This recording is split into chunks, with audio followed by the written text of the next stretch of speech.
This is going to be a long journey, but if you stick with me, I promise that you will see the absolute peak of human intellect. Even if all you know is high school math, I will take you to the point where you can understand how the proof of Fermat Last Theorem actually works. When people try to learn Fermat Last Theorem, there are usually two kinds of materials. The first kind is too easy. It spends 20 minutes on the margin story.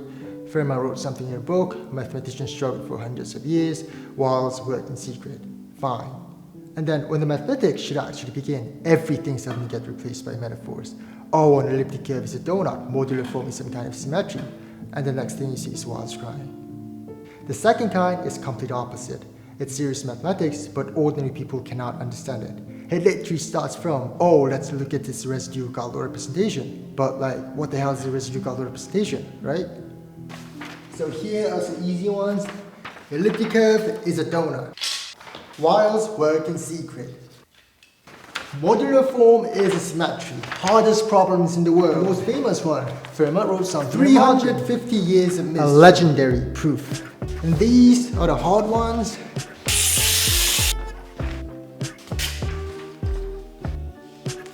So we have these two extremes.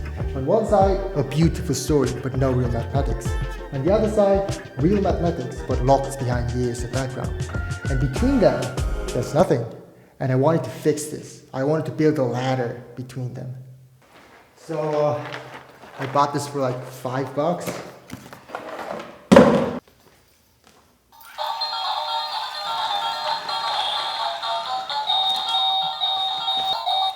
Fermat Last Theorem is not legendary because of its margin story. It's legendary because its proof is so important and so incredibly beautiful. And that proof is so elegant to be buried under these cheap, comfortable stories. So this video starts from high school mathematics. It literally starts from what is a matrix, what is a multivariable function. And from there, I will build the mathematical tool needed for Fermat Last Theorem, step by step. Think about explaining the quadratic formula to an elementary school student. You don't need to teach every single thing from middle school to high school. You teach exactly what is needed. Completing a square, square roots, basic equation manipulations, and that's what this video is exactly doing.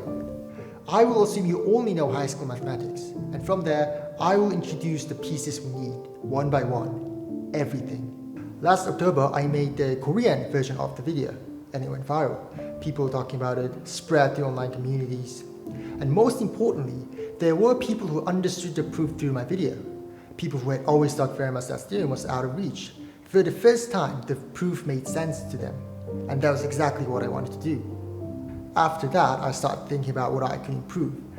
There were parts I wanted to cut or add, and more than anything, I wanted to make this in English so that more people could watch it. So I posted the idea on Reddit, and people were basically like, do it. This video is designed top-down. Every one of the 200 slides, it's there for a reason. For example, the spectral theorem appears early in the video. Why? Because later we need it when we talk about Hecke forms forming a basis of spaces of modular forms. Why do we need to study partial derivatives? Because we need them to detect singular points in elliptic curves. And why do singular points matter? Because they are connected to reduction types, and reduction type eventually connects to L functions and conductors. So almost every slide is foreshadowing something that will matter later on the proof. Nothing is there without a reason. This video has 6 chapters. Chapter 1 is basics. Here we start with basic ideas that will keep appearing throughout the video. Modulo, all its functions, common mathematical notations and abbreviations, and we will go over the proof of Fermat Last Theorem for n equals 3 and n equals 4. Chapter 2 is linear algebra, and chapter 3 is abstract algebra. These 2 chapters are basically the entrance gate. We need them before we seriously talk about elliptic curves and modular forms. We also touch on Galois theory, because later, Galois representation will be one of the most important objects in the video. Now, Fermat Last Theorem can be seen as a consequence of Modularity theorem. So in a way, this entire video is built towards understanding the Modularity theorem. Roughly speaking, it says that 2 completely different mathematical objects, elliptic curves and modular forms, are related, they're connected together. So chapter 4 is about elliptic curves, and chapter 5 we talk about modular forms. And chapter 6 is the endgame. This is where everything we built finally comes back. Everything that we planted earlier starts paying off here. For me, this is the most exciting and overwhelming chapter, because this is where we finally use everything to prove Fermat Last Theorem. So let's begin. Chapter 1 is basics. In this chapter, we learn the really basic things. Modulo, Euler's formula, the complex plane, the terms and abbreviations that will keep appearing throughout the video. And we will also prove some n equals 3 and 4 cases of Fermat Last Theorem. So let's start off by common number sets. You probably already know what these number systems are. Natural numbers, integers, rational numbers, real numbers, and complex numbers. So these are not new ideas. So I'm not going to be explaining what is integers and spend time on that. That's not the point here. The point here is to just get used to notation. So first, this n with a little stroke here or here. This stroke is distinguished between other large numbers n, okay? This denotes the set of natural numbers. So this is our natural numbers. So 1, 2, 3, 4, 5, 6, 7, 8 such numbers are in this set. So if I write something like x in n, you should immediately know that, we are talking about natural numbers n, okay? Z denotes the set of integers. Z came from the German word Zahlen. Zahlen means basically numbers in German. So this set, like 7, 34, minus 3 are in this set. And Q is the set of rational numbers. Obviously, rational numbers looks like this. And real numbers. Real numbers, we write it like this, R. And C, the biggest set, is the set of complex numbers. So like 1 plus I, 3 minus 4i are in this set. Using this notation, we can also write the inclusion relationship between these sets because natural numbers are a subset of integers, and all integers are rational numbers, which is in real numbers, and the biggest set is complex numbers. So like this. Cartesian product. So for set A and B, the Cartesian product A product B is defined as the ordered pair A comma B, where A comes from the set A and B comes from the set B. So this product sign may look like it has something to do with multiplication, but it actually doesn't. It's not like you actually multiply two sets. It is a definition of how to make a new set from given two sets. So for instance, if I take A as the set of 1, 2, and B, set of 3, 4, 5. What is A product B? So this is a new set of element 1, 3, 1, 4, 1, 5, 2, 3, 2, 4, 2, 5. So in total of 6 elements. So the first component comes from A, and the second component comes from B. How about A times A? Actually, I can also write this as a square using the exponent like this. It's a set of 1, 1, 1, 2, 2, 1, 2, 2. Okay. For example, r squared. This is a two-dimensional plane, right? Cartesian plane, because it's a set of ordered pair x and y, where x and y are real numbers. So you will see so many of this Cartesian product notation if you open any undergraduate or graduate level math textbooks, so you want to get used to this. Before we go further, I wanted to quickly introduce some symbols and abbreviations that will appear throughout the lecture. These are basically shortcuts. Mathematicians use them all the time. I use them all the time to save time and make statement clearer. So first, this upside down A looking thingy, which is actually an upside down A, means for all. So if I write something like for all x in R, you can think of it as, we are looking at each one of real numbers, okay? And this reflected E thing means there exists. So I can write something like there exists x, which is a real number, such that, I don't know, x squares equal 2. This is true because x exists as square root 2, right?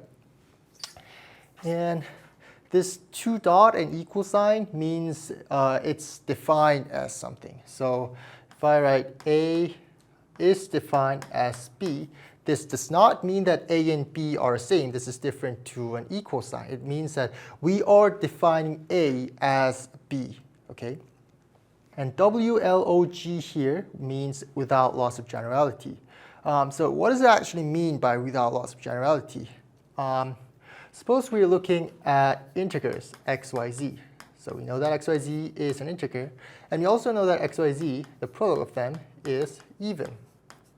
And this is all we know about x, y, z. And notice that x, y, z, they're symmetric, right? And because x, y, z are integer and x, y, z is even, we know that at least one of x, y, z is even, right? So in this kind of situation, rewrite without loss of generality, z is even.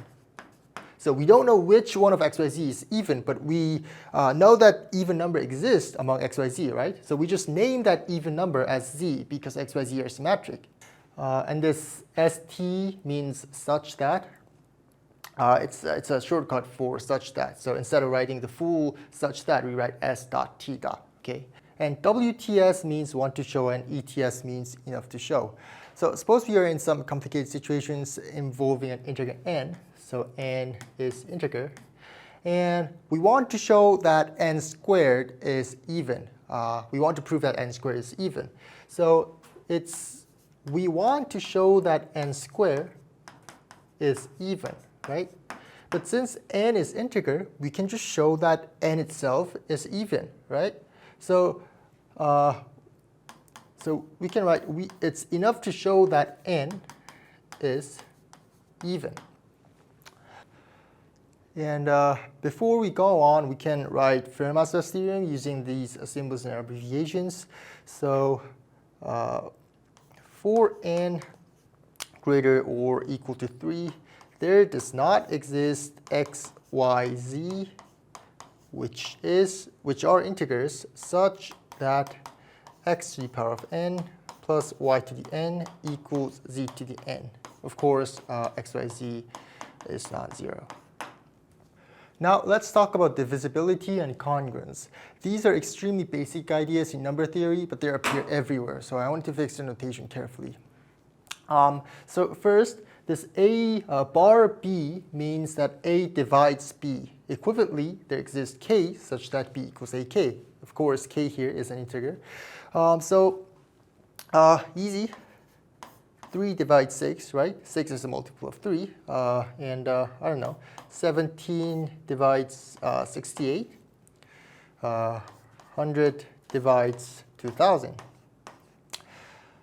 And a bar slash b means that a does not divide b. So 4 does not divide 9, and I don't know, 18 does not divide 50. And lastly, for integer a and b and n, natural number, we write n, 3-line b modulo n. This means that n divides a minus b. The standard way to read this is a is congruent to b modulo n, but in this lecture I'll just read a is equal to b modulo n because it's simpler, okay? And this is equivalent to saying a and b has the same remainder when divided by n, okay? So let's look at some examples. 17 is congruent to 32 modulo 5. This is because the difference between 17 and 32, it's 15, and 15 is divisible by 5. And also 17 and 32 has the same remainder too when divided by 5, okay?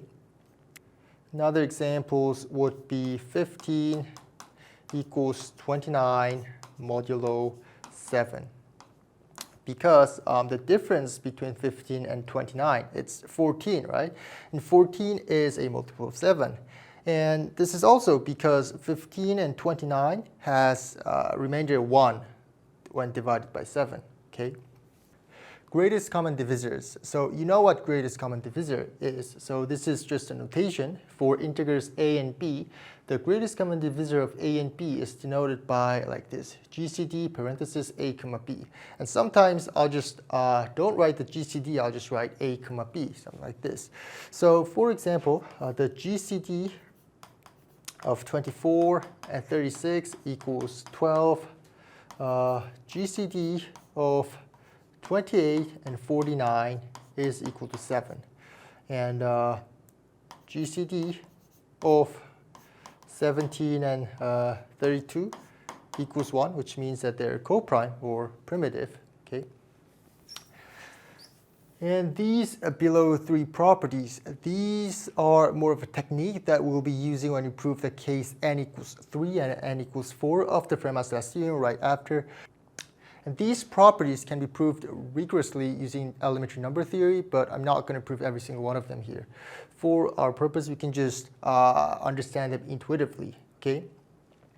So first, if A and C has no common factor, if A and C is coprime, then the GCD of A, B, and C is equal to that of B and C. So why does this hold? Suppose we are computing the GCD of A, B, and C. But since A and C is coprime, meaning that they has no common factor, A does not do anything here, right? Because A and C does not share any common factor. So we can just ignore the A and look at the GCD of B and C, right? Again, this is not meant to be a rigorous proof. I'm just saying this to give you the basic feeling of this, okay? Second, for any integer k, the GCD of A and B is equal to that of A and B minus AK. This is because if I denote the GCD of A, comma B as D, D also divides B minus AK, right? Because D divides both A and B, so that B has to divide B minus AK. And the last one, if A and B are coprime and A divides BC, then A divides C. This is very similar to the first one. This is because A and B is coprime, it means that no common factor is shared between A and B, right? So in this divisibility, B does not do anything here, which means that we can just wipe out the B and look at C. So we write A divides C.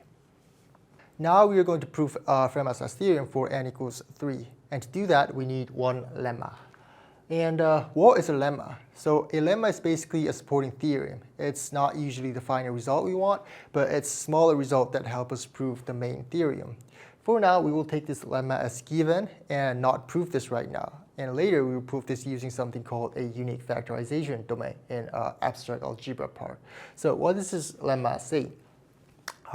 Let P and Q be coprime integers such that P squared plus 3Q squared equals S cubed. So P squared plus 3Q squared is a perfect cube, okay? Then there exist coprime integers U and V such that this equation holds. So let's take this lemma as given and prove the n equals 3 case of the Fermat Last Theorem.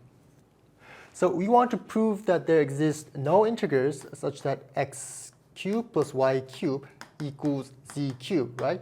Of course, xyz is non-zero. And if I make a substitution here, I'll write z prime as minus c. So we get x squared plus y, x cubed plus y cubed plus z prime cube equals 0, right?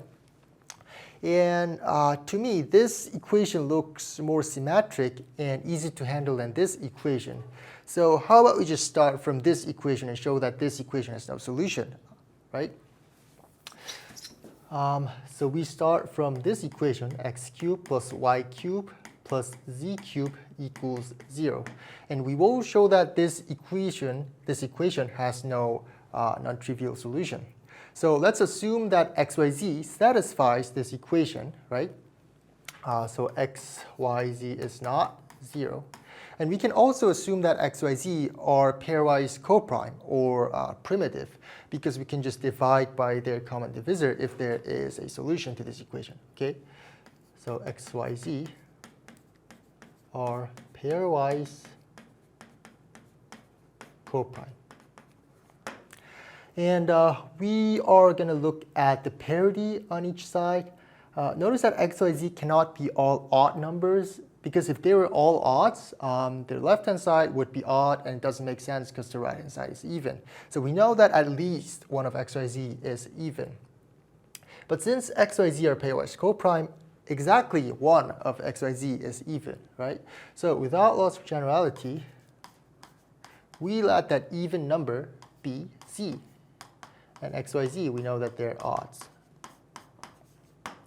So since x and y are odd numbers, x plus y and x minus y are both even. So we can write them as 2u, 2v for some integers u and v. And so if I solve this, we have x as u plus 3 and y as u minus 3. And we also know that u and v has different parity, right? U, v, different parity. So one is an odd and one is even, because if they had the same parity, x and y would be both even numbers, which is a contradiction to the fact that they're coprime, right? And we also know that u and v is coprime, because their greatest common divisor should divide both x and y, so the GCD of u and v equals 1. So we put this into the original equation, which we get minus z cubed equals u plus 3 squared cubed plus u minus 3 cubed. And this is 2u cubed plus 6uv squared. So this is 2u u squared plus 3v squared. And from now on, we are going to focus on the greatest common divisor of 2u and u squared plus 3v squared. So 2u u squared plus 3v squared. And we know that u squared plus 3v squared here, this is an odd number because u and v had different parity, right? And since there's a 2 in the left side, we can just wipe out the 2. Remember the property we just studied. So this becomes u and u squared plus 3v squared. And I'm going to subtract u from the right-hand side by u times, which means that we can delete this u squared. So it becomes u and 3v squared. And since u and v are coprime, this is either 1 or 3, right? U and v doesn't share any common factors. Okay, so we go case by case. First, the case where they are coprime. So we know that these two factors are coprime. And since these two vectors are coprime and the product is a perfect cube, each vector, so 2u and u squared plus 3v squared, should be a cube by itself. The reason is that the prime factors cannot be divided between the shared two sides, right?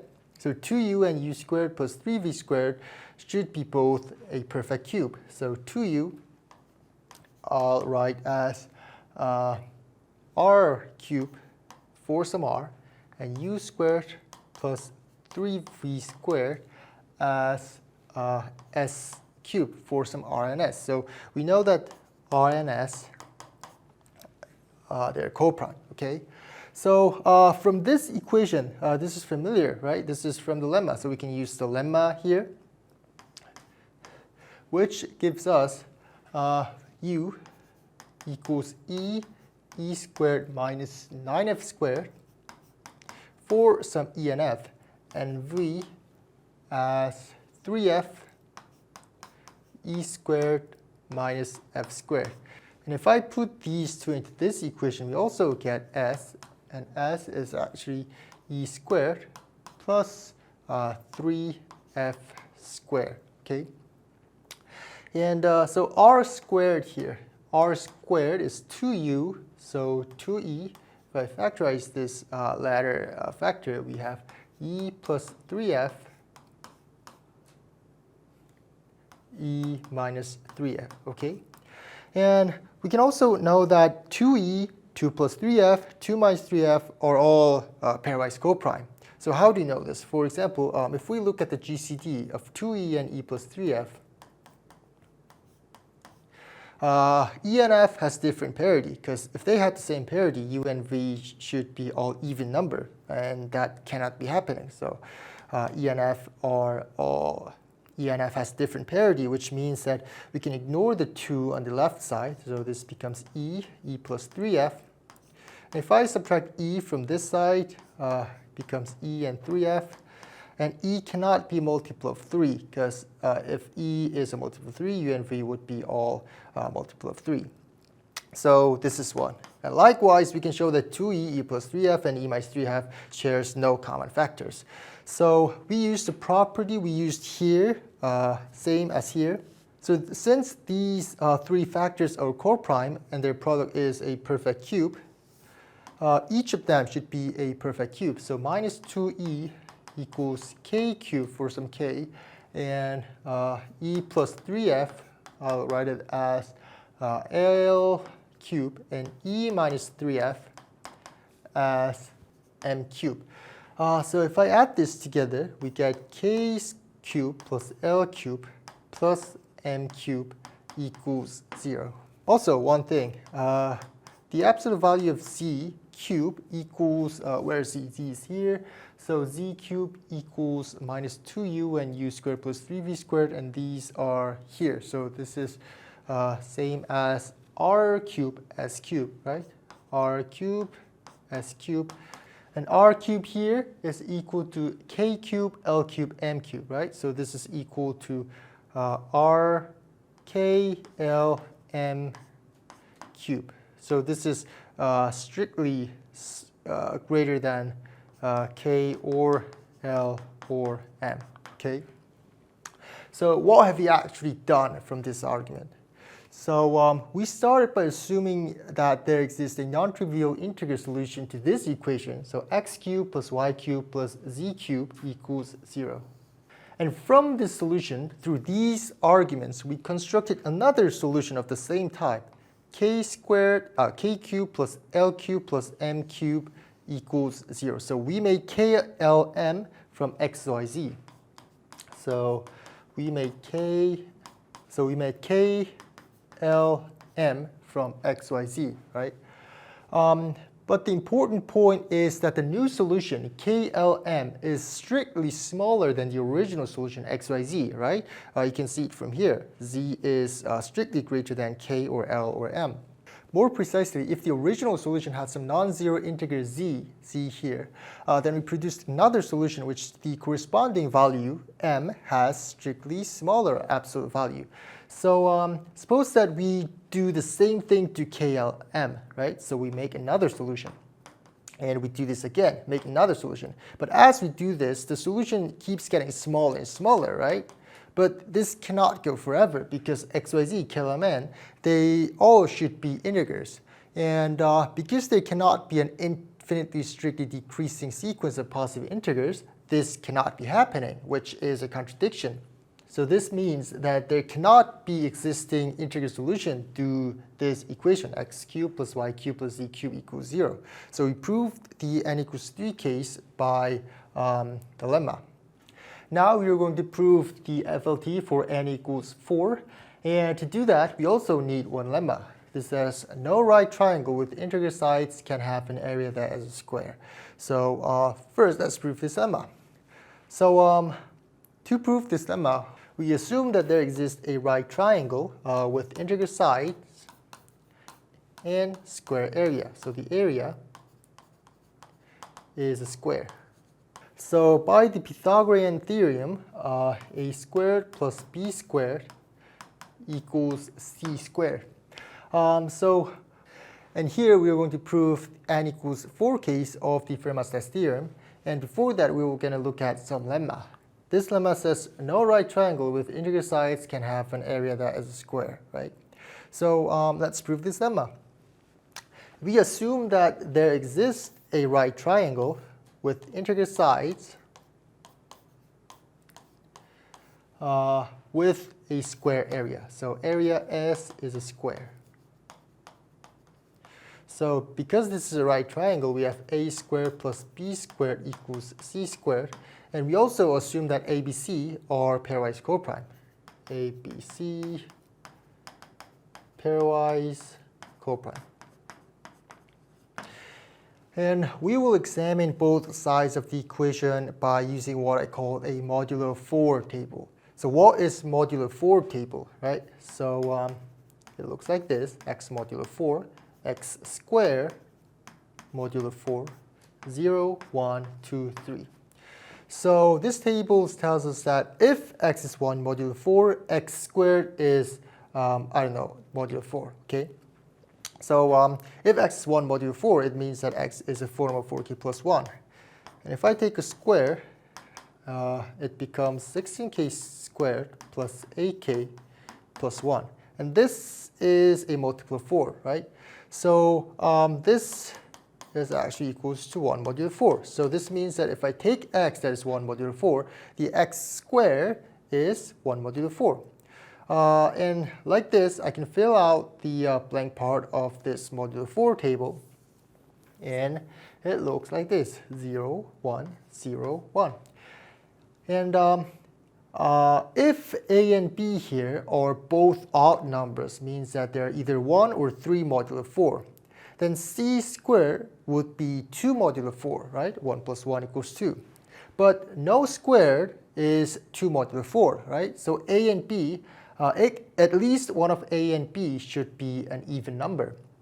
And since a, b, c, we assume that they're pairwise coprime, at exactly one of x, a, and b is an even number, and the others are all odd. So without loss of generality, W, L, O, G, we let a even, and we know that b and c is odd. And we can deform this equation into a over 2 squared equals c minus b over 2 c plus b over 2, okay? And we know that these two are coprime. And since the product of two coprime factors are perfect square, we know that these two are a square by itself, okay? So we write this as, I don't know, q squared, p squared for some p and q. And we know that p and q, they are coprime. So if I solve this, we get a equals 2pq, c equals p squared plus q squared, and we have b equals p squared minus q squared, okay? And the area, we know that area is a square. The area of the triangle is AB divided by 2, which is PQ, P plus Q, and P minus Q. And we know that PQ, P plus Q, P minus Q are all coprime, pairwise coprime, right? So we will write P as x squared, Q as y squared, P plus Q as u squared, P minus 3, v squared. And we will focus on 2y squared.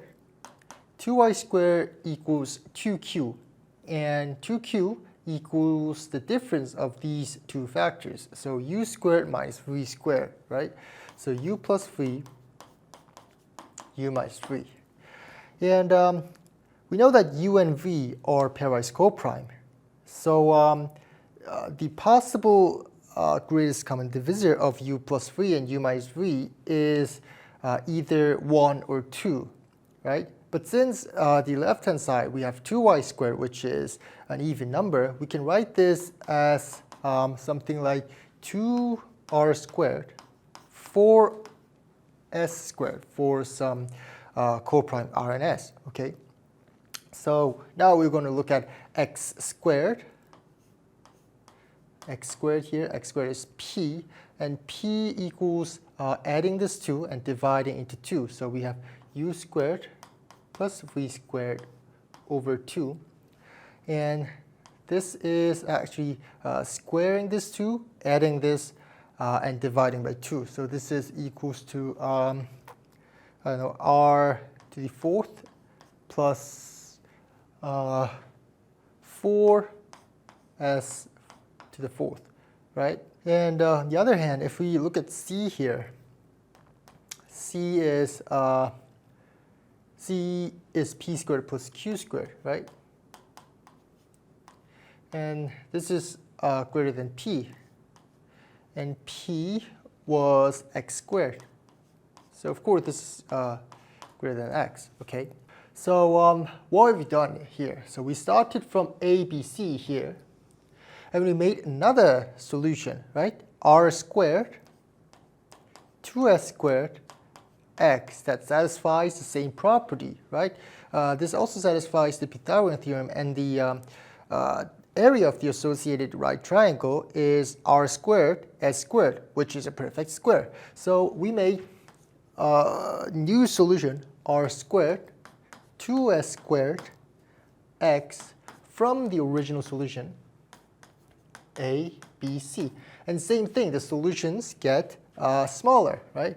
So if we continue this forever, the solution keeps getting smaller and smaller, and this cannot be happening, right? Because there cannot be an infinitely strictly decreasing sequence of positive integers, right? So this leads to a contradiction, which means that this triangle cannot exist. So we prove this lemma. So we will prove the n equals 4 case of the Fermat Last Theorem using the lemma we just proved. So we start from x to the fourth plus y to the fourth equals z to the fourth. So we assume that there exists a solution to this equation, xyz. And we also assume that xyz are pairwise coprime. And here we will use the modulo A table. So x modulo 8, x to the fourth modulo 8. So 0, 1, 2, 3, 4, 5, 6, 7. So how do we fill out this table? So we use the property that, I don't know, 8k plus t to the fourth is equal to t to the fourth modulo 8. So if I fill this equation, I can just compute the fourth power of these numbers and compute the remainder when divided by 8. Okay, so if I fill this up, this becomes 0, 1, 0, 1, 0, 1, 0, 1, which actually means that you take an odd number and you take a fourth power, and it's 1 modulo 4, and every fourth power of even number is divided by 8. Okay, so notice that x and y cannot be all odd, because if they were all odd, z to the fourth will be 2 modulo 8, and that cannot be happening. So x and y, at least one of x, y, z x and y should be even. So without loss of generality, I will assume that x is even and y and z odd. So we have x to the fourth equals z squared plus y squared, z squared minus y squared. And since x is even, and since z and y are coprime, the greatest common divisor of these two should be either 1 or 2, right? So I can write this as something like 2b to the fourth, 8a to the power fourth. This is because we know that this is even number, right? And since this is a perfect power of fourth, x should be even, right? So we have at least 4 2's in both sides. That's why we can write this like this. So this is either 2b fourth, 8a fourth, or 8a fourth, 2b to the fourth. Okay. So what do we get? If we add this and divide it by 2, we have 4a to the fourth plus b to the fourth equals z squared.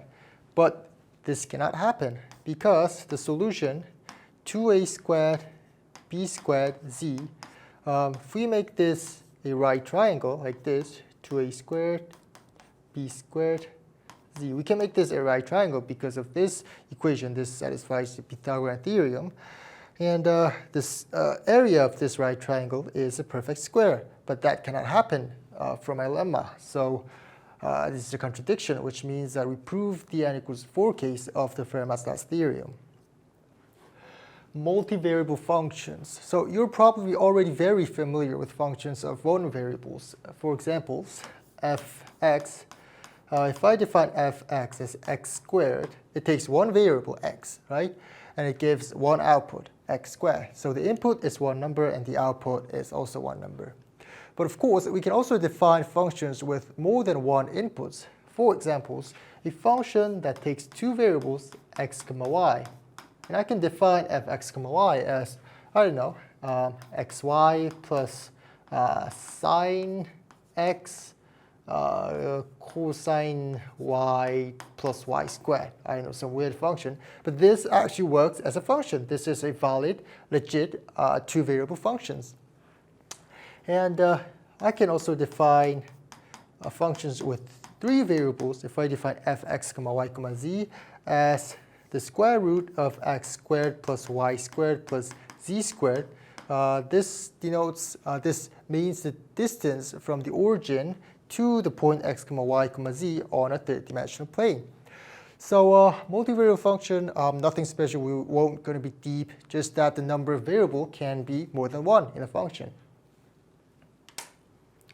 Now, once we have functions of several variables, we can also talk about derivatives. For one-variable functions, how to define derivatives? So f prime x is defined by the limit when h goes to 0, h f x plus h minus fx, right?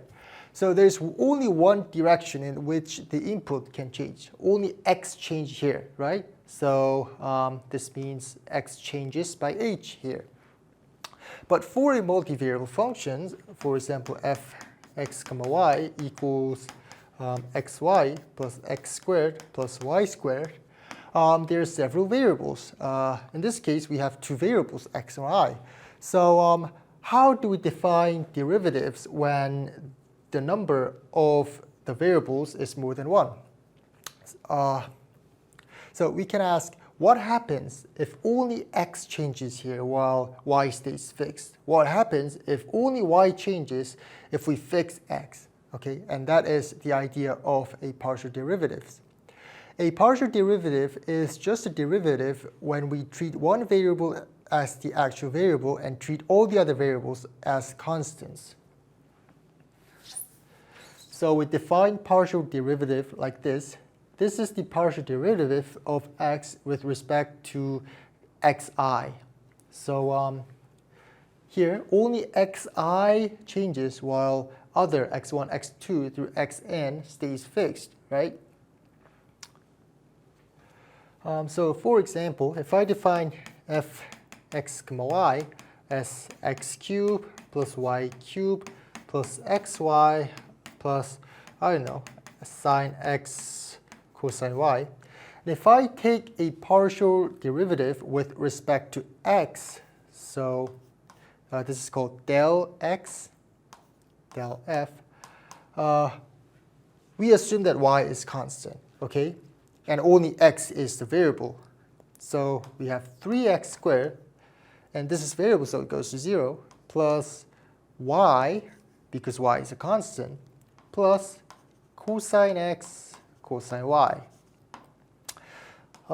We can also take partial derivative with respect to y, and it's 3y squared plus x minus sine x sine y. It works something like this.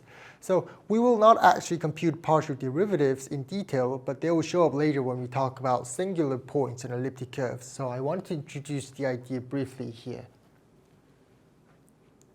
This is a Taylor's series. We will not use it constantly, but it appears a few times later. So rather than leaving them as black box, I just wanted to briefly mention them here.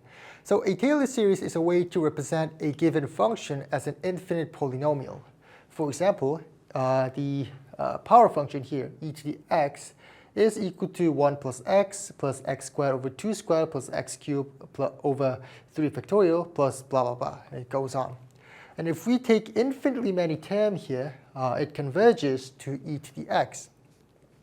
And but if we take only the small terms, for example, if we take only the 3 terms here, this is an approximation of e to the power of x. For example, if we look at this exponential function, the graph of e to the x is, it looks like this, right? E to the x.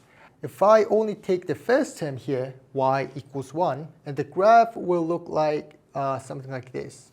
This y equals 1. If I take the second term, 1 plus x, this is actually a tangent at 0, 1. It looks like this. If I take the 3 term, it will get closer to e to the x. And as we include more and more terms, this polynomial will get closer to e to the x, and eventually it will be the same if I take infinitely many terms, okay? So here are some famous Taylor series for famous functions. So e to the x, sine x, cosine x, ln 1 plus x. So you do not need to memorize everything written here. Later, when Taylor series shows up, you can just think, right, read something like this and accept it from there. E to the I theta and Euler's function. So e to the pi I plus 1 equals 0. You've seen this formula, right? This is often called one of the most beautiful formulas in mathematics.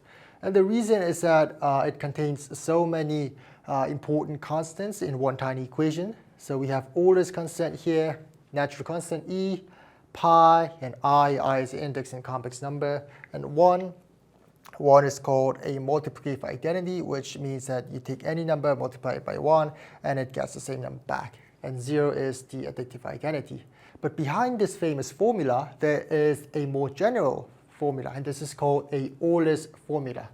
This says that for any real number theta, e to the I theta equals cosine theta plus I sine theta. So if we take theta as pi, we get e to the I pi equals cosine pi equals minus 1, and sine pi equals 0. So this is equal to minus 1. And if I take this minus 1 and move it to the left-hand side, this becomes the beautiful Euler's formula, whatever.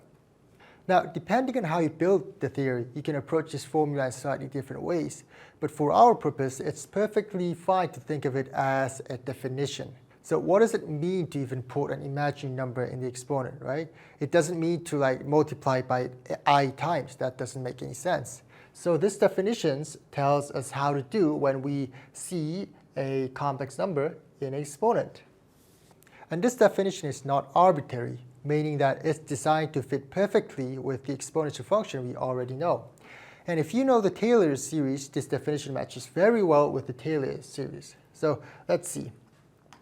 Taylor series of the power function e to the x equals 1 plus x squared over 2 factorial, x cubed over 3 factorial, x fourth over 4 factorial, and so on. Originally, this is only meant for real numbers, right? But how about we just plug in x equals I theta, right? Because, like, why not? So let's just do it. E to the I theta. So if I take x equals I theta, we have 1 plus I theta minus theta squared over 2 squared and minus theta cubed over 3 factorial I, right? And plus theta to the fourth over 4 factorial, and it goes on. Plus theta to the fifth, 5 factorial, I minus plus theta to the 6 factorial. This is actually minus, and it goes on. And if I simplify this by taking out the I term here, it becomes 1 minus theta squared over 2 factorial. I will take the even terms out.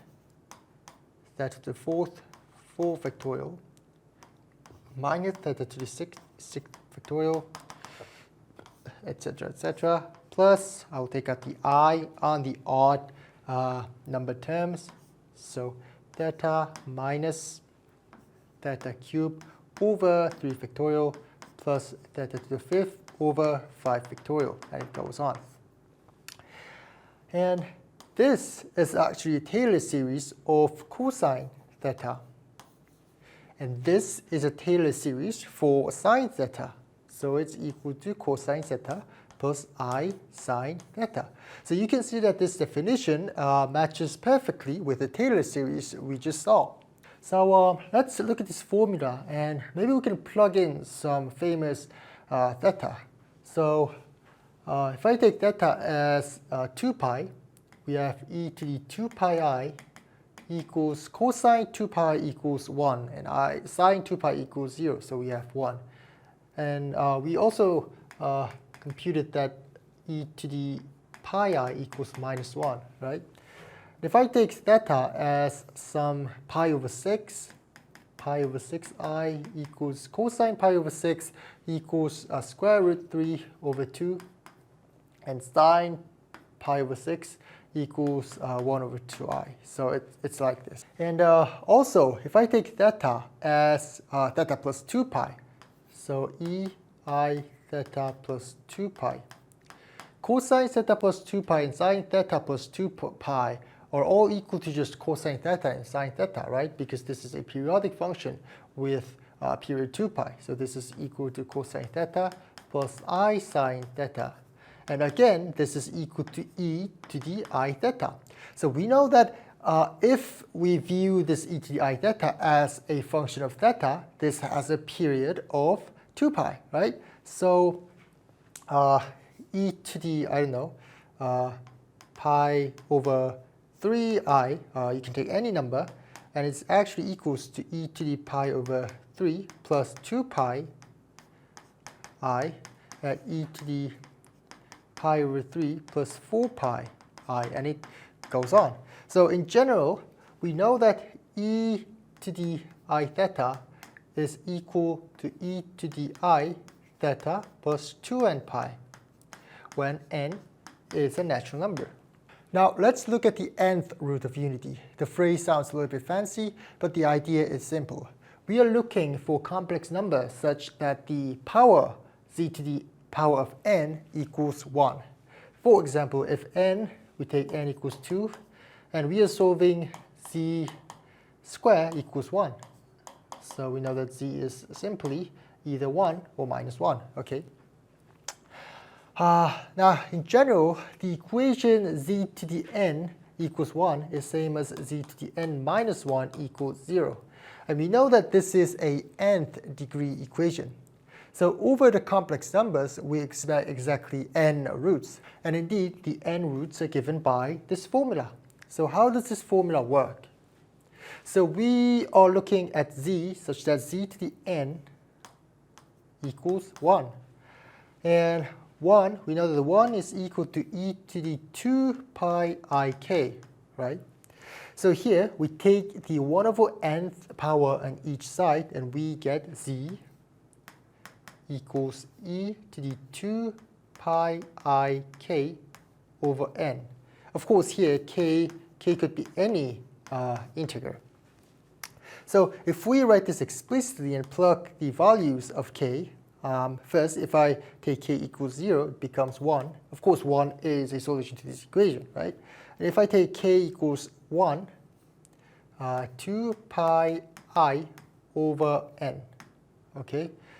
And k equals 2, 4 pi I over n. And it goes on until if I take k equals n minus 1, we have e to the 2 pi I n minus 1 divided by n.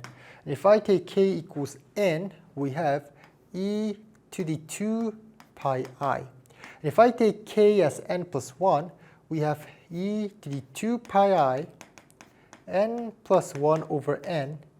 And if we look at this power, it's actually 2 pi I plus 2 pi I over n, right?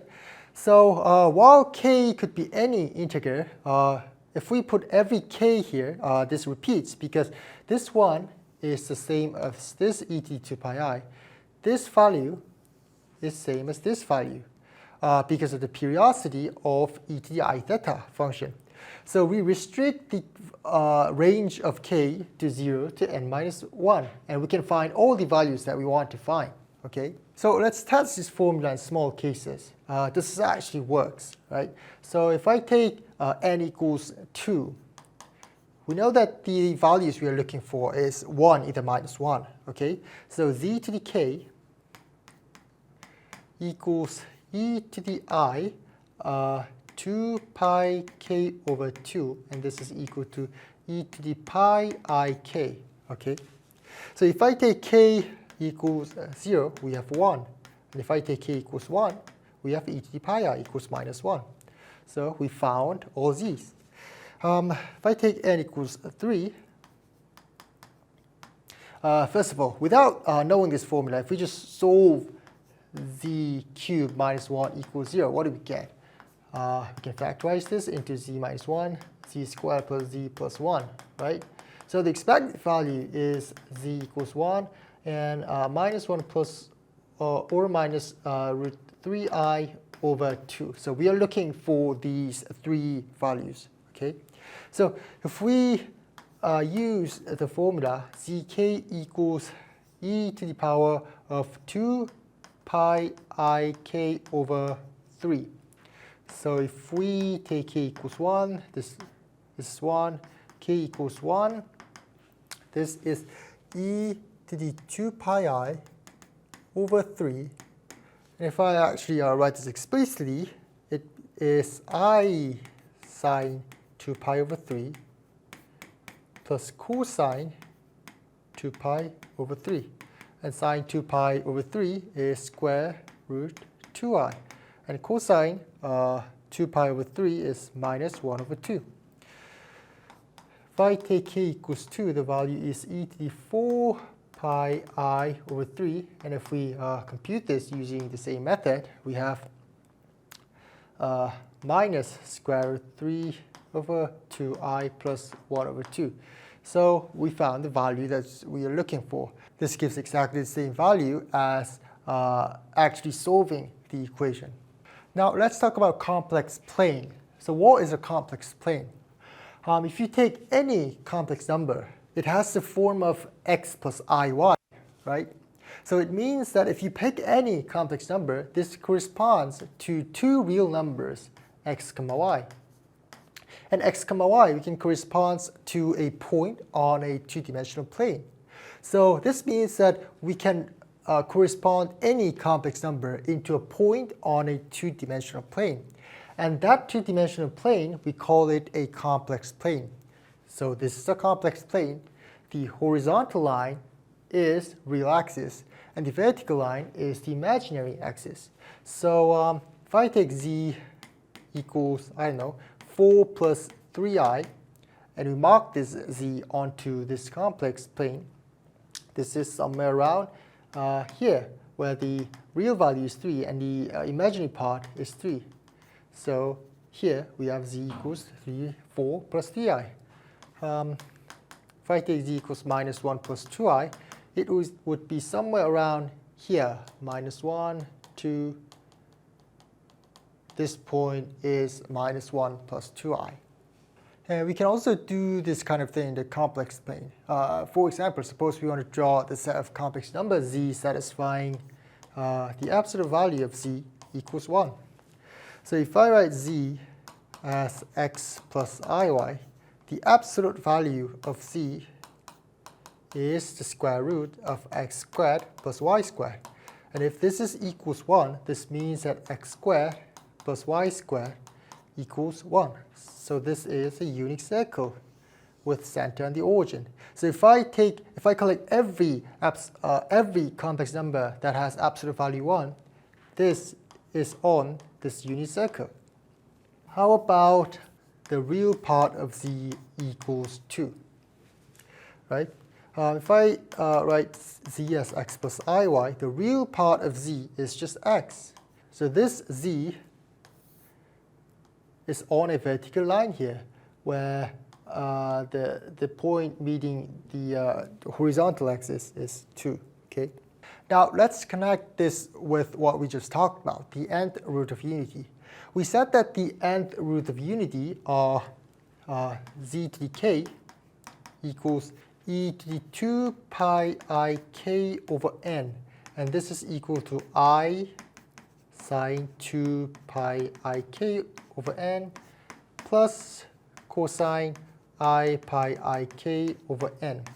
And if we plot this on the complex plane, the corresponding points will be cosine 2 pi I k over n and sine 2 pi I k over n, right?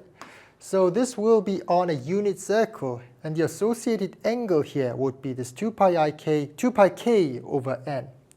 So this point, we plot it on the complex plane, it will be on the unit circle, and the angle here, this would be 2 pi k over n. and k ranges from 0 to n minus 1. And here, as k changes from 0 to n minus 1, these n points divide the unit circle into equal n parts.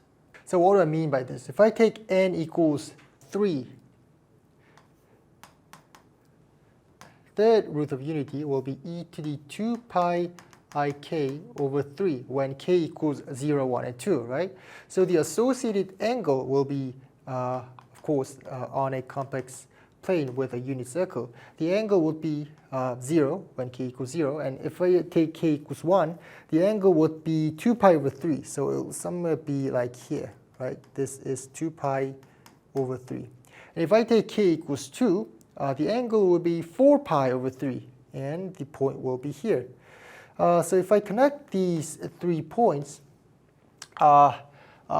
this is an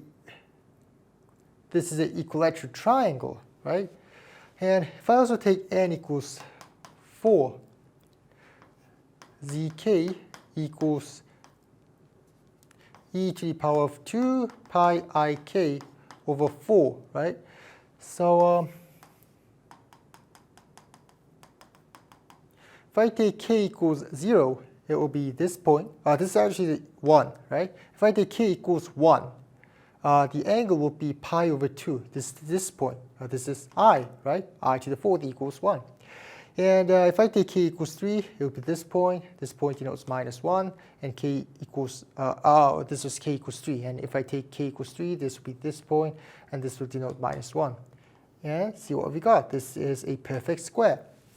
So geometrically, the nth root of unity, they are vertices of a regular n-gon sitting on a unit circle. Now let's briefly talk about complex functions and holomorphy. We're not going to go deeply into complex analysis here. The main point is very simple. Just like we can define functions of real variables, we can also define a function whose input is a complex number and whose output is also a complex number. For example, if I define z as z squared, where z is a complex number, this works as a complex number. So if I put something like, of course, if I put real number, it will be the function that we are familiar with, y equals x squared. And but this is a complex function, meaning that the input could be complex, right? So if I put I, the value would be minus 1.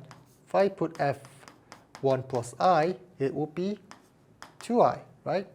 So this works just like the ordinary functions, except now the variables is complex. And we can also ask whether this function is differentiable. For example, in this case actually, if fz equals z squared, and if I differentiate it, we have the definition of differentiability here. F prime z equals 2z. So at least for polynomial-like functions, things behave very similarly to real calculus. But here's the tricky part. In complex analysis, differentiability is much stricter than in real calculus. For this lecture, we do not need to master the full theory of complex analysis. Remember just 2 points. First is that complex function is a function. It works as a function. And second, complex differentiability is a meaningful and a very strong condition. Okay? Fourier expansion of a complex function. Suppose we have some mysterious periodic function. So this is a periodic function, but we don't really know what this function is. We do not really know its properties yet, and we do not really know what its graphs looks like. But if we can express this function using the periodic functions we already well know, for example, sine z, cosine z, these are the functions, these are periodic functions that we really well know, right? Then this function, if we express this function using these familiar functions, this function would become much easier to handle. So that is the basic idea of Fourier expansion. Can we build an unknown function out of these basic functions? Now in this slide, we have a complex function, f, that satisfies fz plus 1 equals fc. So this is a periodic function with period 1. And this H here, this is the upper half plane of the complex plane. You don't have to digest the full thing here. It's just, we're going to talk about it later when we talk about modular forms, okay? So anyways, f is a periodic function with period 1. And we already know a very simple functions with period 1. E to the 2 pi I z. This is a function with period 1, right? Because this is equal to 2 pi I z plus 1. And of course, if q is a periodic function with period 1, we will name this q. Q is a periodic function, q squared is a periodic function, q cube is a periodic function. Its power will be, of course, a periodic function of period 1. So the idea is to express f with a sum of powers of q. And here we go, fc, we express this with a power of q, like this, when q equals 2 to the 2 pi I z. And that's actually a formula to compute these coefficients, but we're not going to use the formula in this lecture. So don't worry about coefficients calculation here. The important point is just that a periodic function can often be expressed as a sum of basic periodic building blocks. Later, when we study modular forms, this becomes extremely important because modular forms are also written using this kind of expansion. And in that context, we usually call it a Q expansion because we're using this Q very often, e to the 2 pi I z. For now, just remember that a function with period 1 can be expressed in this kind of Q expansion. We call this a Q expansion, okay? Chapter 2 is linear algebra. Mathematics is calculation, yes, but before calculation, mathematics is also about structure. And from that point of view, linear algebra is where we build the foundation of that structure. Think about building a house. Linear algebra is like the steel frame. It's not always the part you see first, but without it, the whole building cannot stand. The concepts you learn in this chapter, vectors, matrices, vector spaces, inner products, and so on, will become the solid foundation for what comes after. The first object we need is a matrix. A matrix is just a rectangular array of scalars. Here, scalars, you can just think of numbers. And this field F, this is a number set. You can just think of it as a number set where these scalars or numbers comes from. Some examples.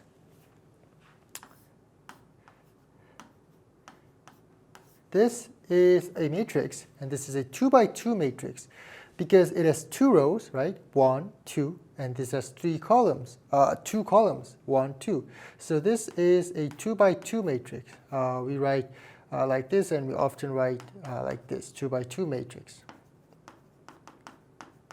Then how about this matrix, 1, 2, 4, 7, I don't know, minus 7, minus 6. This is a 2 by 3 matrix because it has 1, 2 rows, and it has 1, 2, 3 columns. So this is a 2 by 3 matrix. This denotes the number of rows, and this means the number of columns in the matrix. So in general, M by N matrix A has M rows and N columns. Okay? And the entry in the ith row and jth column is denoted by Aij. So for example, if I name this matrix A, and A12 is the entries in first row, second column, right? The first number, it means rows, and the second number, it means that it comes from a second column. So first row, second column. First row, second column. So A12 equals 2. How about then A23? A23 is second row, third column, right? Second row, third column, so it's minus 6. How about A13? A13, so first row, third column, so 4. And how about A32? This doesn't exist because A is a 2 by 3 matrix. A doesn't have a third row. Now in this slide, I wrote that the entries comes from a field F. So what is a field? I said that it's a number set. A field mathematically is an algebraic structure that we can add, subtract, multiply, and divide, of course, by non-zero elements. But don't worry about the definition of field right now. We will talk about fields more carefully later. For now, you can just think of F as where the entries of the matrix or numbers comes from. In this lecture, most of the time, this F will be either R or C, meaning that we'll be only looking at matrices with entries from real numbers or complex numbers. For example, these two matrices are a matrix over R, right? Because the entries are real numbers. Of course, this is a matrix over C, right? But this matrix 1 plus I minus 2I square root 2I minus 7. This is a matrix over complex number. This is a matrix over C, where this matrix pi E1 minus 6 over, 3001. This is a matrix over R because the entries comes from real number. This is a matrix over C because the entries comes from complex number sets. We can define operations on matrix. First, matrix addition is very straightforward. If two matrices have the same size, then we can add them entry by entry. So, for example, if I were to add these two matrices, 1, 2, 3, 4, this is a 2 by 2 matrix, and this is also a 2 by 2 matrix, same size. That's why we can add them. So how do we add? We add corresponding entries. So 2 plus 1, 3, 3 plus 2, 5, 4 plus 3, 7, and 1 plus 4, 5. So the resulting matrix is also the same size as these two matrices. Okay? And subtraction works basically the same. So 1, 3, 7, 4 minus 3, 2, 0, 7. If I compute this subtraction, it would be, of course, the same size. 4, 1, 7, minus 3. It would be something like this. Next is scalar multiplication. This means multiplying a matrix by a scalar. C here, C is a scalar, just one numbers. So you multiply one number on a matrix. So how do you do this? So if I take any matrix, 1, 2, 3, 4, 5, 8. So this is a 2 by 3 matrix. And if you take any scalar, for example, minus 3, and if you multiply this scalar to this matrix, you multiply to every possible entries. So the resulting matrix would be the same size as this matrix, and it will be minus 3, minus 6, minus 9, minus 12, minus 15, minus 24. It's very straightforward and easy. Another example, 7 times 1, 7, 9, minus 8. It would be 749, 63 minus 56. It works like this. Now, matrix multiplication is a little bit complicated. So you might think matrix complication works like this. So if I take 1, 2, 3, 4, 3, 4, 5, 7, you might think that, oh, if you multiply these two matrices, you multiply corresponding terms. So 1 times 3, 3, 2, 4, 8, 15, 24. But matrix multiplication doesn't work like this. So this is not how it's done. Okay? So to compute matrix multiplication AB, the number of columns in A has to be same as the number of rows in B. So if A is a n by n matrix, then B should be some matrix of n by P matrix. So these n are the same, right? N was the number of columns in A, and n was this n was the number of rows in B. So this two should be the same. And so if I calculate this A product B, the resulting matrix is a m by P matrix. M comes from here. It's the number of rows in the matrix A. And P is the number of columns in matrix B. Okay? So how do I actually compute this? So the ith row of jth column of the resulting matrix AB is computed like this. So this AIK is the entry of the ith row of K, ith row of A, right? ith row of A, and this bkj comes from jth column of B, right? So we take ith row of A and jth column of B, and we multiply corresponding terms and add them. So let's look at some examples. 1, 2, 3, 4, 2, 4, 0, 3. So first of all, I'll call this matrix A and call this matrix B. A is a 2 by 2 matrix and B is a 2 by 2 matrix. The number of columns in A is the same as the number of rows in B. So the resulting matrix would be 2 by 2 matrix, and this matrix multiplication we can do it because staying 2, right? Then the resulting matrix should be a 2 by 2 matrix. And what about the first row, first column entries of the resulting matrix? So first row, first column. We take first row from A, first column from B. So first row, first column. First row, first column. So 1 times 2 plus 2 times 0. This is 2. First row, second column of the resulting matrix. First row, second column. So 1 times 4, 2 times 3. If you add them, it's 10, right? Second row, first column. Second row, first column. 6 plus 0, 6. Second row, second column. Second row, second column. 12 plus 12 equals 24. Okay, this works like this. How about, so matrix A, it's a 2 by 3 matrix, right? 2 rows, 3 columns. And matrix B is 3 by 2 matrix, 3 rows and 2 columns, right? So A and B, so the number of columns in A is the same as number of rows in B. So we can compute this matrix multiplication, and the resulting matrix would end up in 2 by 2 matrix, right? This 2 comes from here, this 2 comes from here. So first row, first column, first row, first column. So 3 plus 8 minus 3, 8. First row, second column, first row, second column, first row, second column, 2 minus 8 plus 3, plus 0. 2 minus 8 plus 0, minus 6. Second row, first column, second row, first column, 12 plus 20 minus 6. So is it 26? 12, 20, minus 6. 12 plus 20 minus 6. Yes, it's 26. Second row, second column. 8 minus 20 plus 0. So 8 minus 20 equals minus 12.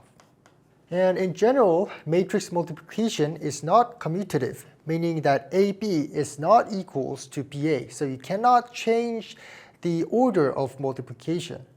But the surprising thing is that matrix multiplication is associative, meaning that we can regroup the multiplication. A, B, C equals A multiply the matrix multiplication BC. So this works.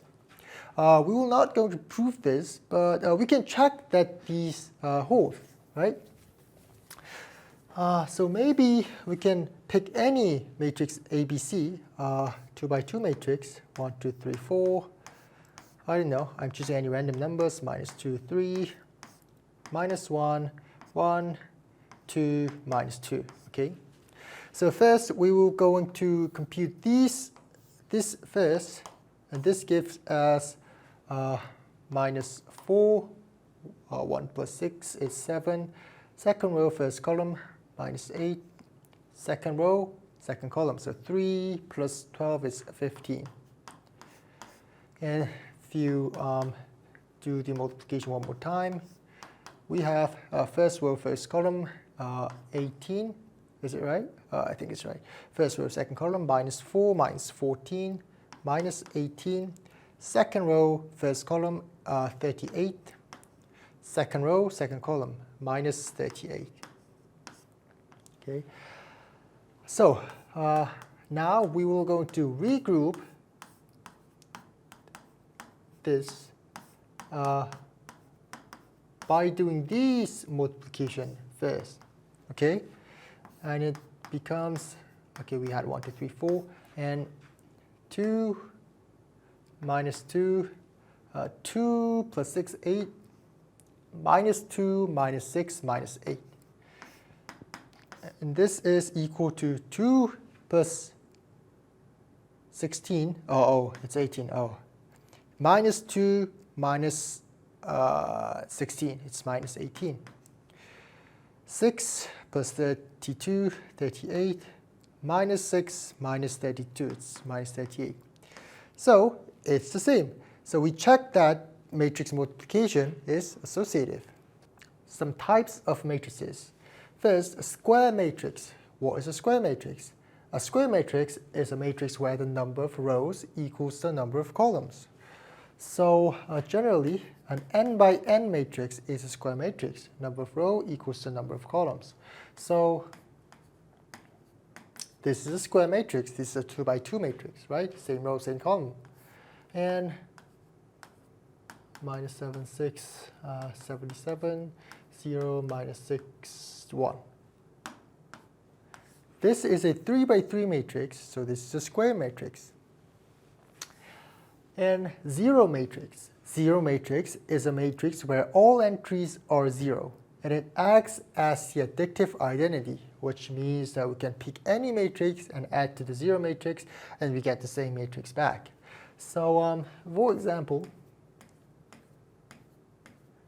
this is a 2 by 3 zero matrix. And if we pick any other 2 by 3 matrix, 1, 5, minus 6, 0, 1, 2. And of course, because all of the entries of the zero matrix are 0, this is equal to the matrix we picked, 0, 1, 2. So this is why we call zero matrix as the additive identity. This zero matrix acts like the 0 we see in ordinary number addition.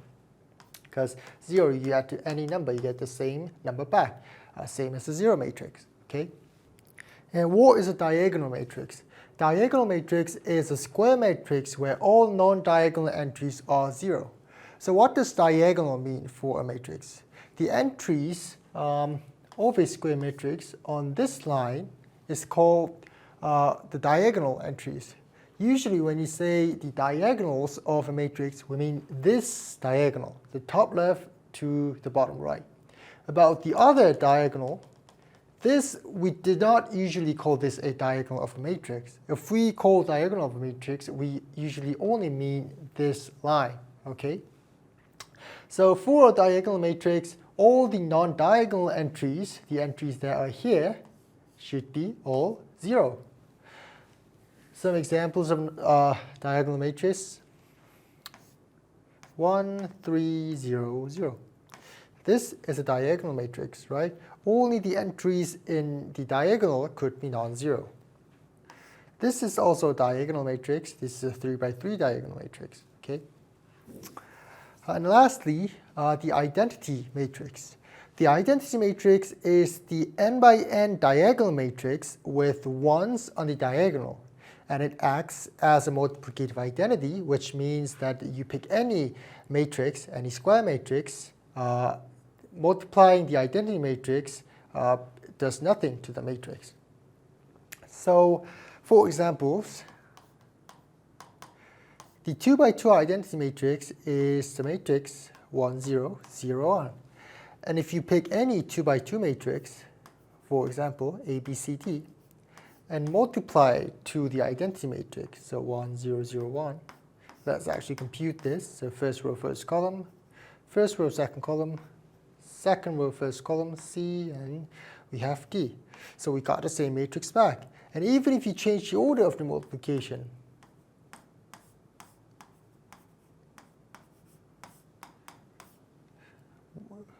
A, first row, second column, B, second row, first column, C, second row, second column, D. Okay? So matrix multiplication is not commutative in general, right? But no matter what the matrix we take, multiplying by the identity gives the matrix itself, regardless of the order. So that's why we call an identity matrix a multiplicative identity. It acts like 1 in ordinary multiplication. In ordinary multiplication, you can take any number and multiply it by 1, and you get the same number back, right? Same as the identity matrix. You pick any matrix and multiply it by the identity. The order doesn't matter. You get the same matrix back. Now, because we define matrix multiplication in such an awkward way, we can do something useful here. It lets us rewrite a whole system of linear equation in one compact form. For example, suppose we have a system like this. We have x unknowns, so we want to find x1 through xn, and we have m equations. So this is the first equation, this is the mth equation. So we can write these systems of linear equation like this with this matrix multiplication here. We collect all the coefficients of x, a, and make this one big matrix. And we put all the unknowns into one vertical matrix, and we make this x1 through xn matrix. And we do the same with the b's. And this matrix multiplication represents these systems of linear equations. So how does this work? So let's look at the systems of linear equations. So 2x plus 3y plus 5z equals 7. I'm making up any random equations equals minus 3. X plus 5y minus 9z equals 8. So if I write this as a matrix multiplication, we take all the coefficients here, so 2, 3, 5, 1, 5, 8, 1, 5, minus 9. And we make a vertical matrix. This vertical matrix is often called a column vector because this looks like a column, right?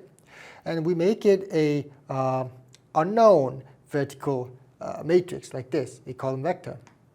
And if you actually compute this, this is a 3 by 3 matrix, this is a 3 by 1 matrix, so the result should be also a 3 by 1 matrix.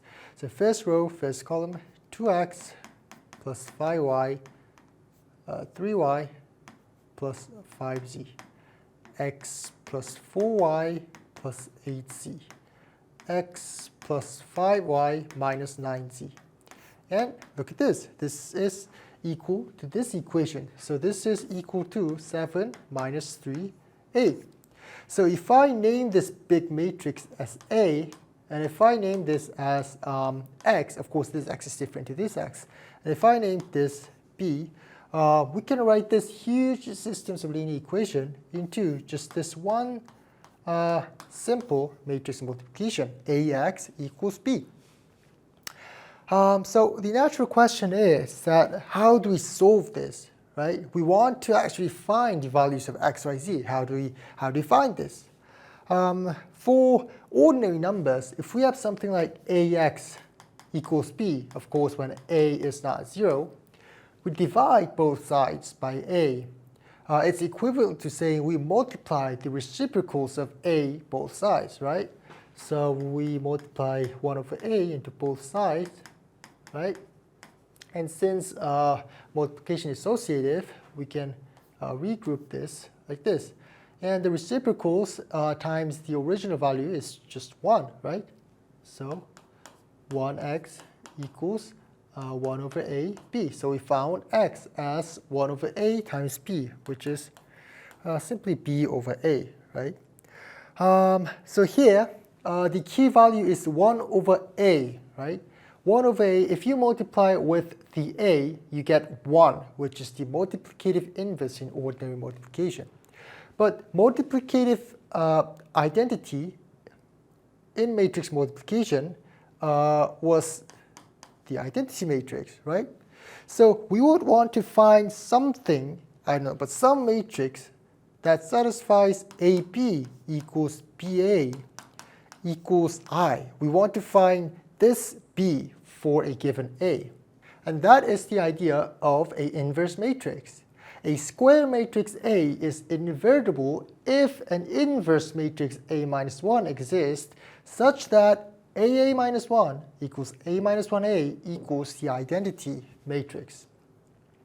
For example, if A is given as this, 2, 3, 1, 2, the inverse of A does exist, and it's 2, minus 3, minus 1, 2. If you actually compute the multiplication, we know that this is an identity because 1, 2, 2 minus 3 minus 1, 2. This is 1 minus 6 plus 6, 0, 2 minus 2, 0, minus 3 plus 4, this is 1. This is 2 by 2 identity matrix. And if you change the order of the multiplication, you get the same identity matrix. So we know that these are in an inverse relationship.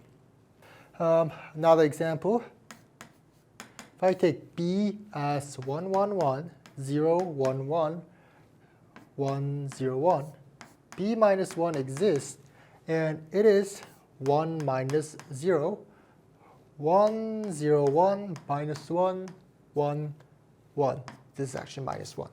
These are an inverse relationship. So you multiply these two matrices, B minus 1B, and it's equals to the 3 by 3 identity matrix. But not every matrix is invertible, meaning that not every matrix has an inverse.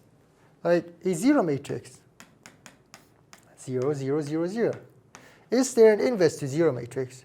No, because you multiply any matrix to a zero matrix,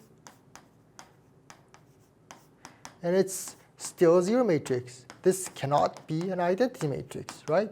So not every matrix is invertible. Some matrices have inverse, other matrices don't, okay? And using this, we can actually solve the systems of linear equation we just saw. So suppose there is a linear equation that looks like this. 2x plus 3y equals 13. X plus 2y equals a. Okay, so we want to solve this equation. So if we write this into matrix multiplication, this becomes 2, 3, 1, 2, xy equals 13, 8. And we know the inverse of this matrix, right? So we multiply the inverse into both sides of this equation. So the inverse is actually 2 minus 3 minus 1, 2. And we multiply this to both sides.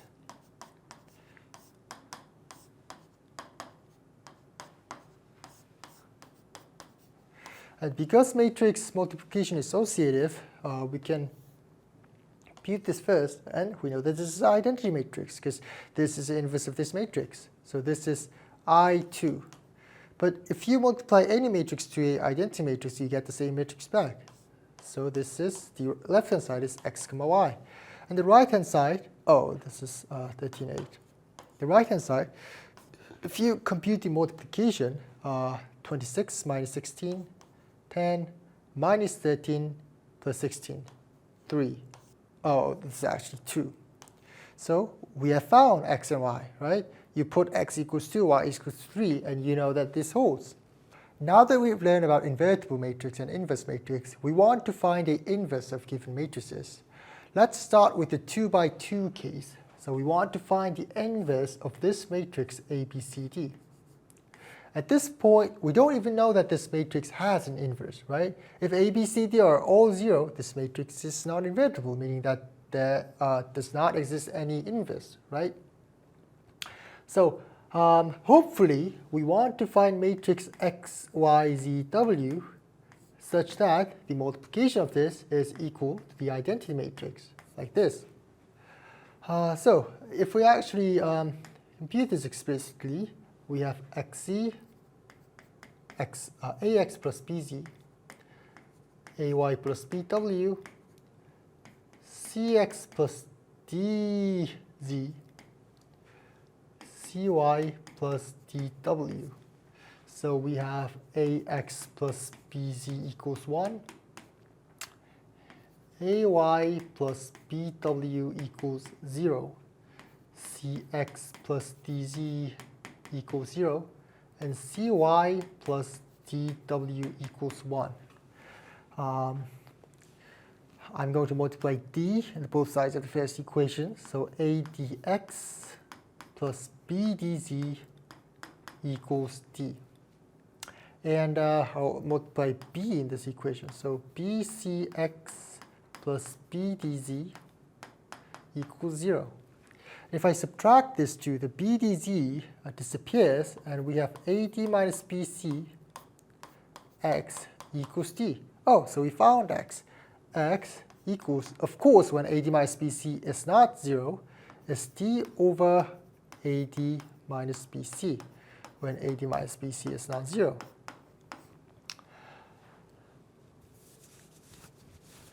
And we can apply the same thing to yzw as well. And if we carry out all the computations, we get the result. The inverse matrix we are looking for is 1 minus ad minus bc dA minus b minus c. Of course, ad minus bc isn't 0. So if ad minus bc is non-zero, there exists a inverse matrix that looks like this.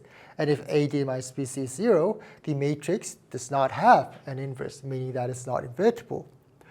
So ad minus bc is the key quantity here. It determines whether the inverse exists, right? So we know that it's a very important value for a 2 by 2 matrix. So we denote this as a determinant of 2 by 2 matrix. So determinant of this matrix, ABCD, is ad minus bc. Without solving the equation, we can just compute ad minus bc and determine whether if a 2 by 2 matrix has an inverse, right? Now, what's interesting is that something similar exists for larger square matrices. For a 3 by 3 matrix or a 4 by 4 matrix, in general n by n matrix, there's still a special number attached to the matrix, just like ad minus bc, that determines whether the matrix is invertible or not. And that number is called the determinant. So you can view determinant of a function as a function that goes from the set of matrix to a number. And saying that the matrix is invertible is the same as saying the determinant of a matrix is non-zero.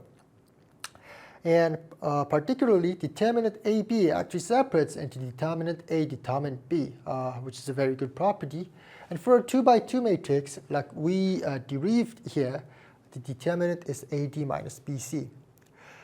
In this lecture, we are not going to learn how to compute determinants for larger matrices bigger than 2. And honestly, we are almost never going to compute them by hand. But you have to know that if determinant is 0, the matrix is not invertible. And if determinant is non-zero, A is invertible, meaning that there is an inverse for A. Before going further, let's fix some notations for matrices. This is mostly for convenience. We're going to see matrices again and again later, so instead of explaining the same thing every time, we give these sets standard names. So first, this Met and F. This is the set of all n by n matrices with entries in F. Easy, just like what it says. So for example, Met2 R. This contains matrices like 2, 3, minus 1, square root 7, pi, 3 plus square root 2, minus 7, 3 over 4. Because they are all 2 by 2 matrices with entries from real numbers, okay? And this GL and F thing, this GL is from general linear, okay? So I will often call this a general linear group. This is the group or set of all invertible matrices in the n by n matrix, okay? So it's equivalent to saying that this is a collection of matrices with non-zero determinants, right? So if we look at general linear 3R, general linear 2R, 1, 2, 3, 4. So this matrix is invertible, meaning that this is an element of this set. However, this matrix, 2, 4, 5, 10, this matrix is not an element of this general linear group, because if you compute the determinant, it's 0, 20 minus 20. So this is not a member of general linear group. This is a non-invertible matrix. And among these general linear groups, particularly if you collect the matrix with determinant 1, that is this SLNF. This is called special linear group. This is a subgroup of general linear group consisting of matrices with determinant 1. So matrices like 3, 5, 2, 7 is in special linear group R. Because the determinant, if you compute this, 3 times 5 minus 2 times 7, this is 1. You have determinant 1. But 4, 6, 0, 1. This matrix has determinant 4, right? So this is not a member of this special linear group. Earlier, I've said that one reason we study algebra is that mathematics is not only about numbers. A lot of mathematics is about structures. A vector space is one of the most important examples of such a structure. So vector space. At first, when you hear the word vector, you might think of arrows in the plane, right? You might heard it in a physics class, so like 2, 1, this we call a vector. Or arrows in third-dimensional plane, so 1, 2, 4. These kind of things, we used to call them a vector. But here, we want to sort of generalize the terms of vector here, mathematically, okay? So here we go. A vector space V over a field F is a set with addition and scalar multiplication satisfying these 8 rules. First of all, what is this addition and scalar multiplication? It's an operation, right? Addition here is a function from V, product V to V. It takes 2 vectors in V and add them, and the result should again be an element of V. And scalar multiplication, it takes one value of V and one number, and it gives the result in V, okay? So if you take a scalar from field F, number, and a vector from V, then multiplying them should again gives us a vector in V. So let's look at these 8 rules that the vector space should satisfy. First one and second one is about addition. The addition defined in vector space has to satisfy commutativity and associativity. But wait, wasn't addition always commutative and associative? Who doesn't know that A plus B equals B plus A, right? But actually, the addition here may not be the addition that we already familiar of. It's just a given operation whose name happens to be an addition, right? I've earlier said that addition takes 2 vectors in V and gives 1 vectors in V, right? So if V is a set of real numbers, and if I define A plus B as some sort of weird, crazy way, like A to the power of B plus E to the A B 72 power. This is, again, in a real number set, right? So this addition I define is actually can be an addition, right? Because it takes 2 real numbers and it gives 1 real number back. So of course this addition does not satisfy these 2, right? So if the addition that is defined on a vector space should define these 2 commutativity and associativity. That's what these 2 rules are telling here, okay? And the third one is about there should be a 0 in V. We call this a 0 vector.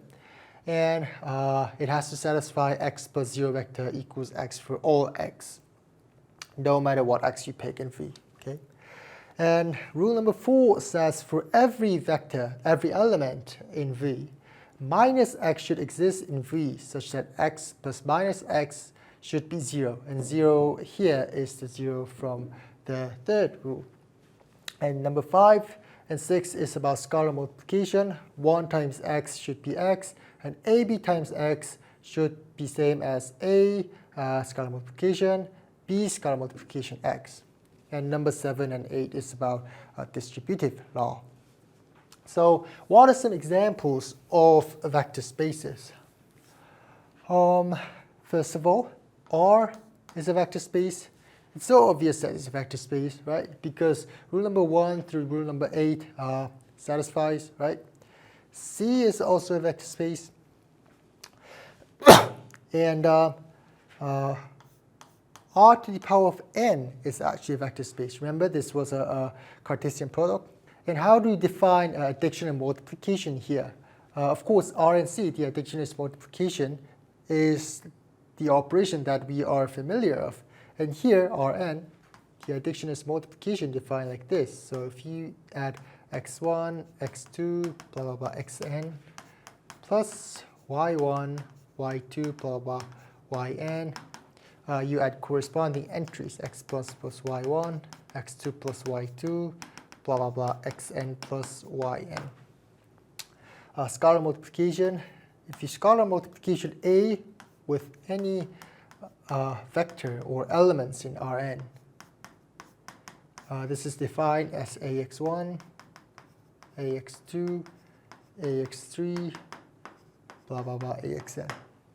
So when we call arrows in the plane or arrows in three-dimensional space vectors, we were actually looking at very special examples of vector spaces, because R squared and R cubed is a vector space. So element of these two sets, like 1, 2, we call this a vector because this is a vector space, okay? Some another examples of vector spaces. Rx is a vector space. So what is Rx? This is a set of all polynomials with a real coefficient. So how do you know that this set is a vector space? You check if this set satisfies rule number 1 through rule number 8. For example, rule number 1 asks if you add two polynomials and change the order, do you get the same result back? Yes, we do. Like 1 plus x plus 3 plus x squared equals 3 plus x squared plus 1 plus x. It's so obvious, right? So like this, you check all the 8 rules, and this we can call this a vector space, okay? Set of all continuous functions, we write it as C0R. This is the set of all continuous functions. This is also a vector space. And also, this is also a vector space, right? For example, rule number 4, you pick any x, is there a minus x in this set? Yes, because you pick like any matrix, 3, 4, 5, 8. And minus x, minus 3, minus 4, minus 5, minus 8 are also in this set. So rule number 4 satisfies. But the set of natural numbers, this is not a vector space. Because while rule number 1 and rule number 2 might satisfy, 0 is not in the set, right? And also, if you pick any x, minus x is not in natural numbers. You pick 3 and minus 3 is not in n, right? So n is not a vector space. Now that we have defined vector spaces, we can learn about subspace. A subspace is basically a small vector space sitting inside a bigger vector space. So for examples, R is a subspace of C because R is a subspace of C and both is a vector space. So we call R a subspace of C. Okay? And if I define W as all pairs of x, y, where y equals 2x, if you test this, we know that W is a vector space. And W is also a subspace of R squared. So W is a subspace of R squared. But if I define W prime as the collection of x, y, where y equals x plus 1, is it a subspace of R squared? First of all, this is obviously a subset of R squared. But is this a vector space? No, it's not a vector space because it does not have a 0 vector in it, right? 0, 0 is not in the set. So this is not a vector space, which means that we can't call this a subspace of R squared because this is not even a vector space. Some examples of subspaces are P2 R. This is the set of all real coefficient polynomial with maximum degree 2. Degree at most 2. So like 1 plus x, 3 plus 3x plus 5x squared is in this set, but anything more than that degree is not in this set. And this is also a vector space. So this is a subspace of P R. This was the set of all real coefficient polynomial, right? Now we are slowly moving towards the idea of a basis. So what is a basis? A basis is one of the most important ideas in linear algebra.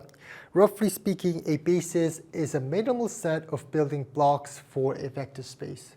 For example, if we look at R squared, one of bases for R squared is 1, 0 and 0, 1.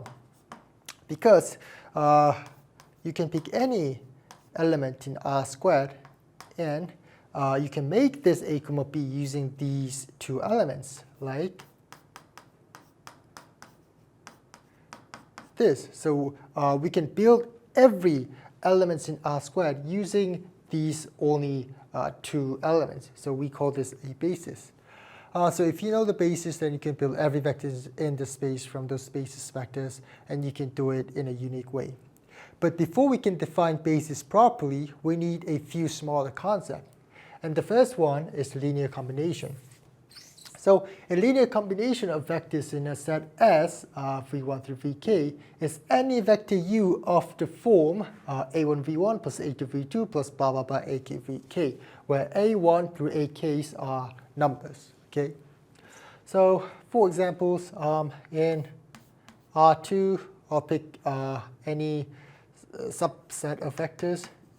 If I take S as 1, 2 and 3, 4, the linear combinations of S would be something like A, 1, 2 plus B, 3, 4.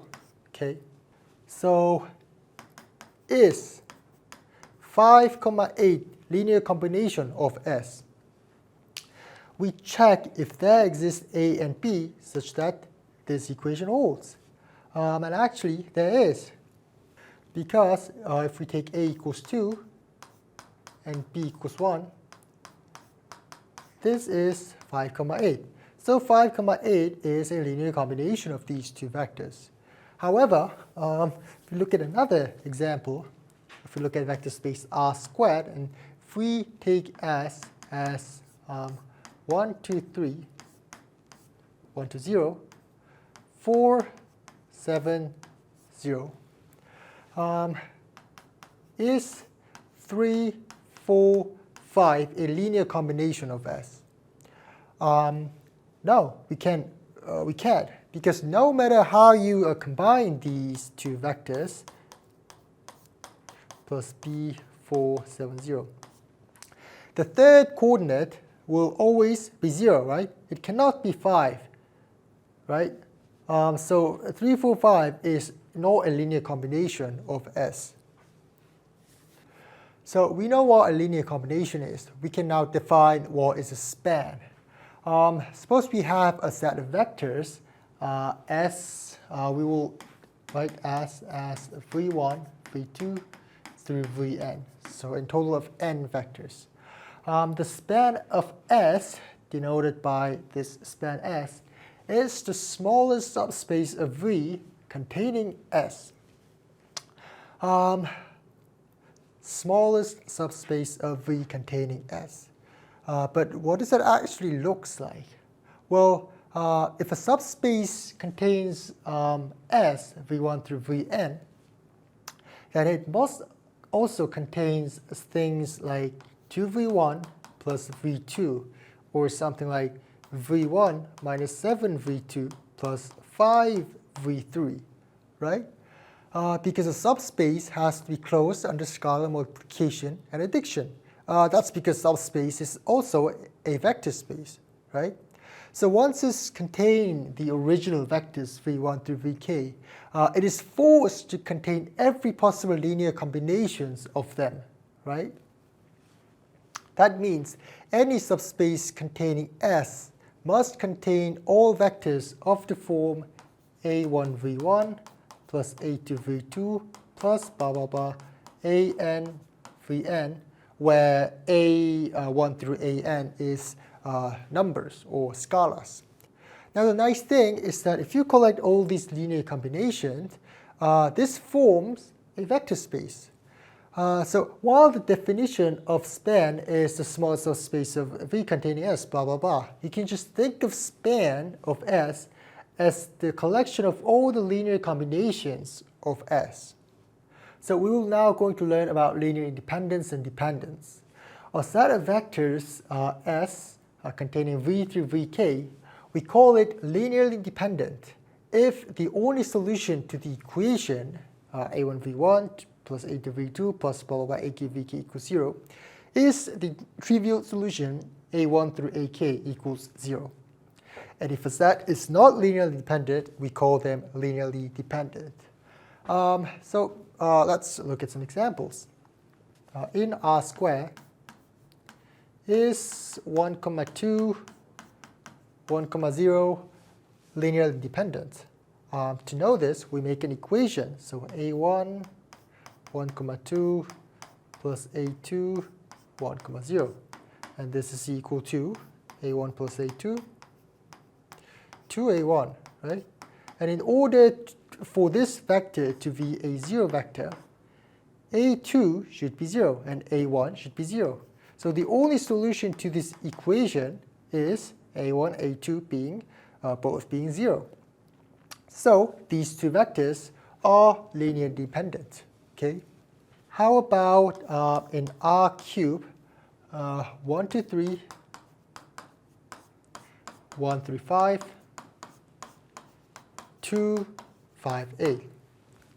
These vectors are not linearly dependent, meaning that they are linearly dependent, because this equation has another solution that A1 through AK being all 0, because there's a solution other than all A's being 0, right? In this case, we call that these vectors are linearly dependent. Another example, in Rx, again, Rx was the collection of all real coefficients of polynomial, right?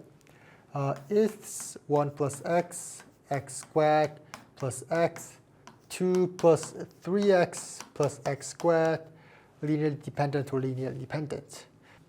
It's linearly dependent because there's a solution that looks like this, plus minus 1, 2 plus 3x plus x squared equals 0.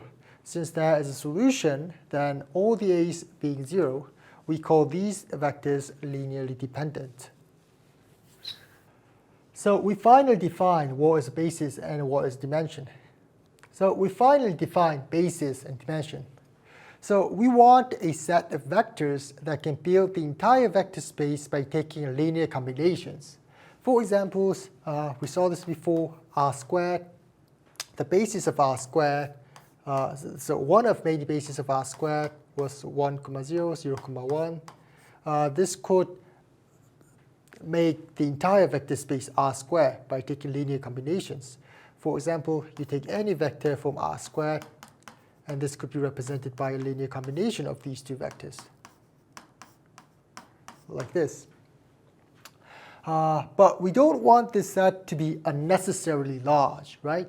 Because we can put like any other vector, 34, 55 in this set, and we can still generate a, b using the 3 vectors, but this is redundant. We don't need these unnecessary vector, right?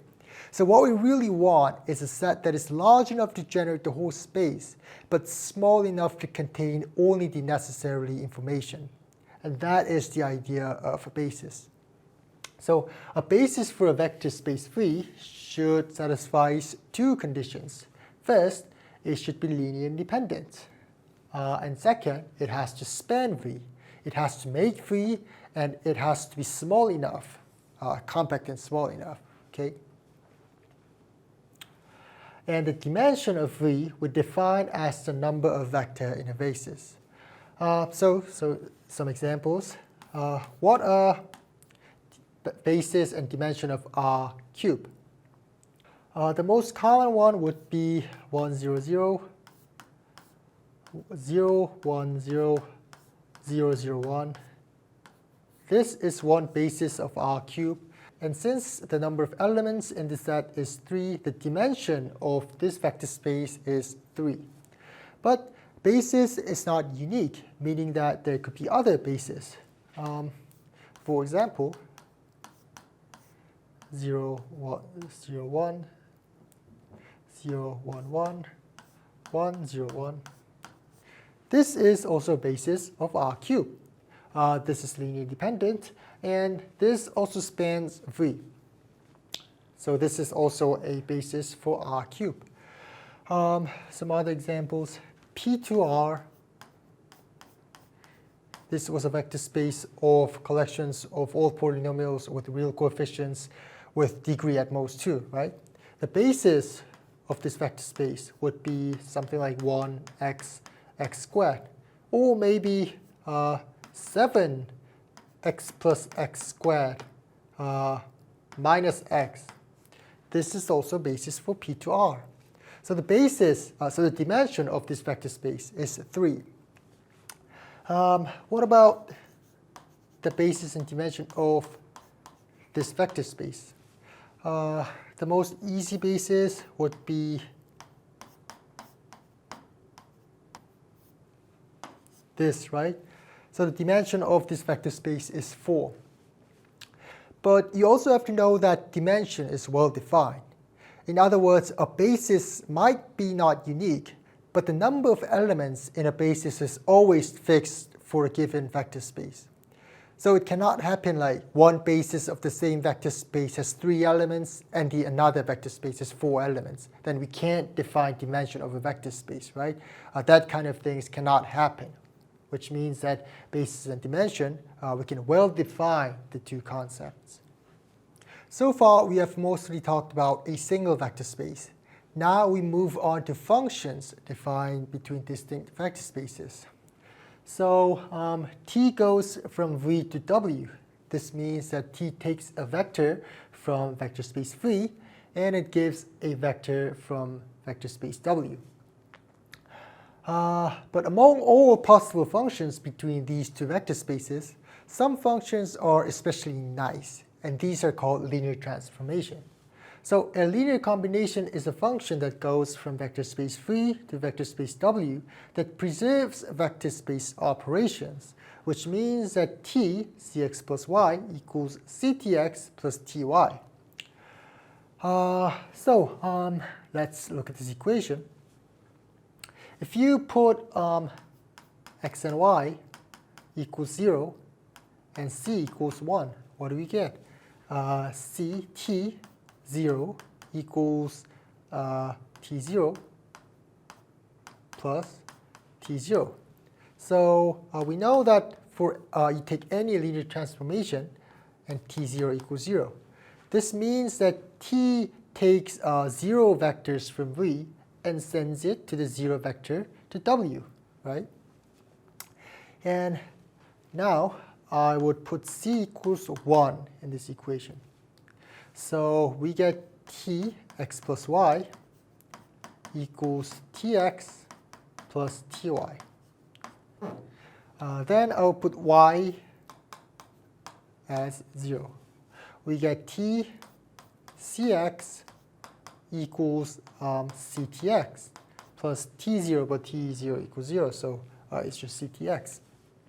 Notice that t preserves addition here, and t preserves scalar multiplication here. And there were two operations defined in vector spaces, right? Scalar multiplication and addition. That's why here I wrote t preserves vector space operations, okay? So let's look at some examples. T that goes from r squared to r squared. And I will define t x comma y as 2x, 3y. First off, this is obviously a function that is connecting these two vector spaces. But is it a linear transformation? To find out, we test if this satisfies this equation.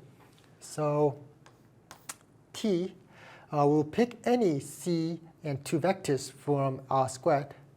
C x1, x2 plus y1, y2. This is equal to cx1 plus y1, cx2 plus y2, right? And by definition of t, this is equals to 2cx1 plus 2y1, 3cx2 plus 3y2. And this is equal to c 2x1, 2x2 plus 2y1, 3y2. And this is actually equals to t x1, x2 plus t y1 and y2. So comparing these two, this equation holds. So we know that this is a linear transformation. Some other examples of linear transformation. T that goes from r squared to r, tx comma y equals, I don't know, minus y, minus y. This is a linear transformation. And t from p to r, and tfx is defined as f0. This is also a linear transformation. You can check that if this definition of t satisfies this rule. Another example, t that goes from 2 by 2 matrix to R. And I will define t a, b, c, d as a plus d. This is also a linear transformation. But if I define c, t that goes from r squared to r squared, and t x comma y as x plus 1 comma y, this is not a linear transformation because you can find any counterexamples like t1 comma 1 equals 2 comma 1, right? Tn 0 comma 1 equals 0 comma 1, 1 comma 1. And if you add this two, t1 comma 2 should equal to the sum of these two, which is 3 comma 2, right? But this doesn't hold. So this is not a linear transformation. Similarly, if you define t that goes from r squared to r, and you define t x comma y as the product of the two, this is not a linear transformation. Kernel and image of a linear transformation. So what is a kernel? Kernel is the set of all vectors in V that are sent to 0 vectors in W. An image of T is basically the set of all possible outcomes of the T, all possible outputs of T. Some examples. Consider the map that goes from r squared to r squared, and t x comma y is defined as x plus y comma 0. If you test this, this is a linear transformation, right? So what is a kernel of this linear transformation? So a kernel, we want this to be 0 vector, right? 0 comma 0. So the kernel of this linear transformation would be the collection of vectors satisfying x plus y equals 0. So we can write this as vectors of the form minus x, comma x, where x is real number. And what is the image of this linear transformation? Actually, the image looks like this, right? Any x, 0 form can be made by this linear transformation. Some other examples. If I define t that goes from Rx, again, real number, a real coefficients polynomial, to Rx, and I define Tp as p prime. So what is the kernel of this linear transformation? So we want p prime to be 0, which means that p has to be a constant function, right? So the kernel of t is a constant. And how about image of t? The image of t is actually Rx itself, right? Because the indefinite integral of any polynomial is still in Rx. Now we connect two ideas that we have already seen. We learn about matrices and we learn about linear transformations. One important fact in linear algebra is that every linear transformation can be uniquely represented by a matrix once we choose a basis for V and W. Of course, a linear transformation itself is not literally a matrix, right? It was a function defined between two vector spaces. But if we choose a vector, if we choose a basis for V, and if we choose a basis for W, then we can describe the action of the linear transformation using a matrix. So how does this work? First, let's choose a basis for V and W. So for V, I will choose the basis as V1, V2, blah, blah, blah, Vn. So the dimension of V is n. For W, the basis would be something like W1, small w2 to Wm. So the dimension of the vector space W is m. So if I pick any vector from V, this can be uniquely represented by the linear combinations of the basis of V, right? So it's like a1 v1 plus a2 v2 plus blah, blah, blah, an vn. So if we look at, so if we apply the T linear transformation. So if we apply T to V, what happens? a1 v1 plus a2 v2 plus blah, blah, blah, an vn. Okay? And since T is a linear transformation, we can split this and make it simple, like this. a1 tv1, a2 tv2, an tvn, like this. And T was a linear transformation that sends a vector from V to a vector from W, right? So tv1 through tvn is a member of W. This is an element of W. And since we chose a basis for W, we can represent this tv1, tv2, tvn with the linear combination of the basis, right?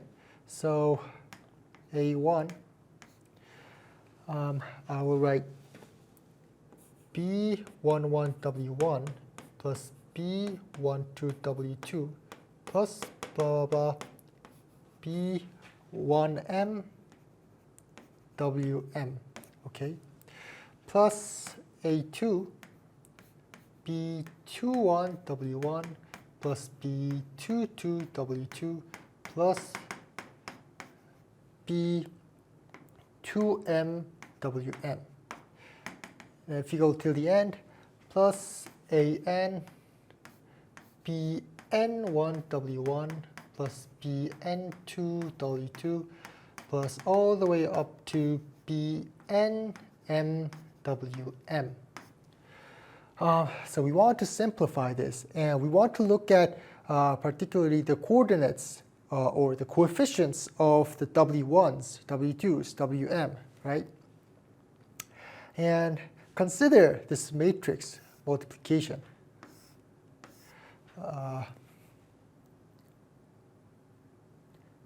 A1, A2, AN. Here we have B11, B21, B12, B22, B32, all the way up to N2.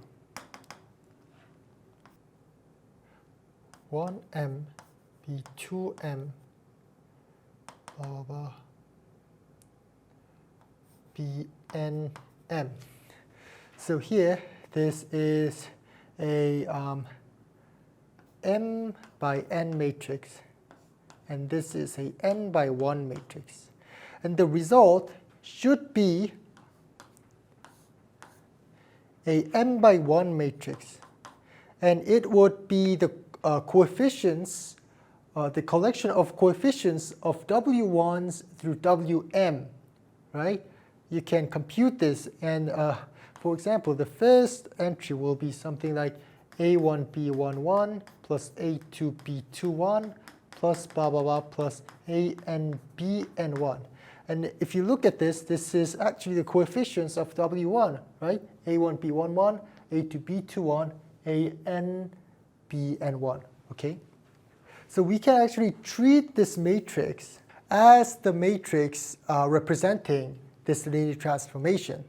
If you look at some real-world examples, T goes from R cubed to R cubed. And if I define Tx, y, z equals Tx plus y, y plus z, z plus x, I can represent the T with matrix multiplication like this. So you can say that this matrix represents this linear transformation. So if this feels too technical and complicated, you don't have to know all the details. But I need you to remember that the linear transformation can be represented as a matrix once we choose a basis for V and W. Now we're going to be looking at eigenvalues and eigenvectors. Suppose we have a linear transformation that goes from V to V. So here the domain and the codomain are the same vector space. An eigenvector is a special vector whose direction doesn't change under T. More precisely, the eigenvector is a vector such that TV equals lambda V for some scalar eigenvalue lambda.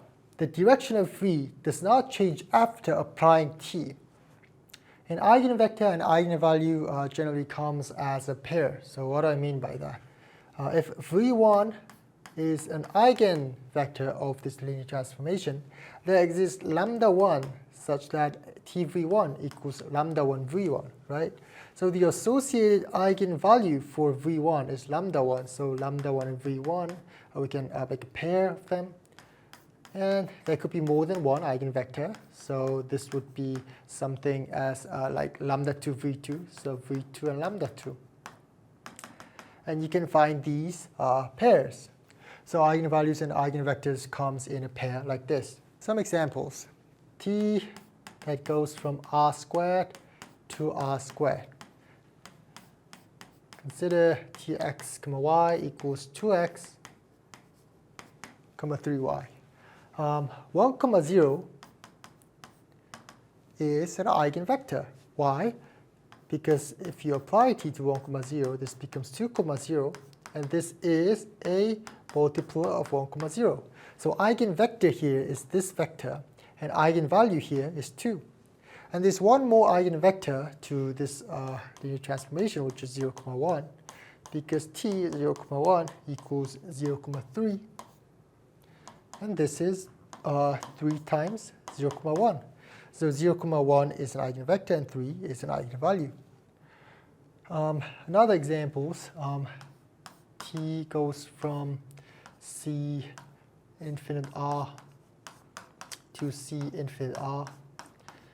We haven't looked at this previously. This is a vector space that contains infinitely differentiable functions. Okay, and I'll define Tf as the derivative of f.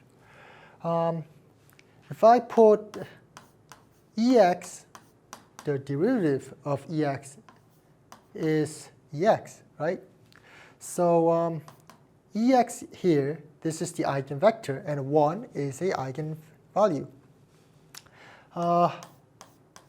E to the 3x, this is also eigenvector, and 3 here is the eigenvalue.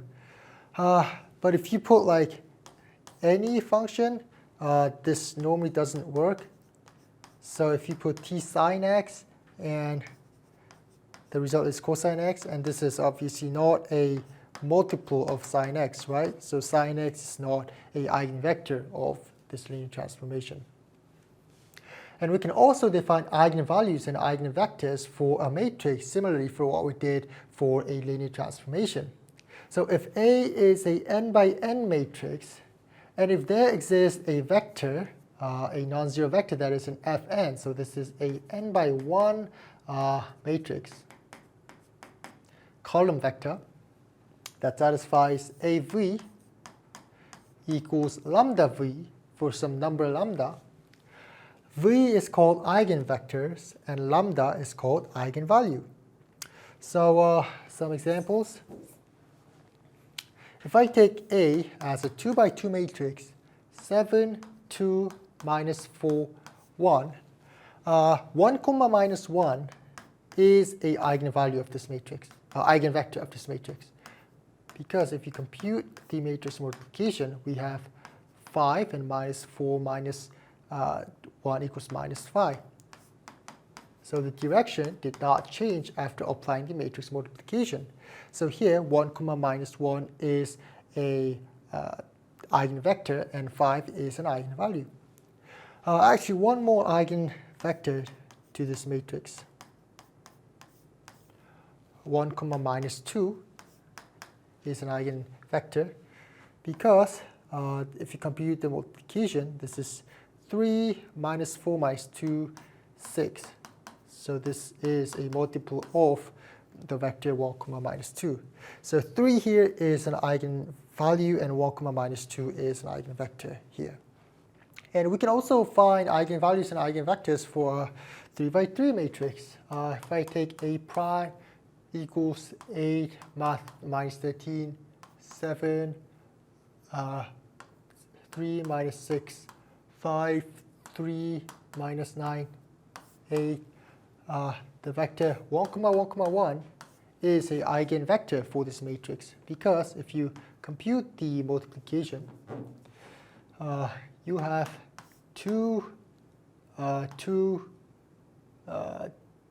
third row first column, right? So 2, and this is a multiple of 1, 1, 1. So here 1, 1, 1 is an eigenvector and 2 is an eigenvalue. Now the question is, how do we find the eigenvalue and eigenvector for a given matrix? For given matrix A, we want to find lambda and V such that AV equals lambda V. Of course, V is a column vector, and lambda is a scalar, and V is non-zero, right? Because in the definition of eigenvector, it says that eigenvector should not be a zero vector, okay? And I will write the right-hand side using the identity matrix like this. And I will move this term to the left and factor out the V. So we have A minus lambda I V equals 0. in this equation, if A minus lambda I has an inverse, what happens? If A minus lambda I has an inverse, we can multiply the inverse on both sides, which means that A minus lambda I minus 1, A minus lambda I 3 equals A minus lambda I 0.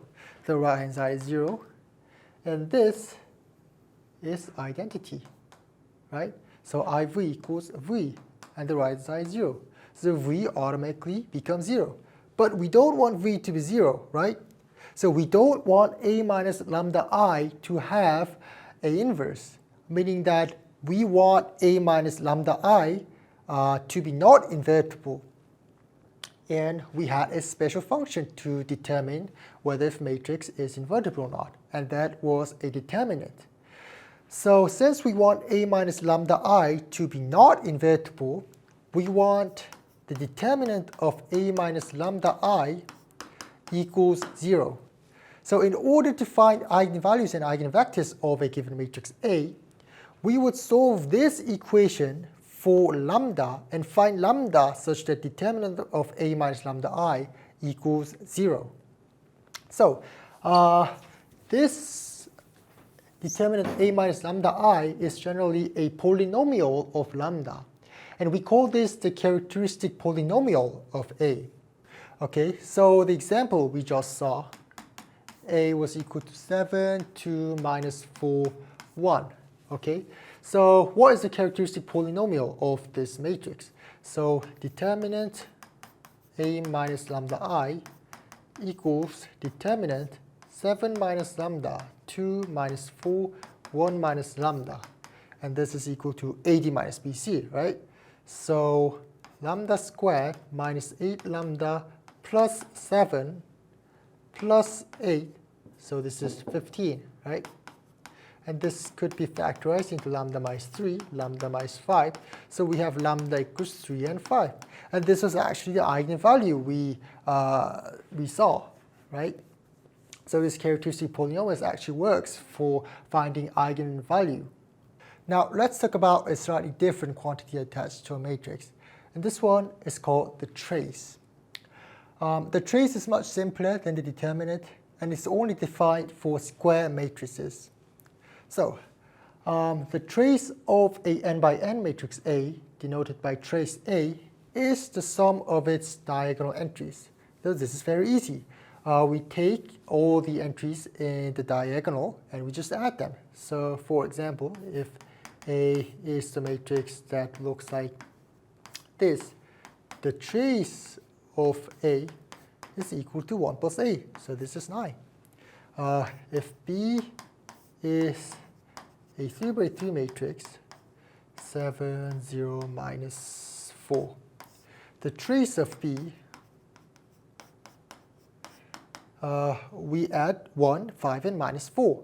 So this is 2. It's very easy. And this is how we compute a trace of a matrix. So similar matrices.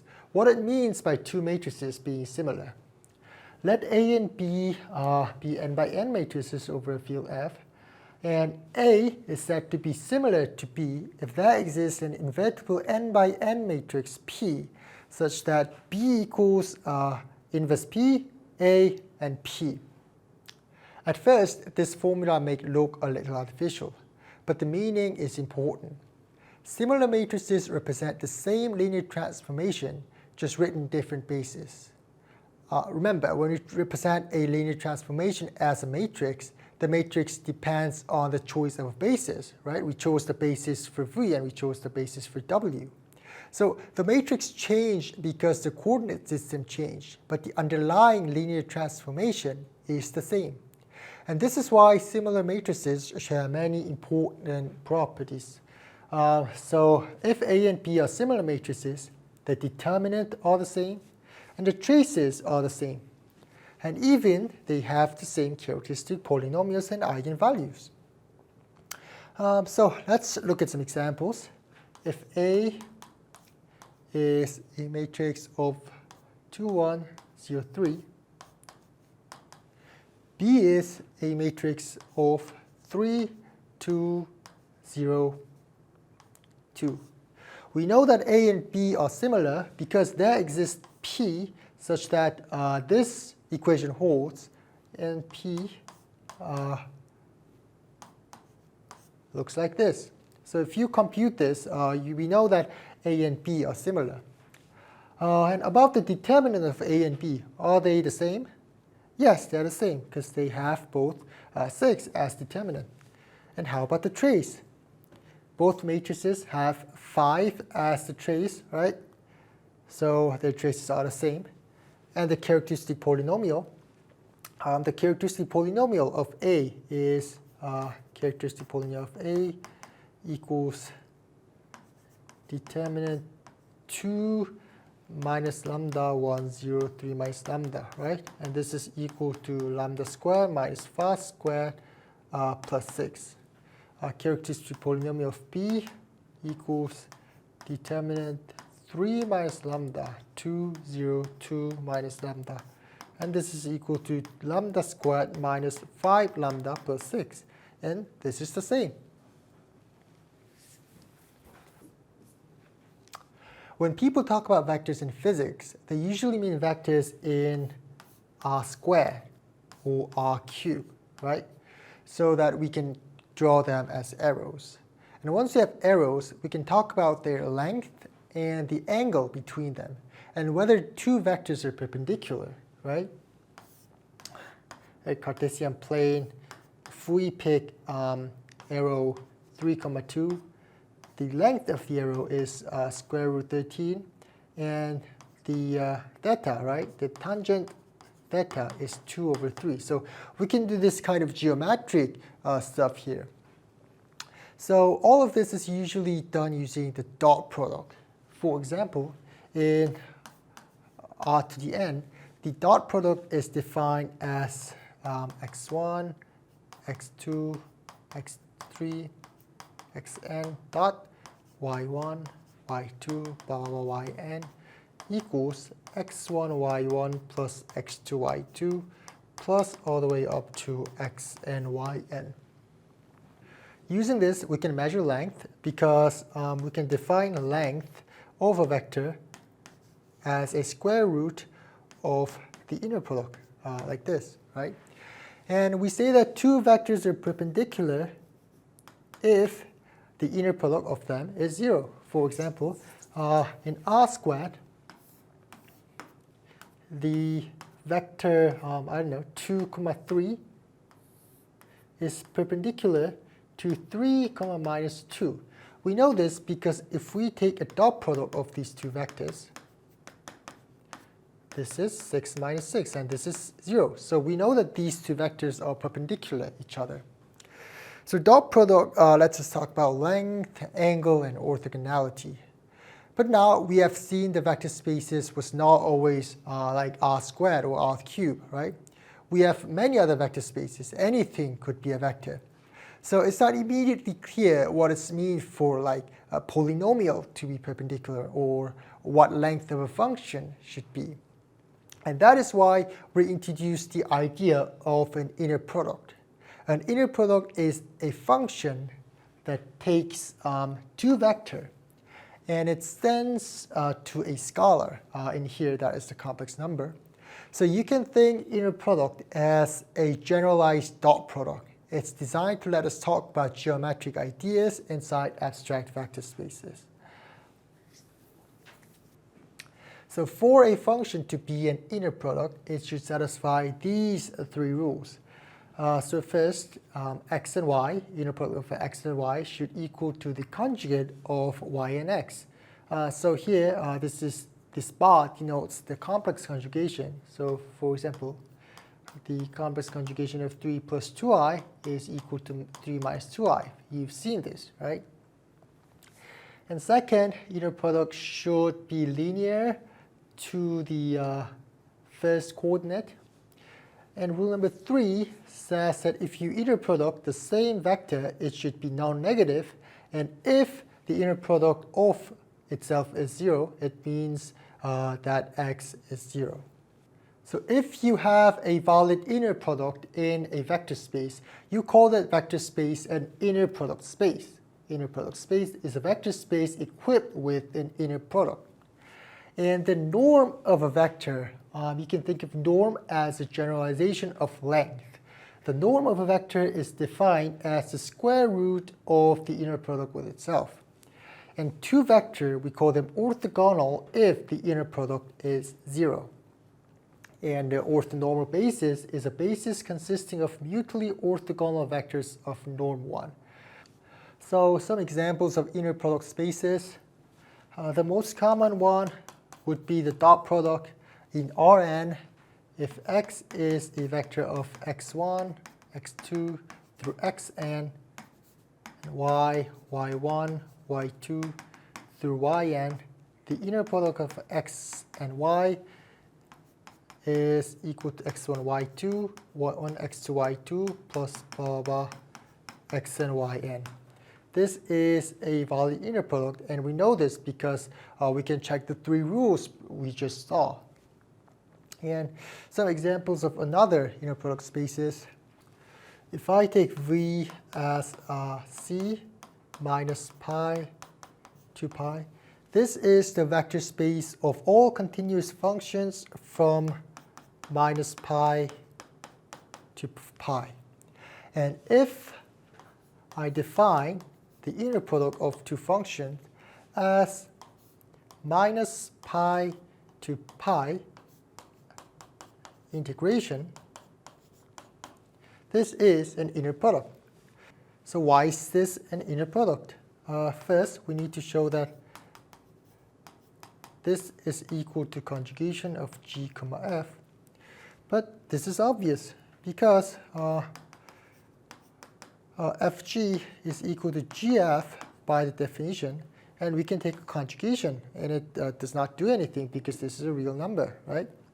And the second one, cf1 plus f2 g, it has to be equal to c inner product f1 g plus f2 g. And this also holds because you actually put cf1 plus f2 into this. So cf1 plus f2 inner product g equals integration cf1 plus f2 g dx. And this is equal to minus pi f1 g dx plus, it gets dirtier, f2g dx. And this is equal to inner product of f1 and x, and this is equal to inner product of f2 and x, so this holds. And number 3 is the result of an inner product is non-negative, and if this is 0, we need to show that f is 0. And this is also obvious. If you take an inner product with itself,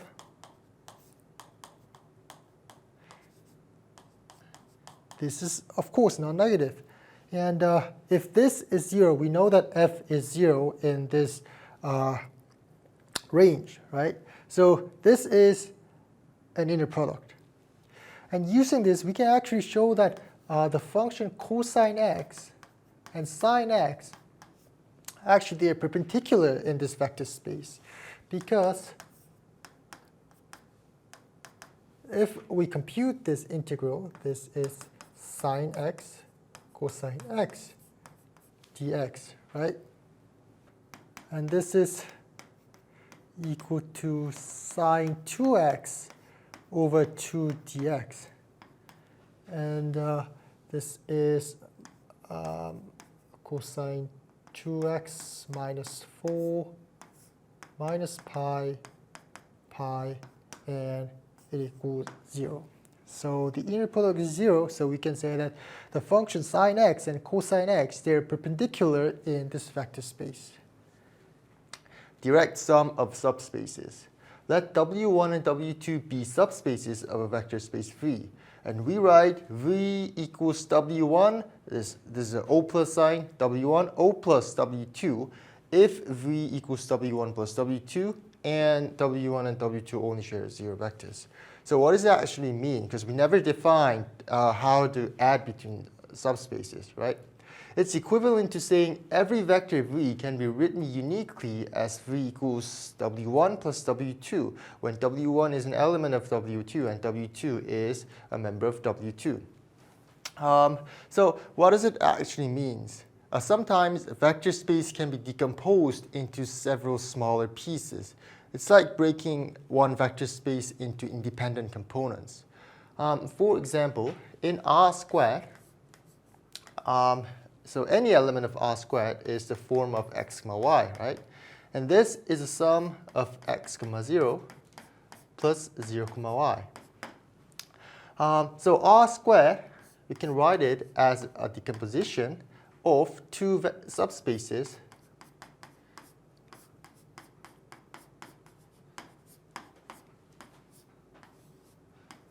zero comma y when y is a real number. This set is a vector space itself, and this set is a vector space. And x comma 0 here is an element of this vector space, and 0 comma y is an element of this vector space. And since x comma y can be written as a sum of these two, we can say that R squared can be decomposed into these two vector spaces. Another example would be P2R. Remember P2R? This was the vector space of polynomials with real coefficient whose degree was maximum 2. Okay? And this is actually a decomposition of span 1 plus span x plus span x squared. This is pretty obvious because you pick any element in P2R and it looks like this, a plus bx plus cx squared. And a is a member of span 1, and bx is a member of span x, and cx squared is an element of span x squared. And the three vector space only shares 0 vectors.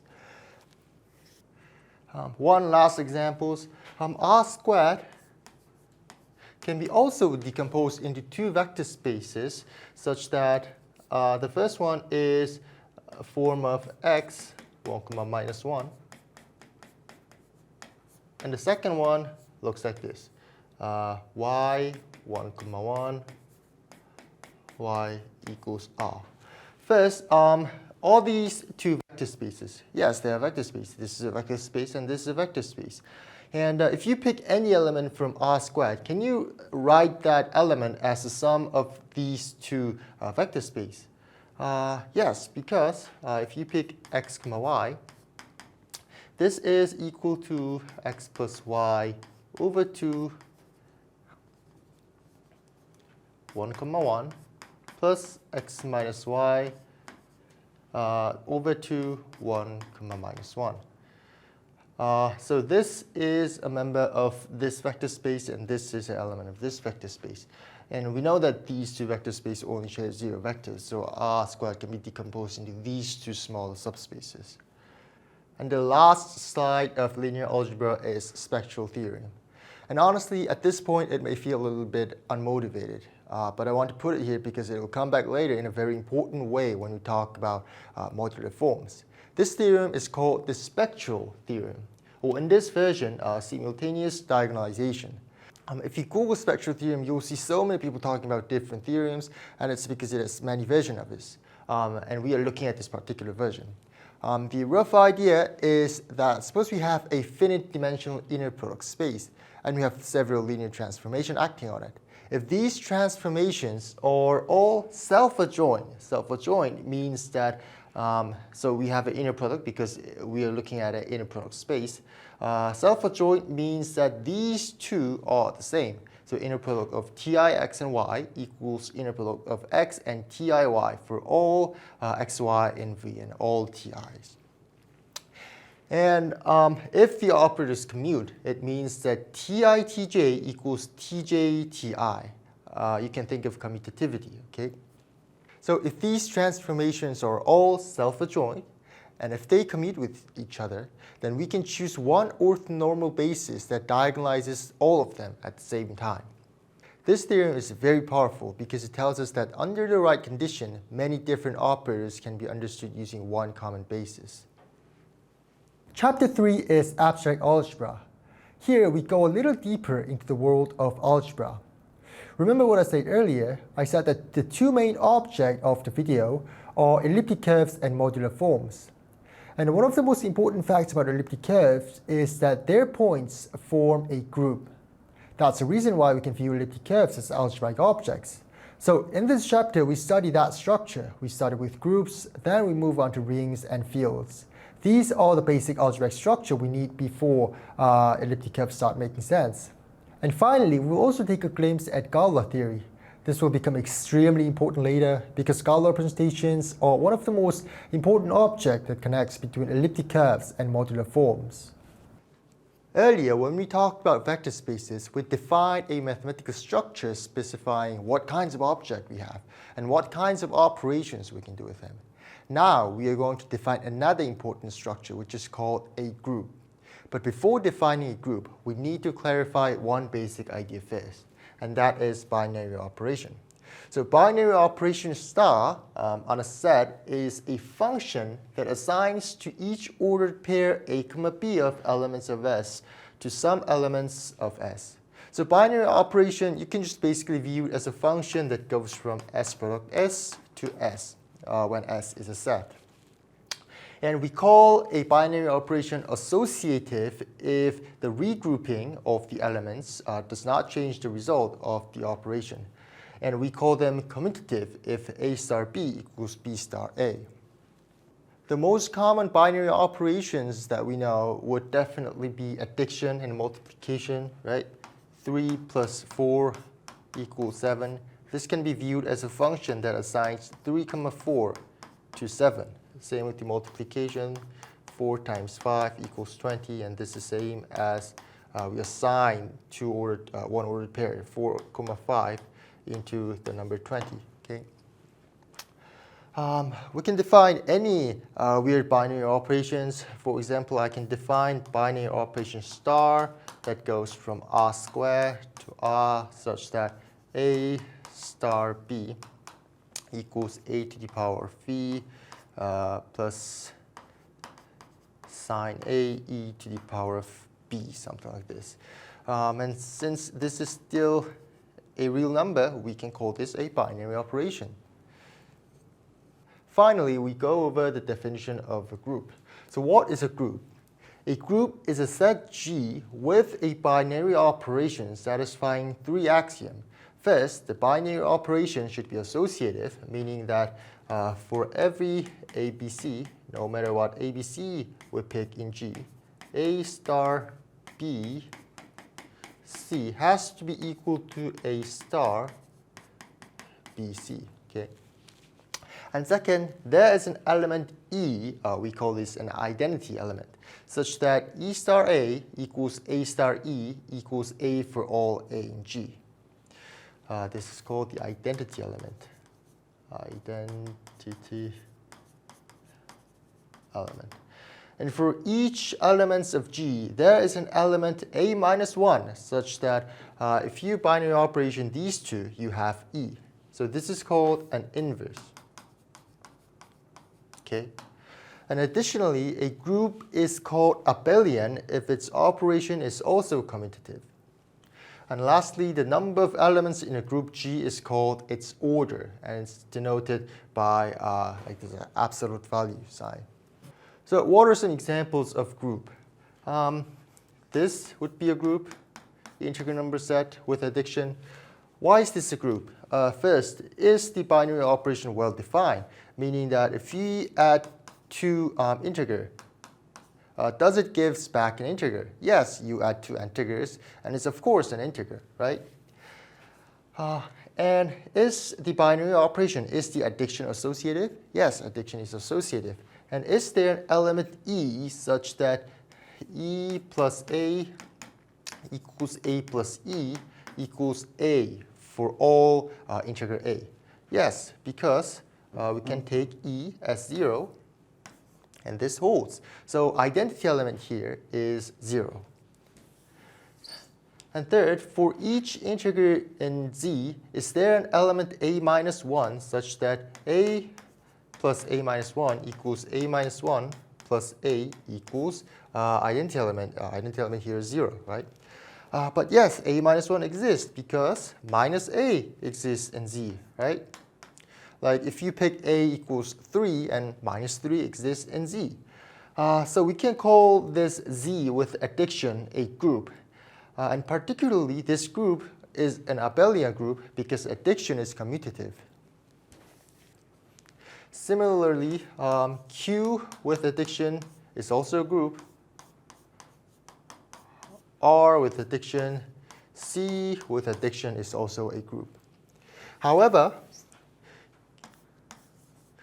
Q with multiplication is not a group because, let's see, first, is multiplicative associative? Yes, multiplication is associative. And is there an element E such that E star A equals A star E equals A? Yes, because we can take 1. 1 times A equals A times 1 equals A for all A and Q, right? But for each A and G, is there an inverse element? No, because if you pick 0, 0 has no inverse. There exists no such integer such that 0 times b equals b times 0 equals the identity 1, right? So for 0, the inverse does not exist, so we can't call this a group. However, Q with addition was a group, right? So the distinction is very important. The same set can behave very differently depending on what operations we put on it. Another examples would be Zn with addiction. So what is Zn here? Zn is basically a subset from 0 to n minus 1. But the addiction here is not the ordinary addiction we know. So in here, we first add numbers and take the remainder modulo n. So for example, in Z3, 1 plus 1 equals 2. 1 plus 0 equals 1, right? But 1 plus 2 does not equals 3 because 3 is not in the set. We have to take the remainder modulo 3. So 1 plus 2 equals 3 divided by 3 modulo is 0 in this set.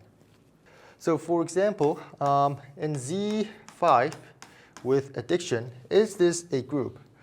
Yes, it's a group because the operation plus is associative, and there is 0 such that 0 plus A equals A plus 0 equals A. So 0 here is the identity element.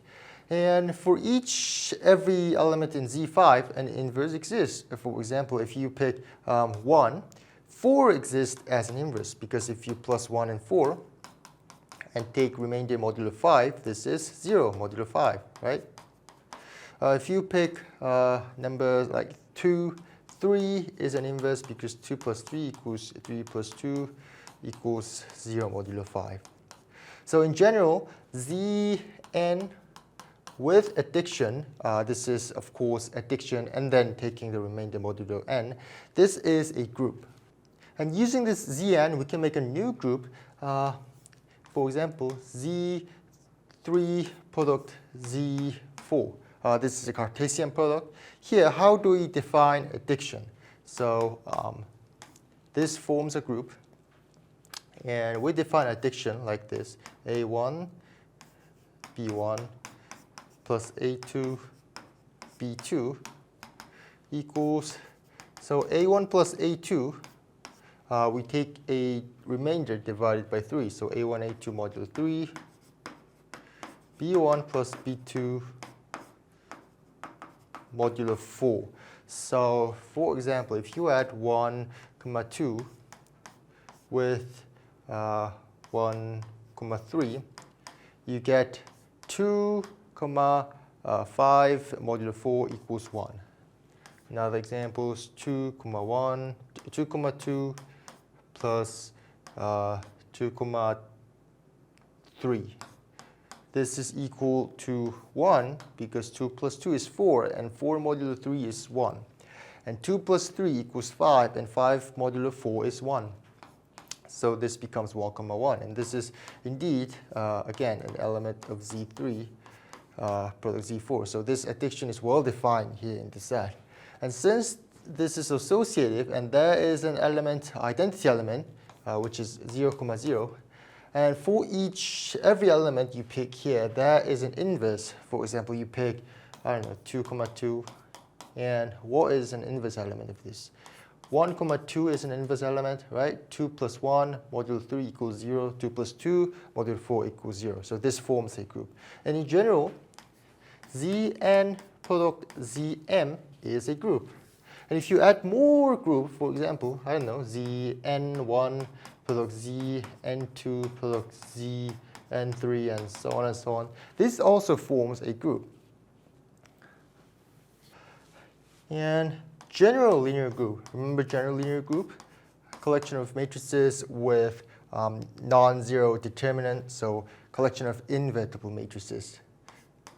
So you take a general linear group with multiplication, and this is still a group. Because first, is multiplication well defined? Yes, because you pick any two invertible matrices, and you multiply them. The result is also invertible because determinant AB equals determinant A, determinant B. And since A and B is in this group, determinant A and determinant B, both is not 0, right? So this is non-zero, which means that AB is also invertible. So AB is still in this set. So multiplication here in this set is well defined. And we know that matrix multiplication is associative, and that is an identity element such that this holds. And for each A, an inverse, inverse here is inverse matrix, right? And every element in here has an inverse matrix because literally it's a definition, right? General linear group, it was the set of invertible matrices. And similarly, special linear group with multiplication is a group. And remember nth root of unity? If I define mu n as the collection of complex numbers satisfying z to the n equals 1, and if we take mu n and multiplication, this is still a group. Because first, is multiplication well defined? Yes, because if z1 and z2 are element of mu n, z1, z2 is also an element of mu n because if we take this to the nth power, this becomes z1 to the n, z to the n, and this is equals to 1. So z1 and z2, z1, z2 is an element of mu n. And we know that multiplication is associative, and that is 1, identity element here. 1 to the power of n equals 1, so 1 is in this set. And for every z in mu n, is there an inverse element? Yes, because 1 over z is still in this set, right? So we can call this a group. When we talk about a group, technically we should specify both the set and the operation. So the honest notation would be something like this, set and the binary operation. But people do not always say them both times. If the operation is obvious, we usually just say the set. For example, if I say R is a group, then you should immediately think, okay, they probably mean R with addition. Subgroup, it's a very similar concept with subspace or subset. It's basically a smaller group sitting inside a larger group. So a subset H of a group G is called subgroup if H itself is a group under the operation of G. And we write like this, HG. So some examples of subgroup. Z is a subgroup of Q. Of course, the binary operation here is the addition. Special linear group with matrix multiplication is subgroup of general linear group with multiplication.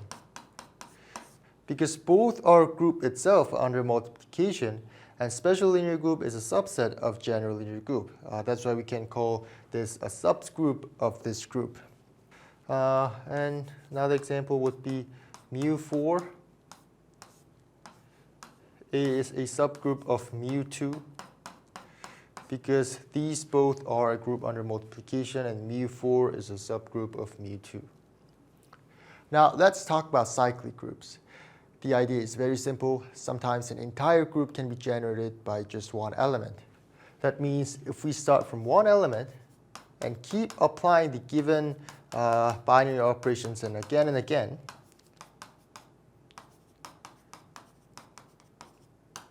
so on, and eventually we get every element of a group. When this happens, we call the group cyclic. So a group G is cyclic if it can be generated by a single element. And we write G equals this, I don't know what to call this, A, and this is all the collection of A to the n. Here, A to the n does not mean ordinary multiplication. It means applying the given group operation repeatedly n times. So n, A to the n, this means you apply the binary operation n times. So some examples of cyclic group. Z is cyclic with generator 1 and also -1. Because like if you pick 7, 7 is obtained by adding 1 7 times. Another examples, Zn is also cyclic with generator 1 and -1. However, Z7 is also a cyclic group, but other than 1 and -1, 3 can be also a generator because 3, if you add 3 one times, it's 3. 3 two times, it becomes 6. And you add 3, and it becomes 9. And 9 modulo 7 is 2, right? 2 plus 3, 5. 5 plus 3, 8, which is 1 modulo 7. And 1 plus 3 equals 4. And 4 plus 3 equals 7, which is 0. And this is Z7. We got all the elements by just adding up 3. So 3 is a generator of cyclic group Z7. And mu_n is a cyclic group with generator 2 pi I over n because the element of this group is the form of e to the 2 pi I n times k. Okay? So to understand the group, we need to understand how the elements interact under that operation. One way to do is to make an operation table. For example, let's look at Z3. So Z3, we had 3 elements, 0, 1, and 2. 0, 1, 2. And let's make an operation table like this.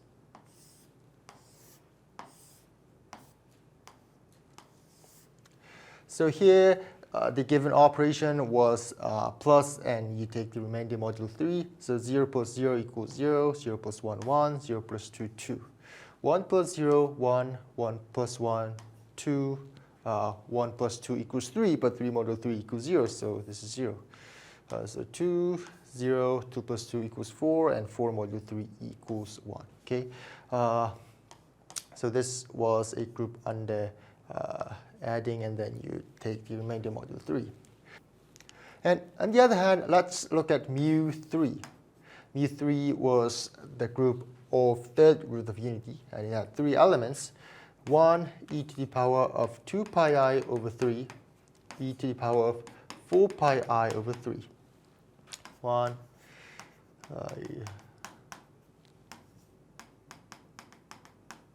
So let's make an operation table.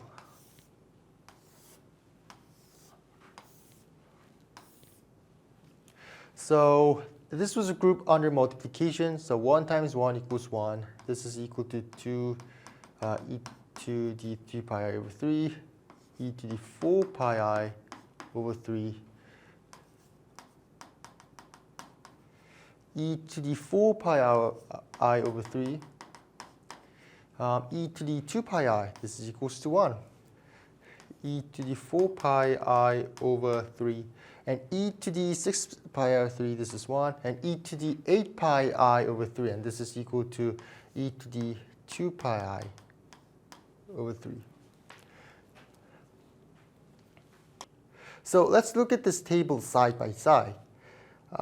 If we match 0 from Z3 and 1 from mu3 and 1 and e to the 2 pi I over 3, 2 here and e to the 4 pi I over 3, what happens? So we match 0 here and 1. 1 here, and e to the 2 pi I over 3. And 2 here, we match with e to the 4 pi I over 3.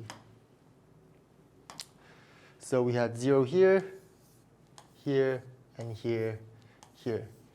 And here, 0 corresponds to 1, right? 1, 1, 1,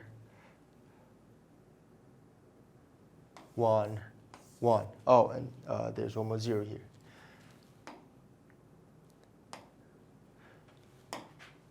And 1 here. 1 corresponds to e to the 2 pi I over 3. So here, here, here, and here.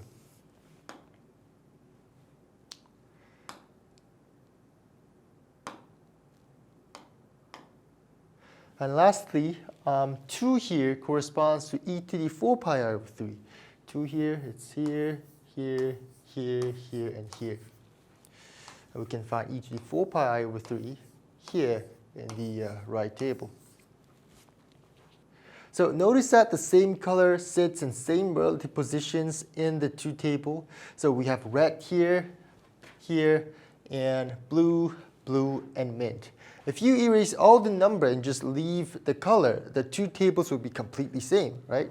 But again, the two group has nothing in common. Z3, it has 0, 1, 2 as an element, and mu3, it even has a complex number as an element.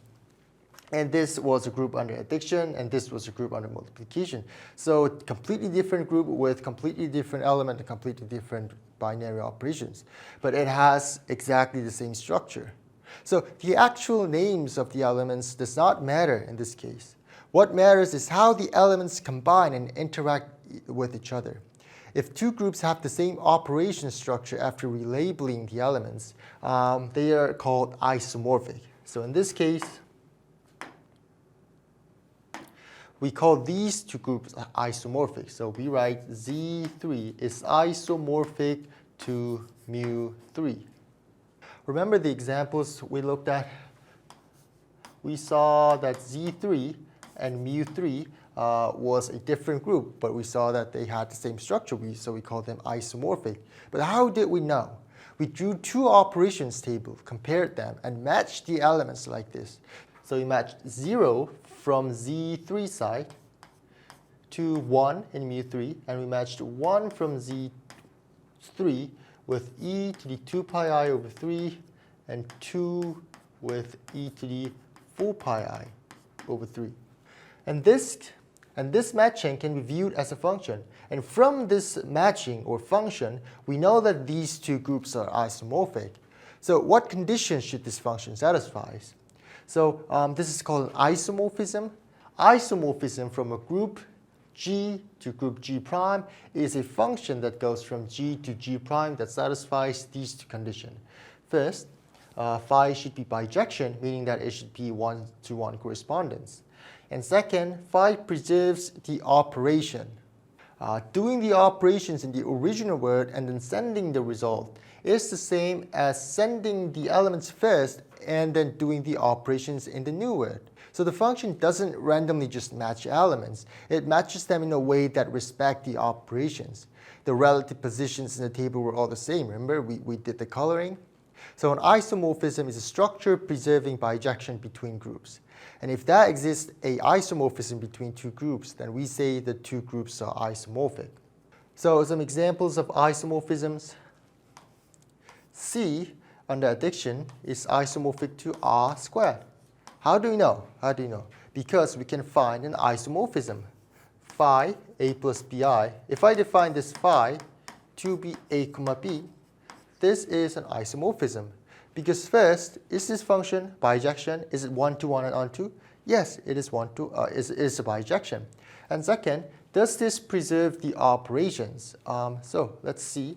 Phi a1 plus b1i plus a2 plus b2i. So it's doing the operation first and then sending to r squared, right? And this is equal to phi a1 plus a2 plus B1 plus B2i, right? And by definition, this is A1 plus A2, comma B1 plus B2. And this is the same as A1, comma B1 plus A2, comma B2. And this is equal to phi A1 plus B1i plus phi A2 plus B2i. So rule number 2 holds, which means that this preserves the operation. Phi preserves the addition. So we can call this isomorphism, and we know that C is isomorphic to R squared. Another example would be R under addition is isomorphic to R plus, which is the positive real numbers. Under multiplication, this is also a group, because we can define phi x equals e to the power of x. Of course, phi goes from this group to this group. Because phi is a bijection and it preserves the operation. Well, why does it preserve the operation? Because phi x1 plus x2 equals e to the x1 plus x2, right? And this is equal to e to the x1, e to the x2, which is phi x1, phi x2. So it satisfies. So this is a isomorphism. So we know that these two groups are isomorphic. And lastly, Z4 is isomorphic to mu4 because there is an isomorphism phi that goes from Z4 to mu4 such that phi k equals ik, and this is an isomorphism. So we know that these two are isomorphic. In general, Zn is isomorphic to mu n. Now that we have learned the idea of isomorphism, we can start thinking in a new way. If two groups are isomorphic, then structurally they're the same, right? The symbols may be different, the elements may be different, the binary operations may be different, but as groups they have the same structure. So naturally, we can ask, can we classify groups up to isomorphism? In other words, can we make a list of possible group structures where we do not distinguish groups that are essentially the same? For general groups, this is extremely difficult, but for finitely generated abelian group, that's a beautiful answer, and this is called the fundamental theorem of finitely generated abelian group. So for every finitely generated abelian group G, we haven't learned this finitely generated abelian group yet, but just think of this as finite abelian group. Okay?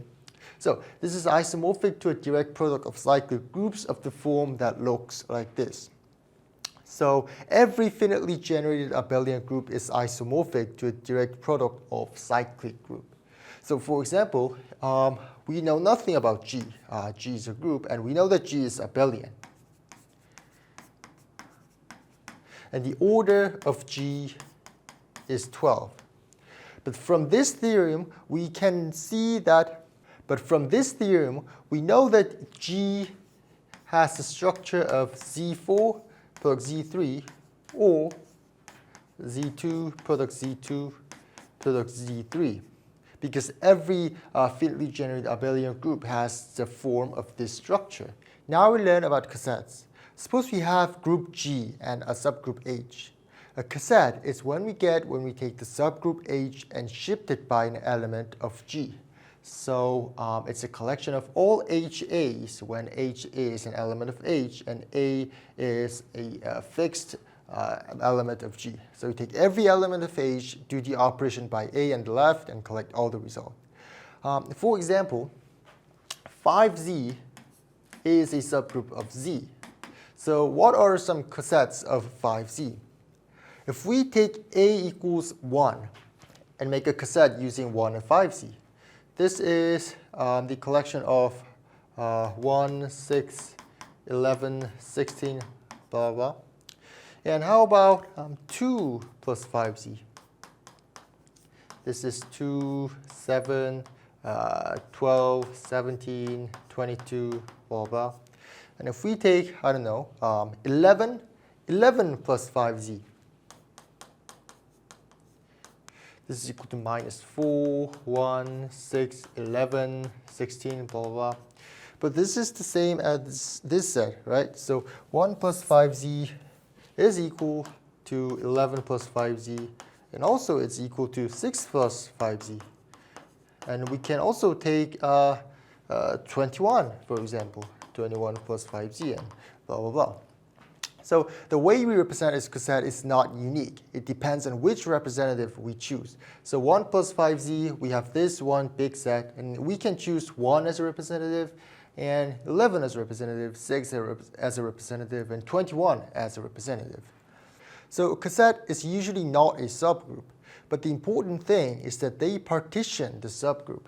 For example, let's look at all the cosets of 5z. So 1 plus 5z is this set, 2 plus 5z, and you also have 3 plus 5z, which is basically all the natural numbers that has remainder 3 when divided modulo 5.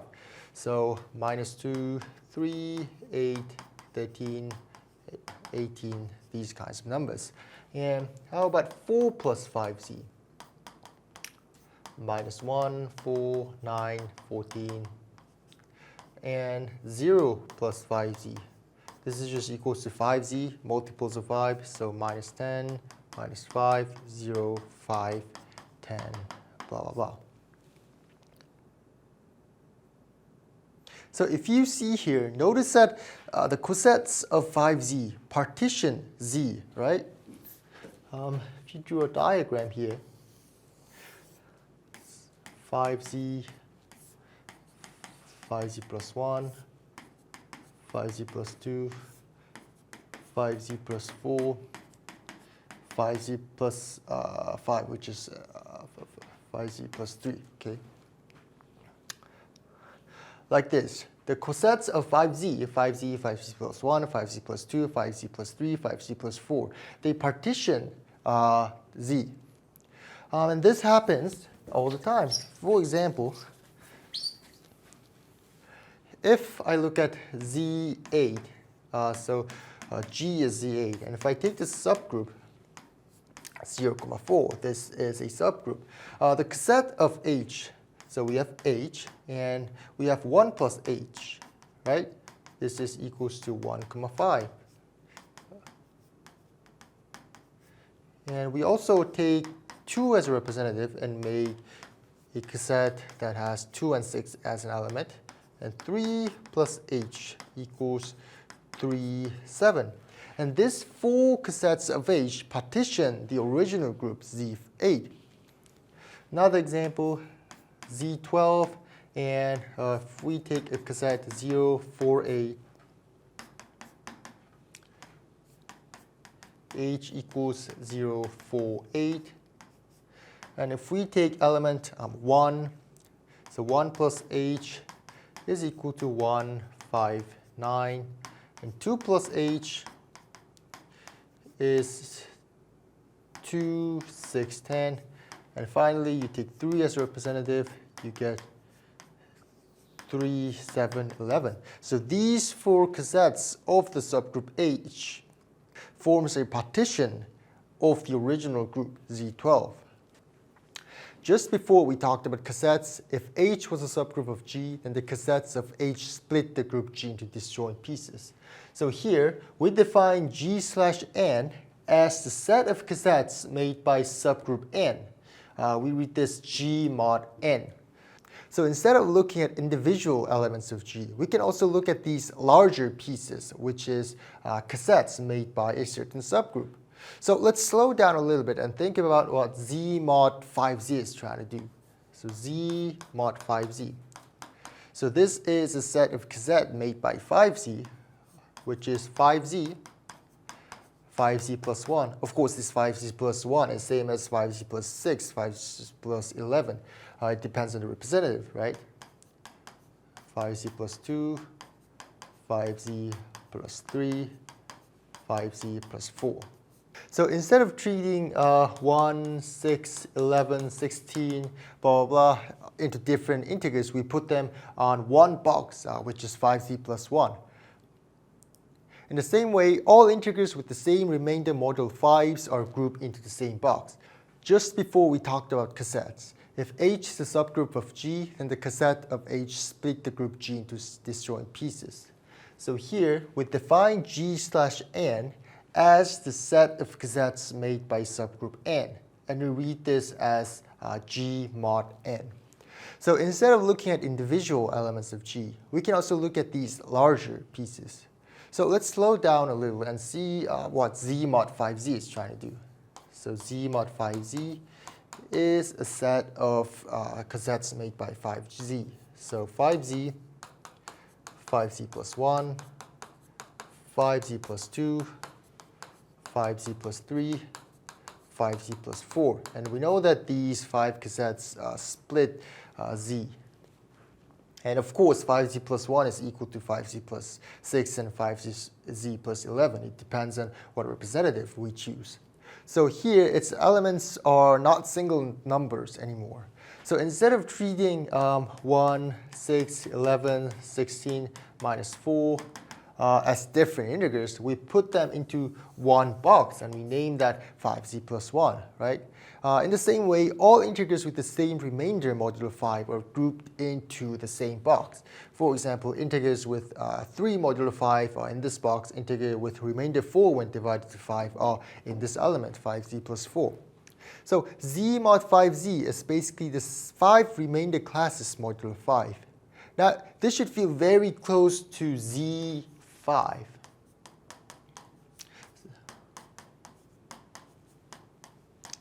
In Z5, we also only care about the remainders, 0, 1, 2, 3, 4, right? So we want this 5 cassettes to behave like Z5. So we feel like Z mod 5Z to be a group isomorphic to Z5. We feel like 5Z is related to 0, and 5Z1 with 1, 5Z plus with 2, and 5Z plus 4 with 4. But if we want cassettes to form a group, we need an operations between cassettes, right? To be a group, we need elements in operation. We have elements here, but we never define operations between cassettes, right? So how do we define operations between cassettes?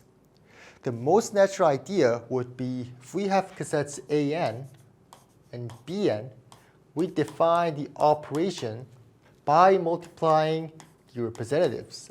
AB here is the representatives. So 5Z, if we had 5Z plus, 5Z plus 2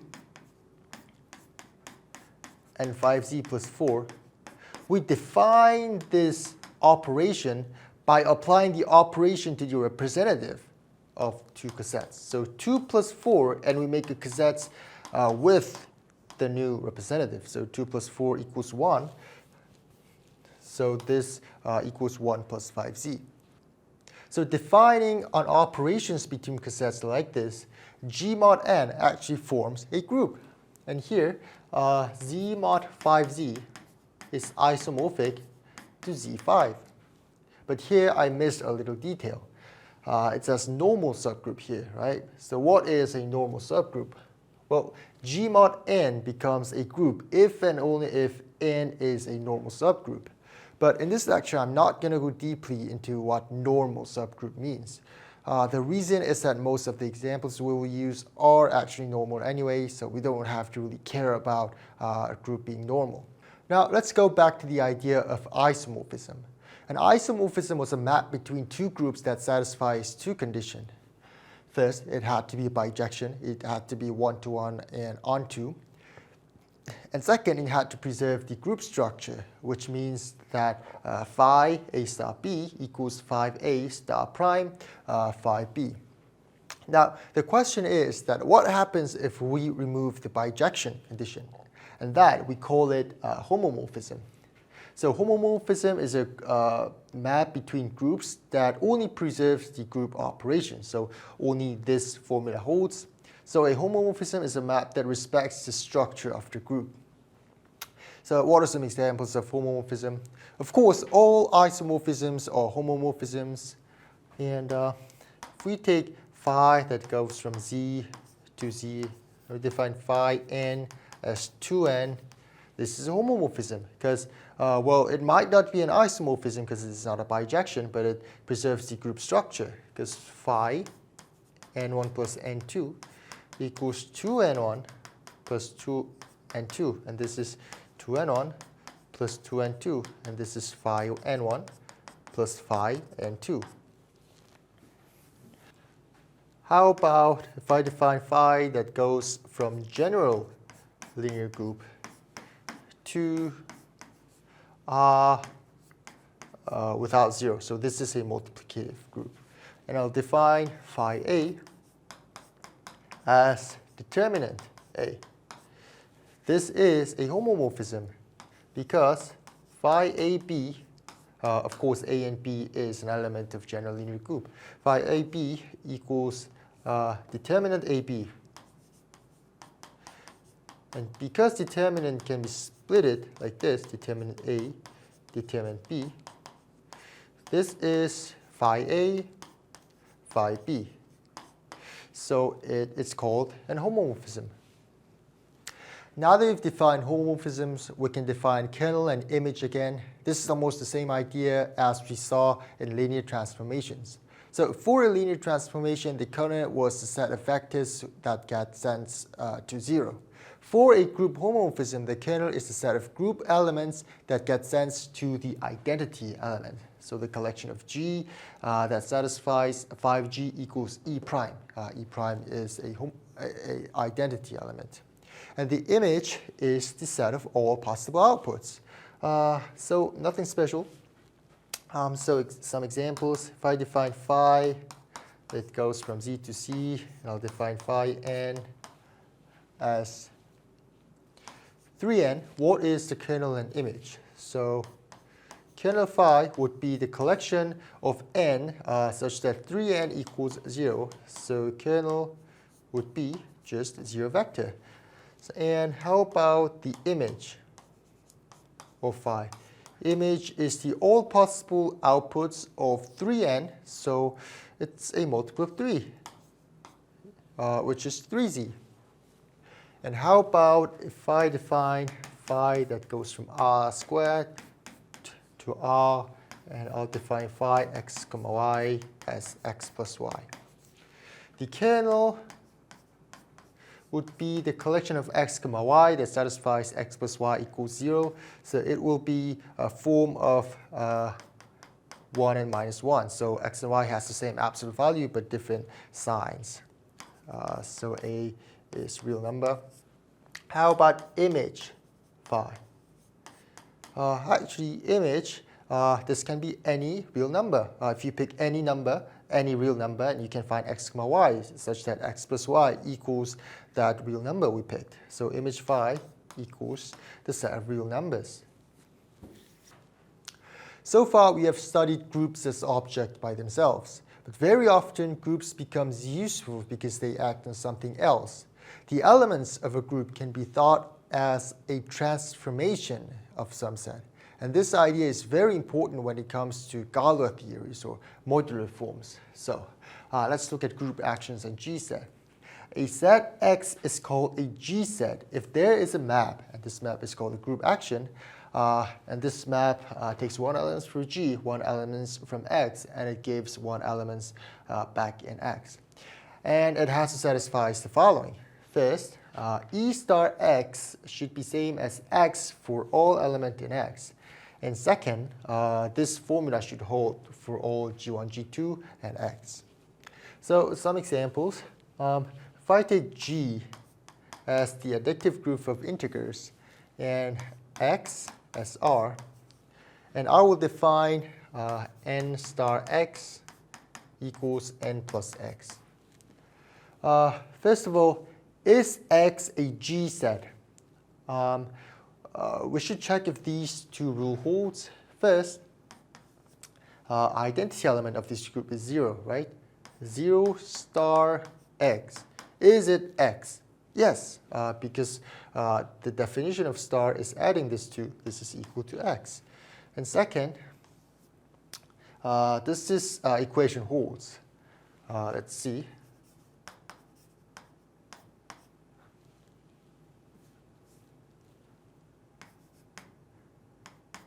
So n1 plus n2 star x, is it equal to n1 star G2 star x, so N2 star x. But yes, this holds because star here is the same as addition, right? And addition, the associativity law holds because so obviously this works. So we can call X a G set, and this operation particularly is called a group action. Another example, I will look at G, real number additive group, and I will take X as R squared. And I will define theta x comma y with the matrix multiplication cosine theta minus sine theta, sine theta cosine theta x y. This is a very famous group action.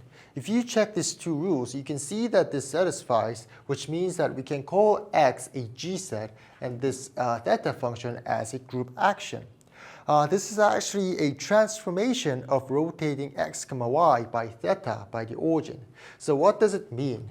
For examples, I want to rotate the point 2, 1 by, I don't know, 60 degrees. And we want to know the coordinates of this rotated point. Then I put theta as 60 degrees in this matrix multiplication. So if I take theta as 60 degrees, cosine 60 degrees equals 1 over 2 minus square root over 2, square root over 2, 1 over 2. And x equals 2 and y equals 1. So if I compute the matrix multiplication, it becomes 1 minus square root over 2, square root 3 plus 1 over 2. So the new coordinates, the rotated coordinates, will be 1 minus square root over 2, square root 2 over 1 over 2. So this is very useful. So a group action lets us study a group by watching how it moves or transforms elements of another set. And this is very important because many abstract groups become much easier to understand when we see what they act on. Now, once we have a group action, there's a very natural question we can ask. If we start from one element x, where can the group move it? In other words, if we have x, of course, this is an element of the G set, and we let every element of G act on this x. So x can be moved around. So for example, if we take G2 and let G2 act on x, it means that we do the operations with G2 and x. And this is another element in x, right? So x can be moved around using elements in G. So G1, it can be moved around here using Gn. This could be moved around here, like G7. This x could be moved to another element in x. So if we collect all these possible outcomes, this set is called the orbit of x. So if x is a G set, the orbit of x looks like this. All the possible collection of G star x for all G in G. This means take all group elements G, apply them to x, and collect all points you can reach. So the orbit is a set of all positions that are reachable from x using the group action. Orbit is not the whole set x in general, because it's the only part of x that's connected to x through the action of G. Some elements may be reachable from x, some may not be. Without further ado, let's look at some examples. So here's some group actions examples. This is the examples we just saw. We know that this is a G group and this is a group action. So this coordinate plane denotes R squared, which is a G set. So if we pick any element from this coordinate, so where can this point move under the action of G? So the group action is shifting x coordinate by n. So this point can be moved to this point. And this point can be also moved to this point if you shift the x coordinate by 2. And also, it can be moved to these kind of points, right? So there's infinitely many points. This point forms an orbit that includes this point. And you can pick any point from the coordinate plane, and there is an orbit including that point. So if we pick this point,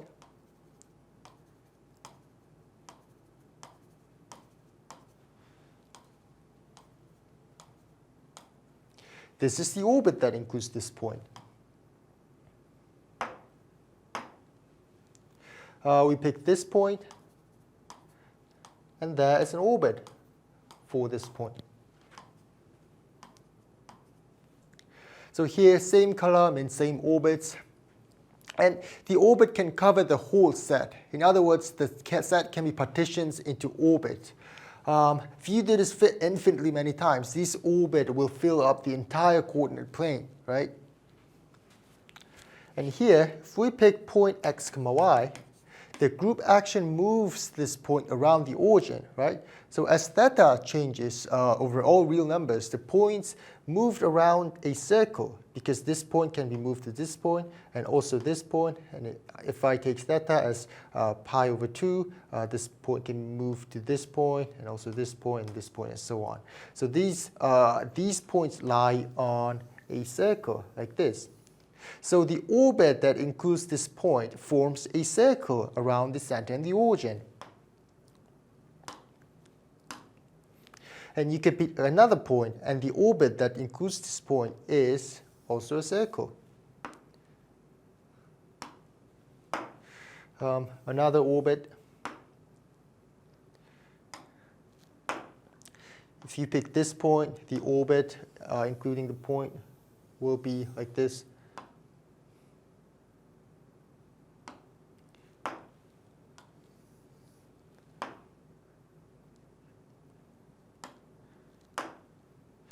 Infinitely many circles. So if you do this infinitely many times, infinitely many circles will cover the whole coordinate plane. So the entire set is partitioned into orbit. Now let's learn another algebraic structure. So far we have talked about groups. A group is a set of one operation that had identity and inverse for all the elements. But now we want to define a structure with two binary operations, and that is called a ring. So a ring is a set with two binary operations, so addition and multiplication, satisfying first, R has to be an abelian group under addition. And the second one is about the associativity of the multiplication. And lastly, the distributive law should hold. Like I've said in the vector space, this addition and multiplication might not be the one that we are familiar of. Although the name is addition and multiplication, they can be defined in a weird way. So some examples of ring. The most easiest one would be Z. Z is obviously ring, right? Because Z and addition is an abelian group. And we know that multiplication in Z is associative, and distributive law, of course, holds. Q is a ring. R is a ring. C is also a ring. Some non-obvious examples. The collection of n by n real entries matrices is a ring because, yes, it's an additive abelian group. And in this group, matrix multiplication is associative. And the distributive law also holds. So this, we can call this a ring. And of course, Zn is also a ring. This was an additive group we saw, right? Here, we define multiplication by multiplying and then remainder modulo n. So for example, Z5, 3 times 4 is 2, because this is 2 modulo 5. 12 is 2 modulo 5. So defining the multiplication like this, Zn forms a ring because the multiplication is associative and the distributive law holds. Rx, this was a set of polynomials with real coefficients, and this is also a ring because we know that it's an additive abelian group, and the associativity of multiplication holds and the distributive law holds. You can check. However, n, the set of natural numbers, this is not a ring. This is not even an additive abelian group, so this is not a ring. In a ring, we can add elements. So take any element, for example, A, and we will add A to itself again and again. So A plus A plus A plus A, and it goes along. So what we want to know is that is there some positive integer n that adding any element A to itself n times always end up in 0. So the characteristic of R is the smallest positive integer n such that adding A n times equals 0. And if such a positive integer exists, then we say that characteristic R equals n. And if no such positive integer exists, the characteristic is defined to be 0. So for example, in Q or R or Z or C, here we can add elements again and again and never end up in 0, right? You pick one and you add one and it keeps getting bigger and bigger. So in this case, the characteristic of these kind of ring is 0. But on the other hand, Zn, the characteristic of Zn is n, because let's say, for example, in Z5, you pick any number and you add that 5 times and it becomes 0. For example, you pick 3 and you add 3 5 times, and this is 0 modulo 5. This is because 3 multiplied by 5 equals 0 modulo 5. So the characteristic of ring Zn equals 0. How about the characteristic of Z2 product Z3? This one is tricky. If you take any element, let's take 1, 1. Let's add 1, 1 by itself. So if you add them 2 times, it becomes 2, 2, right? It's 0, 2. And you add that 3 times, I just write this way. If you add it 3 times, it becomes 3, 3, which is 1, 0. If you add that 4 times, this is 0, 1, right? If you add that 5 times, it's 5, 5, and we have to take the remainder. So it's 1, 2. And if you add this 6 times, 1, 1, and this is 0, 0. So finally, we got 0. So the characteristic of Z2 product Z3 is 6, because if we take any element from Z2 product Z3, for example, A, B, and if we add this 6 times, this is 6A modulo 2 times 6B modulo 3, right? But 6A modulo 2, of course, it's 0, right? And 6B modulo 3, because 6B is divisible by 3, this is 0. So the characteristic of Z2 product Z3, we know that it's 6. Before moving on, let's quickly check 3 words in ring theory, which is commutative, unity, and unit. First, a ring is commutative if its multiplication is commutative. And a unity or identity is a multiplicative identity element, which is denoted by 1. So some rings may not have a unity. So technically, the existence of 1 is not always automatic from the definition of a ring. But in most examples we deal with, the ring does have a unity, so you don't have to care much about the existence of a unity in a ring. And a unit is an element in a ring with unity that has a multiplicative inverse. So if A is an R, A is called unit if there exists B such that AB equals BA equals 1. 1 here is the unity. In this case, B is the inverse of A. Not every element in a ring is a unit. For example, Z, the only units are 1 and -1, right? 7, for example, 7 is not a unit because there does not exist integers such that 7a equals 1, right? In Q, every number is a unit except for 0. 0 does not have a multiplicative inverse, right? How about Z9? If 5 is a unit, it's equivalent to asking, is there a multiplicative inverse to 5? Yes, there is. If you pick 2, 5 times 2 equals 1 modulo 9. So 5 is a unit. But on the other hand, 3 is not a unit of Z9 because there does not exist any integer such that 3a equals 1 modulo 9. This cannot be happening. And before we move on, unit and unity has similar names and concepts, so they're easy to mix up. So make sure you distinguish between the two.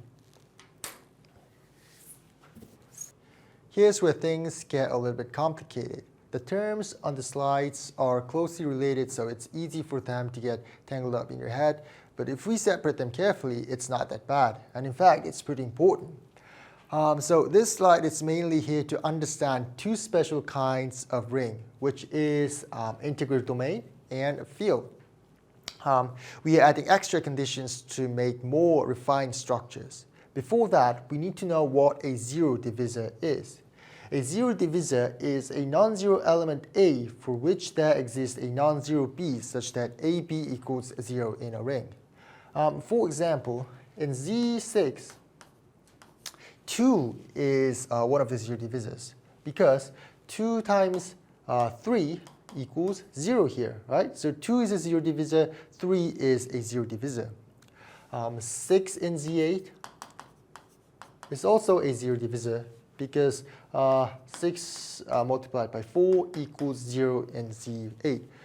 But however, in Z6, if you pick something like 5, 5 is not a zero divisor because for an element to satisfy 5a equals 0 in Z6, a has to be divided by 6, which means that a should be 0. So 5 is not a zero divisor in the ring Z6.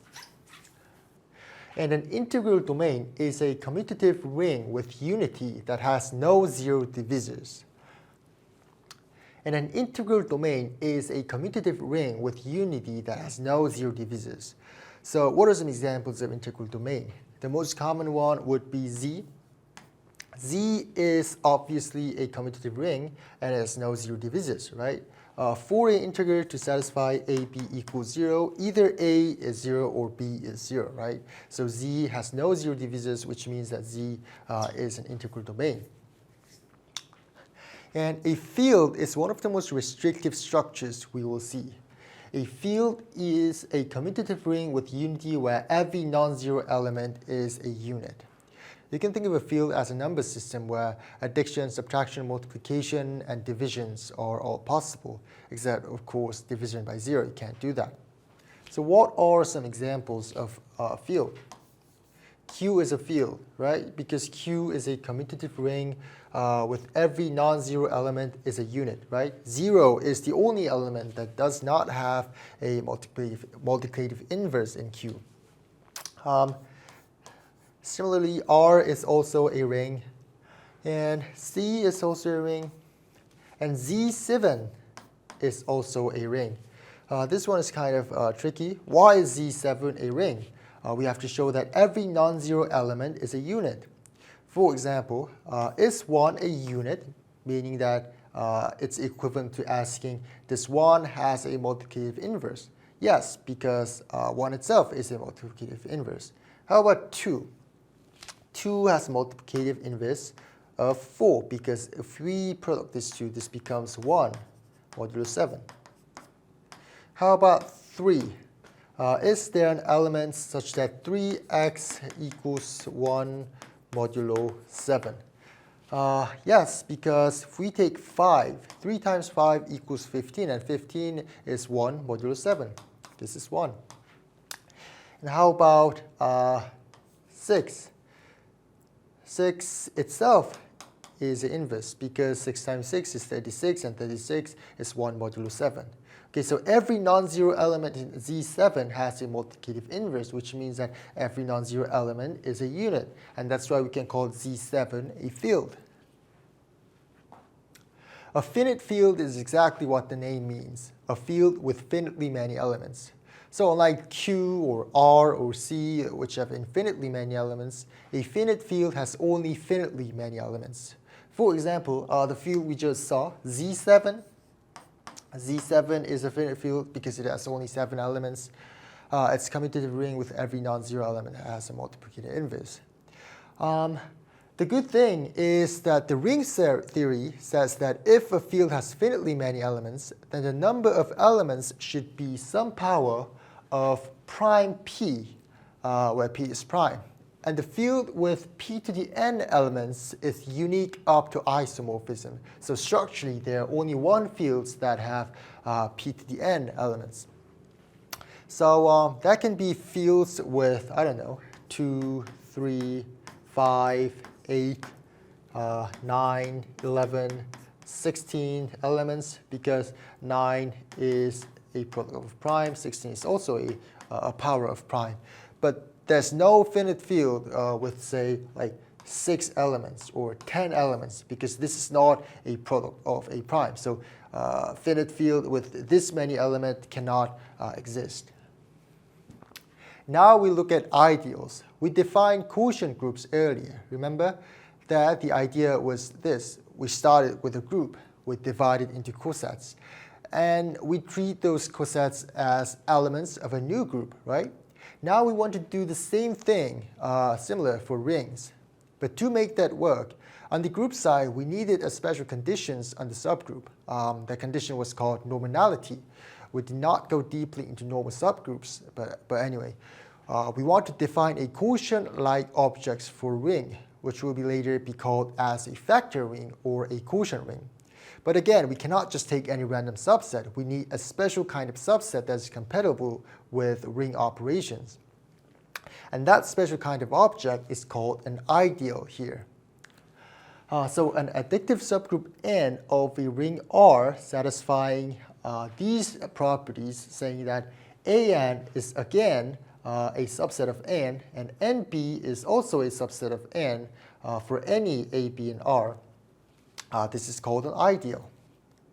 And an ideal is called prime if AB in N means either A in N or B an element of N. So these kind of ideals are called prime ideals.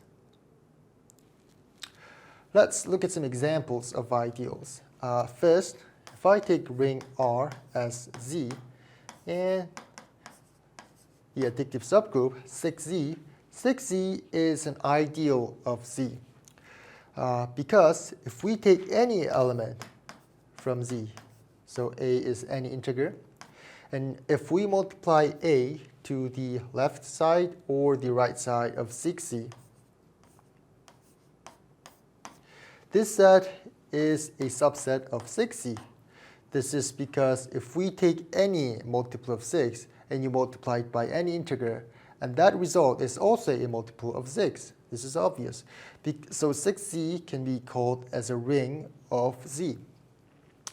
And another example would be, I will take ring R as Rx, and N will be the ideal generated by x squared plus 1. So the multiples of factor x squared plus 1 is in the set. For example, x squared plus 1, x cubed plus 4x plus 1. These kinds of polynomials are in this set. So is this an ideal? Yes, because if you take any polynomial and you multiply to the multiple of x squared plus 1, and it's still a multiple of x squared plus 1. So this is an ideal of Rx. However, if you take R as Z squared, and if I take N as A, A, where A is C, this is an additive subgroup of R, right? But this is not an ideal because A plus A plus any element of R, for example, 1, 2, this becomes a plus 1, a plus 2, right? This is not an element of n, right? So this is not an ideal of R. And now some examples of prime ideal. 5z is an ideal of z, right? Is it a prime ideal? Yes, because if AB is in 5z, A is either in 5z or B is either in 5z. Because if AB is a multiple of 5, either A is multiple of 5 or B is multiple of 5, right? But if you change this 5 to 6, 6z is an ideal of z, right? But 6z is not a prime ideal of z because, for example, 12 is a multiple of 6, right? And 12 is 3 times 4. But 3 is not a multiple of 6, and 4 is not a multiple of 6. But 12 is a multiple of 6. So 6z is not a prime ideal of z. Now we can finally define a factor ring, or also called as a quotient ring. The idea is very similar to what we did with quotient groups. For quotient groups, we took cosets and we treated those cosets as an element of a new group. Here we do the same thing, but now in different settings of a ring. So if I is an ideal of a ring R, we can form the factor ring R mod I. And its elements are, of course, the additive cosets A plus I for I, A, and R. And the operations are defined as this. So we add the representatives A plus B when we add two cosets here. And when we multiply two cosets, it's defined as the new cosets made by multiplying the representatives. For quotient groups, we only needed to define one group operations. For quotient rings, we need both addition and multiplication. And this is why I had to be an ideal. The ideal condition is what makes multiplication between cosets well defined. Some examples of factor rings. For prime number p, z mod pz is a ring. So for example, z mod 7z, here 1 plus 6z plus 5 plus 6z is equal to 1 plus 5 equals 6. Oh, it's 7z.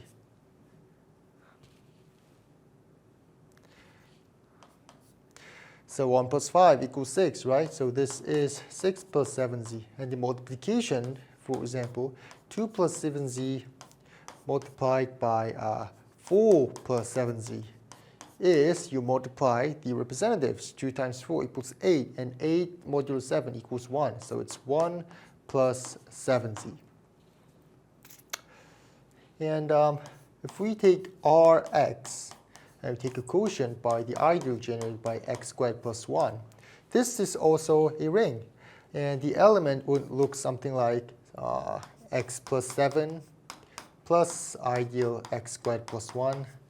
And actually, it is isomorphic to C, which is isomorphic to R squared. We will not prove this, but fun fact. We've already seen polynomial rings a few times. For examples, Rx is a ring, Qx is also a ring, and even Cx can be a ring. In Cx, the elements are like 1 plus I, x cubed plus x squared minus 7i. It looks like this. Okay. So now we are just making the idea explicit. So the element in fx, when f is a field, looks like polynomials a0 plus a1x plus a2x squared plus an x to the n, where the a's here, the coefficients of x, is a element of x. So for example, this example here, this is a element of cx, and if I take this polynomial, square root 7 plus 5x cubed plus 11x to the 17, this is a element of Rx, but this is not a element of Qx because you have square root 7 here. So we can add polynomials, subtract polynomials, and multiply polynomials, and we can still get polynomials with coefficients in half. That's why this is a ring. And we can define the irreducibility of a polynomial. A polynomial is said to be irreducible over f if it cannot be factored into two lower degree non-constant polynomial in fx, and it's reducible if it's otherwise. So for example, x squared minus 4x plus 3 fx, is this polynomial reducible or irreducible? This can be factored into lower degree non-constant polynomial, right? X minus 1, x minus 3. And this polynomial is also a member of Rx. So this is irreducible over the field R. However, if I take gx, x squared plus 1, is it irreducible or reducible? This is, first of all, this is irreducible over R, right? Because it cannot be factored into lower degree polynomials. However, in C, it's reducible because this can be factored into x plus I, x minus I. So it depends on what field we are looking at. So we already know what divisibility means in integers, right? For example, 4 divides 24, and 51 divides 133, something like this. So now we want to extend this idea from integers to more general rings. So let R be a commutative ring, and for A, B elements in R, we write B bar A if that exists C in R such that A equals BC. So it's kind of like a generalization of the divisibility, okay? So for examples, x minus 1 divides x squared minus 1 in Rx, because there exists x plus 1 such that the product of x plus 1 and x minus 1 equals x squared minus 1. Okay, so divisibility is not only of an integers. And in Z7, surprisingly, 3 divides 4, because 3 times 6 equals 4 modulo 7. There exists 6 such that the product of 3 and 6 is equal to 4 modulo 7. And now let's define another related word, which is associates. Two element A, B, and R associates if A equals BU for some unit U. Remember unit? Unit was the element that had multiplicative inverse, right? And AB here, if they associate, they're considered equivalent in terms of divisibility. So for example, in Z, 3 and minus 3 associates because 3 equals minus 1 times minus 3, and minus 1 was a unit on Z, right? And in Rx, the non-zero real constants are unit, right? So x squared minus 1 associates with, I don't know, minus 1 over 7 x squared plus 1 over 7. And also x squared plus x plus 1 associates with 2x squared plus 2x plus 1. These two associates. So we are still trying to generalize family divisibility ideas from integers to more general rings. In the integers, we know what prime numbers are. For example, like 2, 3, 5, 7, 11, they're prime numbers. But now we are working in a more general ring, or in an integral domain. So we need to define carefully what it means for an element of D to behave like prime numbers. And there are two related notions here. Number one, first of all, we're looking at D, which is an integral domain. A non-zero, non-unit element P is irreducible if any factorization P equals AB implies that either A or B is a unit. This definition is very similar to what we've seen at the definition of prime ideal. And second, a non-zero, non-unit P is prime if P dividing AB implies P dividing A or P dividing B. So for examples, in Rx, let's look at polynomial x squared plus 1. Is x squared 1 irreducible? Yes, it's irreducible because if you find a factorization x squared plus 1 in Rx, you can only find these kind of factorizations with unit. This is a unit, right? And also, this is a unit. So we can say that fx equals x squared plus 1 is irreducible in Rx. And is x squared plus 1 prime? Yes, it's prime, because if x squared plus 1 divides some polynomial gx hx, this means that x squared plus 1 either divides gx or x squared plus 1 divides hx, because x squared plus 1 cannot be divided into parts, right? Another examples. Ordinary prime numbers, 2, 3, 5, 7, blah, blah. Are these numbers irreducible in Z? Yes, because let's say you pick 7 and you try to factorize 7. You can factorize like this. This is the only way. And 1 and minus 1 is a unit. That's why 7 is irreducible. And is 7 prime? Yes, because if 7 divides some product of an integer, either 7 divides a or 7 divides b. So we can call 7 prime here. But these two concepts are not always the same. Let's take a look at this ring, Z root 5i, and the definition of this ring is the linear combination of 1 and root 5i, which is a plus b square root 5i, where a and b are integers, okay? And we will look at element 2 from this ring. First of all, 2 is irreducible in this ring, because if you try to factorize 2, the only way is 2 times 1 or minus 1 times minus 2, and 2 and minus 1 is a unit here. But is 2 prime here? It's actually not, because 2 divides 6, right?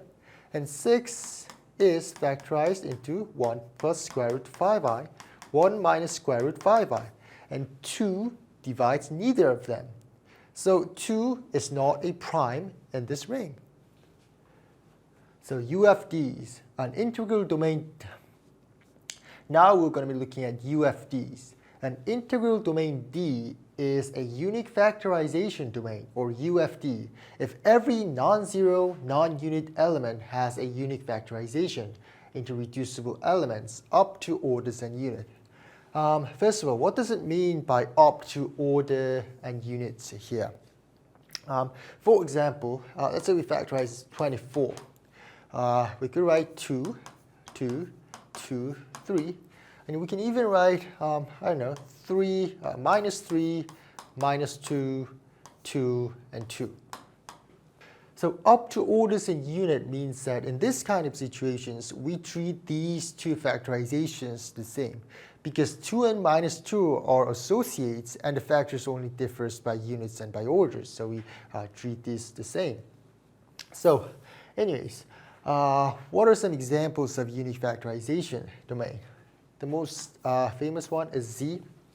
Z, you can factorize any integers and you have a unique factorization. For example, 1207 is factorized by 17 times 21, and this is the only way, right? So Z is a unique factorization domain.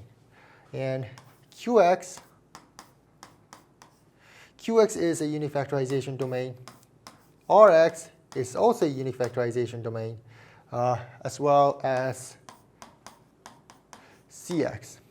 However, Z square root 5i, this is not a unique factorization domain, because here 6 is 2 times 3, but this is also 1 plus square root I, 1 minus square root I. These two are different factorizations method.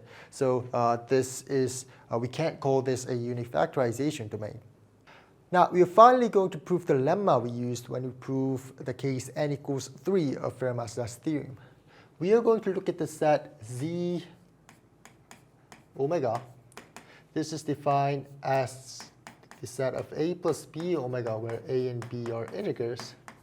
And omega here is minus 1 plus root 3I over 2. So omega squared plus omega plus 1 equals 0. So this special set is called the Eisenstein integers. And the important fact is that this is a unique factorization domain. So here, the factorization is unique. Now I want to introduce a function called the norm. You can think of it as a way to measure the size of an element in this ring. Or very roughly, you can think of it as a generalized version of an absolute value. So how do I define norm here? Norm of a plus b omega is defined as, I will define as a squared minus ab plus b squared. And one good thing about norm is that norm alpha beta is norm alpha and beta. It means that if A divides B, it means that B equals some AT for some T, right? So norm B equals norm A, norm T. This means that if A divides B, norm A divides norm B. And since this is an integer, this is a divisibility in normal integers, right? So we have the property that if A divides B, norm A integer divides norm B. So knowing these, let's prove this lemma. First, we are going to factorize this. We have s cubed equals p squared plus 3q squared, right? This is p plus square root iq, p minus square root 3iq. Now, our goal here is to show that these two factors are coprime. So I will put D, I will denote D as the common divisor of these two. It's not, note that, keep in mind that it's not the greatest common divisor, it's just a common divisor of these two.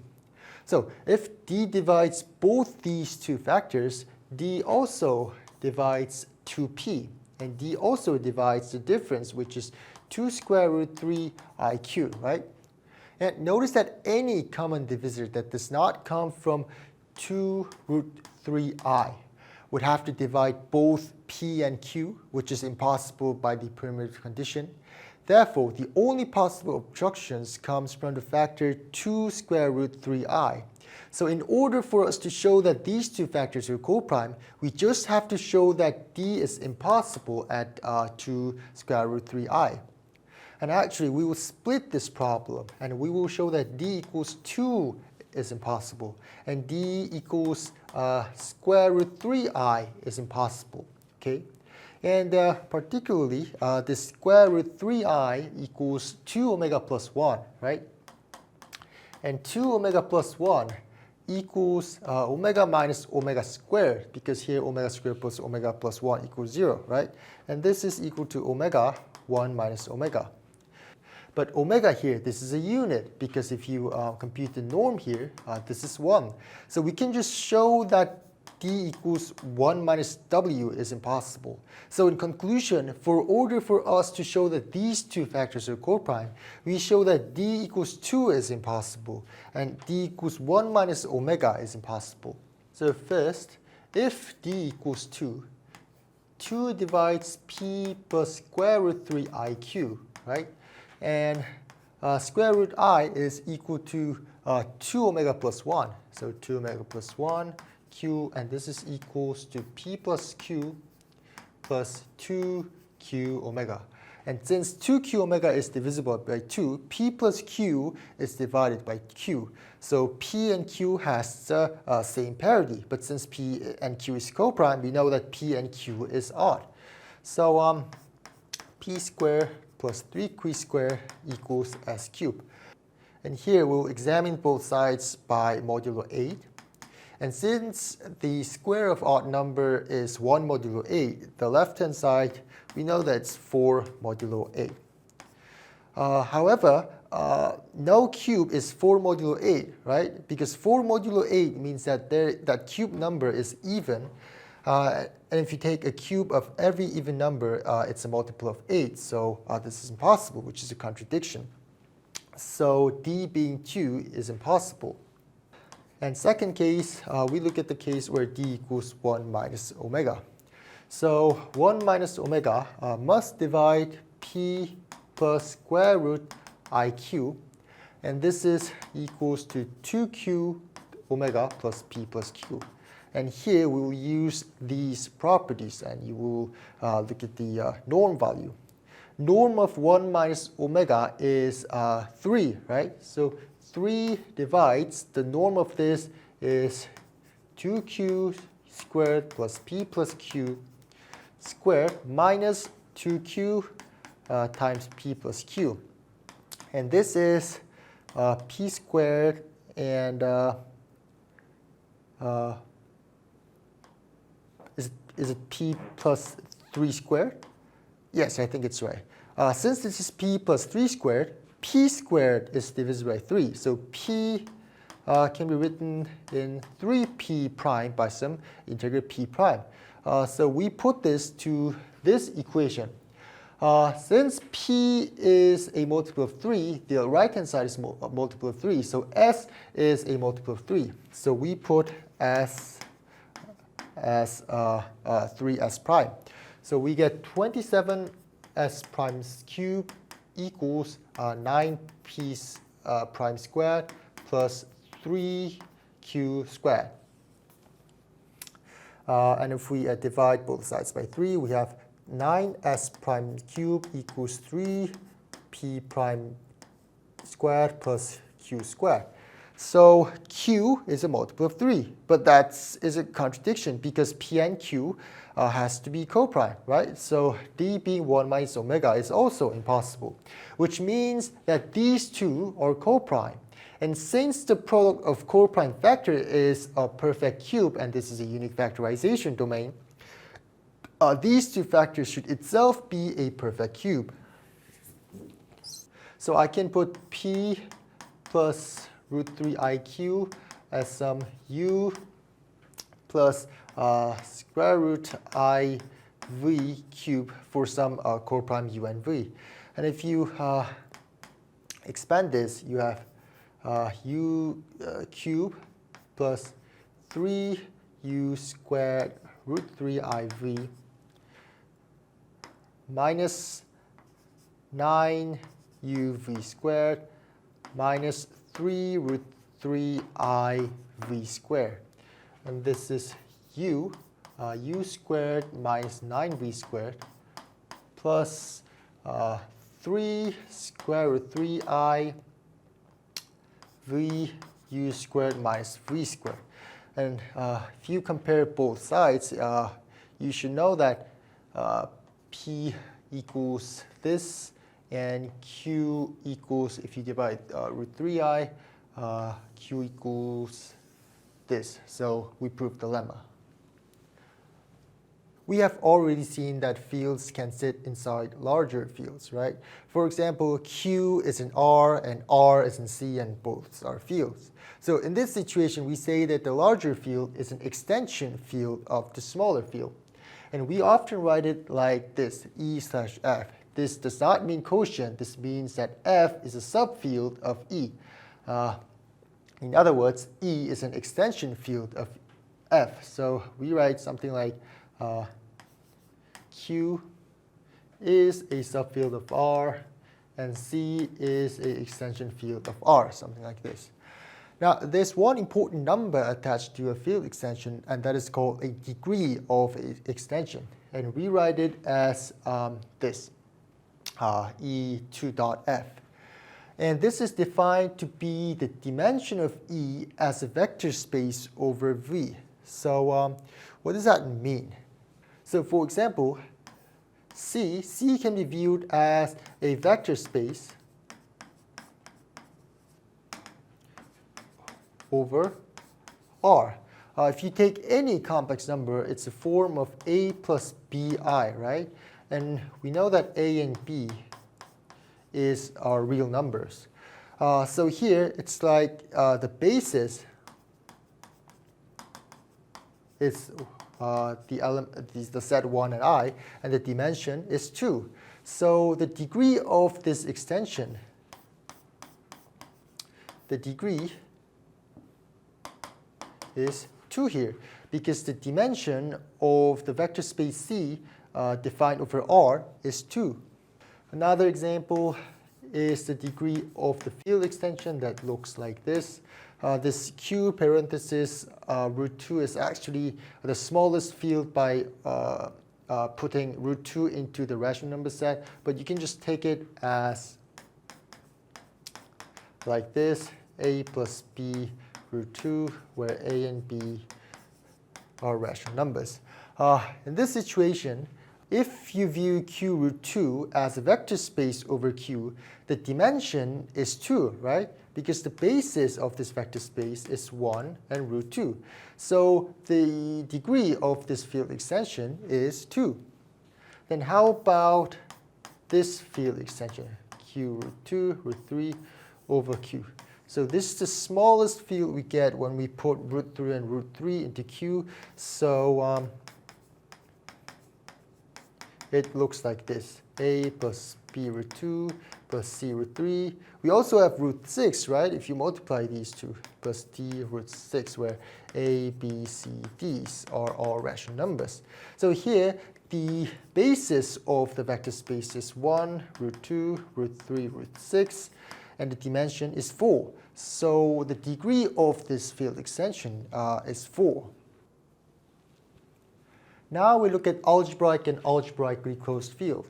We are looking at field extension E over F. So F is a subfield of F, and E is a field extension of F. An element alpha in E is called algebraic over F if it is a root of some non-zero polynomial who has coefficients in F. So some examples. Is root 2 algebraic over Q?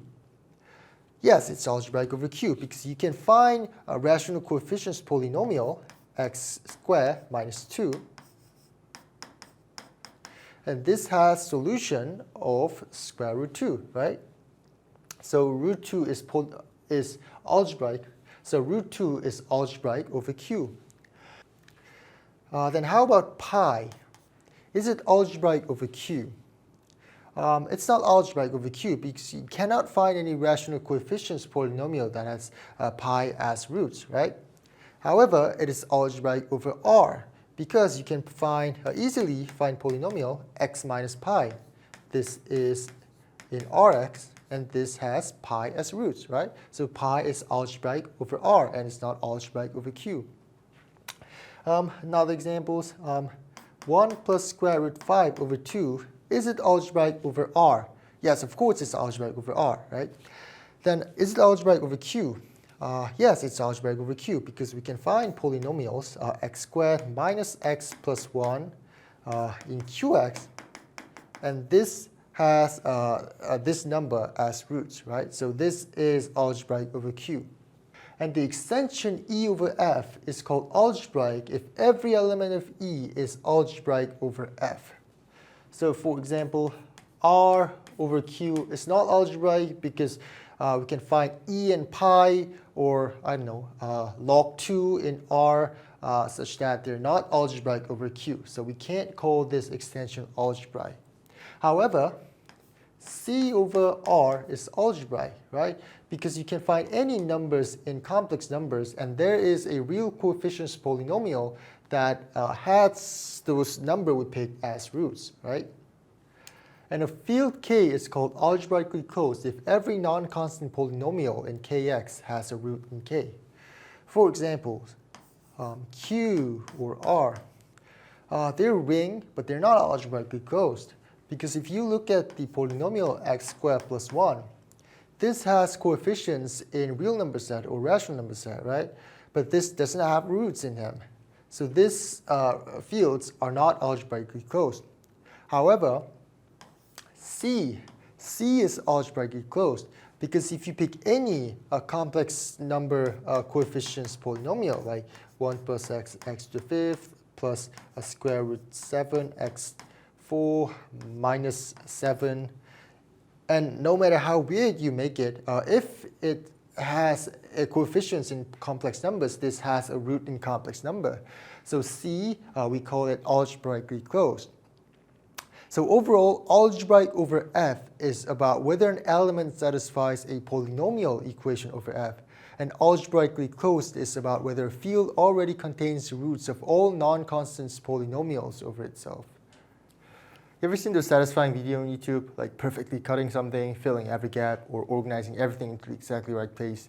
An algebraic closure is kind of like that, but for solving polynomial equations.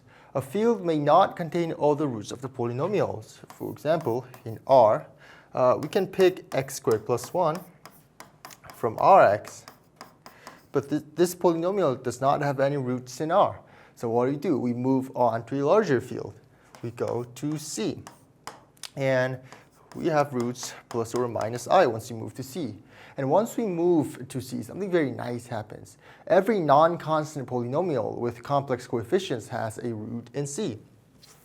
Like I've said, we can make any polynomial with coefficients in C. For example, ix to the 7 plus x to the 6 plus square root 34 minus 2i x plus 197 equals 0. This random equation has a root in C. So in this case, we call C an algebraic closure of f. So what is an algebraic closure?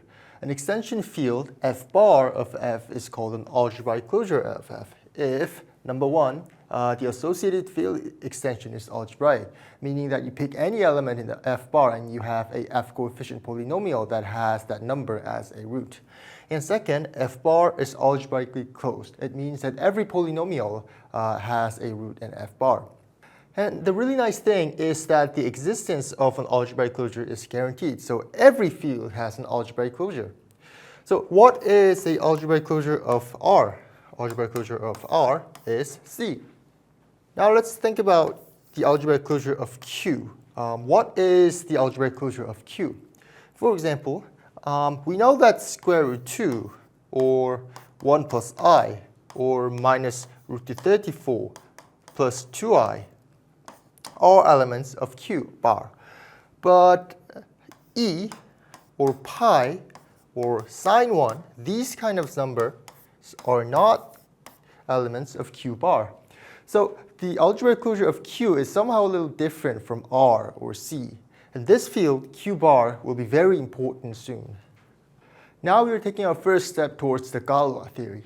The basic idea of Galois theory is to study how the roots of equations can be moved around. Suppose we start with a polynomial with rational coefficients. For example, x squared minus 2 equals 0. This polynomial has no roots in Q. So we move on to a larger field. So we move from Q to, we can move to R, or we can also move to Q square root 2. In this case, I'll take the Q square root 2. And once we move to Q root 2, we have two roots, plus or minus square root 2. But from the point of Q, we cannot distinguish plus root 2 and minus root 2. Why? Because it satisfies both the same equation. So you might ask, if you can't distinguish them, can we just mix them up? Can we transform the larger field in a way that keeps the base field fixed, but moves the algebraic elements above it? So let E over F be a field extension. A field automorphism fixing F is an isomorphism that goes from E to E such that sigma A equals A for all A in F. And the set of all such automorphisms, if you collect all those automorphisms, it forms a group, and we denote by this automorphism E over F. For example, if you think about Q root 2, we can define phi A plus B root 2 as A minus B root 2. And this is an example of automorphism of this associated field extension. So this phi is an element of this group. Why? Because this phi fixes any rational numbers. Yes, because phi A equals A if you put B equals 0. And this is a homomorphism. You can test it out. And it's an automorphism. So in this field extension, we extend from Q to Q root 2, right? What does this phi do? This phi fixes every element in this base field Q while moving around the other elements outside of Q. But not any map can be a field automorphism. For example, let's look again at this field extension. So we are looking at the extension q root 2 over q. So we will pick 1 sigma from this automorphism group. So sigma a plus b root 2, of course a, b are rational numbers here, equals sigma a plus sigma b root 2. Because sigma is an automorphism, it means that it preserves the structure. It's also a homomorphism. And sigma b root 2 equals sigma b sigma root 2, because it has to preserve the multiplication, right? And sigma a and sigma b equals a plus b. Why? Because a and b are rational numbers, and sigma has to fix all rational numbers. So this is a plus b sigma root 2. And what is sigma root 2? Let's think about sigma 2. Sigma 2 equals 2. And 2 equals square root 2 squared. So this is sigma square root squared. So the only possible value of sigma root 2, it can only be root 2 or minus root 2. So we know that there are only 2 elements on this automorphism group. Number 1, the map that sends, let's say phi 1, that says a plus b root 2 plus a plus b root 2. This is indeed a identity map. And phi 2, we send a plus b root 2 to a minus b root 2. Some other examples, if we take E as q root 2 root 3, again, this was the smallest field by putting root 2 and root 3 into the rational number set, and this was the form of a plus b root 2 plus c root 3 plus d root 6, where a, b, c, d are rational numbers. So phi a plus b root 2 plus c root 3 plus d root 6.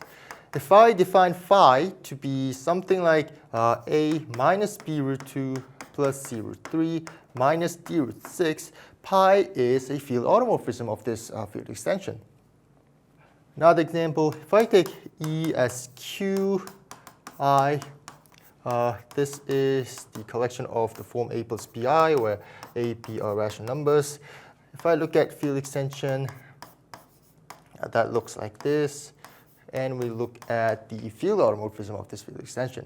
So let's take phi from this group. And if I define phi to be the map sending a plus bi to a minus bi, this is an element of this automorphism group because it fixes q, right? If you put b equals 0, phi a equals a. And this is a field automorphism. So phi is an element of the collection of field automorphism of these associated field extension. We just defined automorphism E over F. And this was the set of all field automorphisms that goes from E to E that fix every element of the base field F. Now, when the extension EF is a Galois extension, its Galois group we define as the automorphism of E over F. So we call it a Galois group of the field extension E over F and write like this, Ga. I'm not going to go deeply into the definition of Galois extension here. Roughly speaking, it's a field extension where the automorphisms are rich enough to capture the structures of the extensions properly. But for our purpose, the technical definition is not the main point, because we are not studying the Galois theory of its own sake. The reason we are introducing this Galois group is that very soon we'll focus on one particular Galois group. And now we introduce the absolute Galois group. For arithmetic over Q, the most important Galois group looks like this. This field extension, Q to Q par. And GQ we defined by the Galois group of this associated field extension. So what was Q bar? Remember, this was the algebraic closure of Q. And it had numbers like 1 plus I, 3 plus 2I, root 7, root 21 minus 6i. It had numbers like this, but it didn't have number like pi or e or sine 1, these kind of numbers. So this is a very interesting and complicated set. For example, if we take a look at this field extension, we were looking at a very small one extension, right? This only had two possible automorphisms, right? But we are looking at algebraic numbers over Q at the same time. So this group contains information from every finite Galois extension of Q. It's not a small group that we can just list by hand like this. So it's a huge, subtle, and extremely rich group. In modern number theory, this GQ, absolute Galois group, is one of the most central objects. We will not try to understand the full structure directly, but this group will keep appearing from now on. Now we introduce a new structure called a module. So what is a module?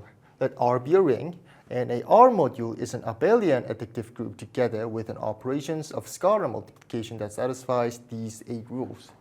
And because we know that M is an additive abelian group, there are things that I want to write explicitly.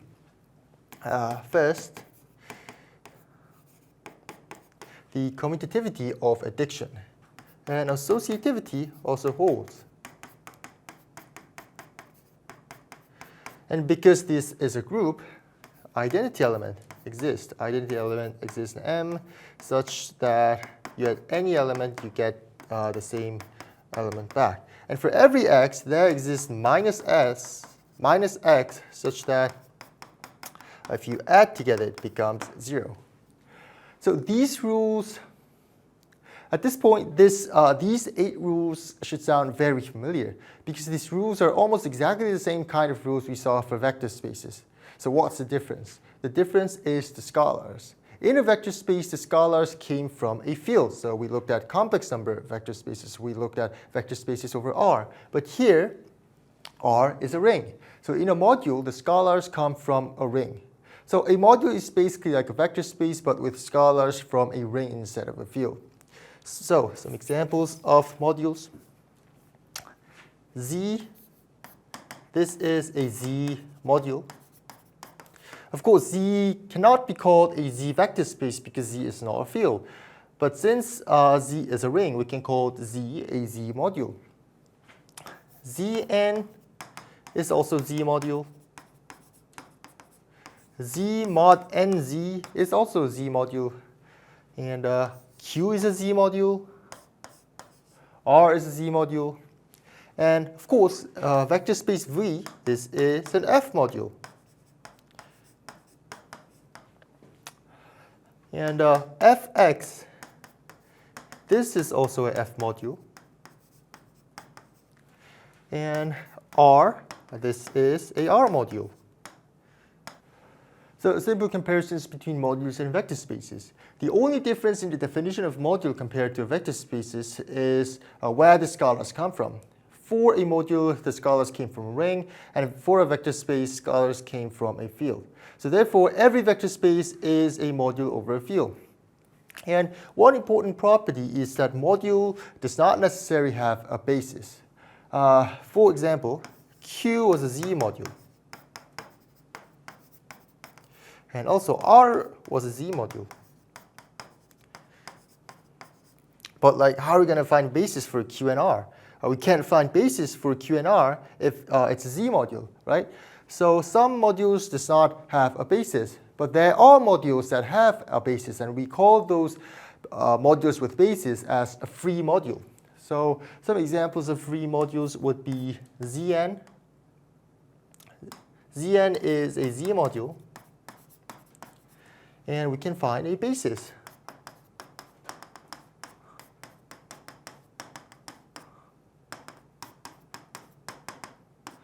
This would be a basis of Zn, so Zn is a free module. The absolute Galois group was too large and complicated for us to understand directly. It's not like Gal Q root 2 over Q. It's not like this rule, and we can just list the elements and see what they do. This only had 2 elements in it. So if we try to stare at the whole group directly, it's almost impossible to get a clear picture. So instead, we do something more practical. We let G act on a more concrete object, and we see what happens. You can see of this as taking a shadow of a huge object. The original object is too complicated to see directly, but if it casts a shadow onto something more manageable, then we can study the shadow. In this case, the manageable object is usually a module. So let M be a R module, A Galois representation is a homomorphism that takes one element from the absolute Galois group and sends it to a automorphism group of M. This means that for every element sigma in G, we assign an R module automorphism. So rho is a automorphism. So we send sigma to rho. So sigma itself originally acts on algebraic numbers, right? Because sigma was an element of absolute Galois group. But through the representation, we have sigma act on module M, and sigma goes to rho, and rho is an element of this automorphism group. That's right, this is so useful. We are translating the action of the huge group, the absolute Galois group, into automorphisms of a more concrete algebraic object. And if M is free of rank 2, meaning that the basis of M equals 2, then after choosing a basis, this happens. This is because if M is free of rank 2, this means that M is isomorphic to R squared, right? So GQ goes to automorphism R, and this is isomorphic to automorphism R squared. And what's this? This is isomorphic to general linear group. This is the point where the absolute Galois action becomes useful, because this absolute Galois group, this was so hard and complicated to examine. But this Galois representation transforms one element from GQ to a matrix that we well know. So that is the basic idea of Galois representation. For this slide, we do not need to spend much time. I just want you to know that there is a notion of isomorphic Galois representation. We will see this kind of language later, but we're not going to use the definition in any serious way right now. So you can think of this slide as a piece of terminology. Just as matrices representing linear transformations can change when we change the basis, Galois representation can also be considered the same up to an appropriate change of basis.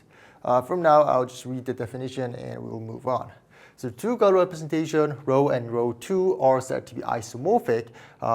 We write like this: if that exists, an invertible matrix is P such that this holds. So this is very similar to what we define for a similar matrices. And I just want to introduce one more word that will appear later, and that is irreducible Galois representation. A Galois representation is called irreducible if it cannot be broken into a smaller representation acting on a proper subspace. More precisely, a representation is irreducible if the vector space V contains no non-trivial subspaces that are stable under the action of all transformation in the image of V. So the word irreducible here means that the representation cannot be decomposed into a smaller stable piece. You don't need to digest this perfectly, and I do not expect you to. You just need to know that we can define irreducibility of a Galois representation. For now, that's all we need. And later, when we talk about Serre's conjecture and Ribet's theorem, the word irreducible will appear as one of the required conditions, and that's why I'm introducing this right now. From here, we need to introduce some slightly different ideas because we want to talk about something called a ramification. These ideas will be used later, but we will not use them too deeply. So if this part feels hard, do not get stuck on every detail. For now, it's enough to know that the rough picture in mind. In field extension and Galois representation, we can ask what happens at each prime. If a prime is unramified, it means that it's a good case. It behaves cleanly. But if a prime is ramified, then it's a bad case. Something more complicated is happening here, and we don't want ramification to be happening. I will only give a very shallow definition and will not go much deeper than that. Just try to keep in mind that ramification is about detecting which primes behaves badly. In the ordinary integers, prime numbers are the basic building blocks. For example, you take any number, for example 12 equals 2 squared times 3. But when we move from a Q to a larger field K, the ordinary rational primes, or the prime that we are familiar with, 2, 3, 5, 7, can behave in new ways. So let K over Q be a field extension, and let OK be its ring of integers. These ring of integers, this is a set of alphas that satisfies a monic polynomial with integer coefficients. You can think of OK as the analog of Z inside the number field K. Now, take a rational number or just prime number p. And inside OK, we'll look at the ideal p OK. This ideal may no longer remain prime. Instead, it factors into prime ideals in OK. Like this. Here, pi to pj are the prime ideals of OK, and the exponent ei we call the ramification index. So the rational prime p may split into several prime ideals, and some of them may appear with multiplicity. For example, if POK factors into something like P1, P2 cubed, P3 squared, blah, blah, blah, we have multiplicity here. The exponent is greater than 1. And that multiplicity, we call it ramification. If every exponent is 1, for example, if POK is the form of something like P1, P2, P3, all the exponents 1, then P is unramified in this extension. But if at least one exponent is bigger than 1, like in this situation, then we say P is ramified in K. Let's look at some examples. If we take K as Qi, what is the ring of integers? The ring of integer equals Zi. And here, if we take prime number P, what happens at 3OK? 3OK is a prime. However, if you take P equals 2, 2OK, these are collections of the numbers of the form 2A plus 2BI. And this actually factors into the square of this prime ideal. So we have an index greater than 1. So we say 2 is ramified in K. If we take P equals 5, 5 OK factors into the ideal generated by 2 plus I and the ideal generated by 2 minus I. So here 5 is not ramified because the index are all 1. Another example, if we take K as Q root 2, OK will be Z root 2. And if we take P equals 2, 2OK factors into the ideal generated by 2, a square. So P equals 2. So 2 may be a prime number in rational numbers, but if we take 2 to the field of K, we say that 2 is ramified in K. These are some concepts we need in order to define ramification, not only for a field extension we just saw, but also for Galois representation. So let K over Q be a finite Galois extension, and let P be a prime ideal of OK lying over P. So what does it mean by lying over P? It means that P appears in the factorization of POK. It's equivalent to saying that the intersection of prime ideal and Z equals the multiple of P, PZ. Now, since K over Q is Galois, the Galois group K over Q acts on K. And in fact, it also acts on the prime ideals of OK. So if we take one element, sigma, from this Galois group, this sends one prime ideal, P, to another prime ideal, P prime, lying over the same P.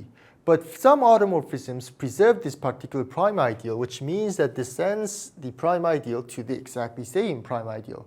And these automorphisms form the decomposition groups at P. So we define this decomposition group as the collection of sigma that preserves P. So this decomposition group, dP, is a subgroup of the Galois group that keeps the chosen prime ideal fixed. Now, why do you care about such subgroup? Because if sigma keeps P fixed, then sigma acts naturally on the quotient OK over P, OK mod P. And since P lies over P, the residue field contains the finite field Z mod PZ. So this field, we can see it as the extension field of Z mod PZ. So the element in the decomposition group gives a natural homomorphism that goes to this Galois group. How? We send sigma from dP to a sigma prime in this Galois group. We send sigma to sigma. So how do we define sigma prime? We define very naturally. Sigma prime x plus p. We define it as sigma x plus p.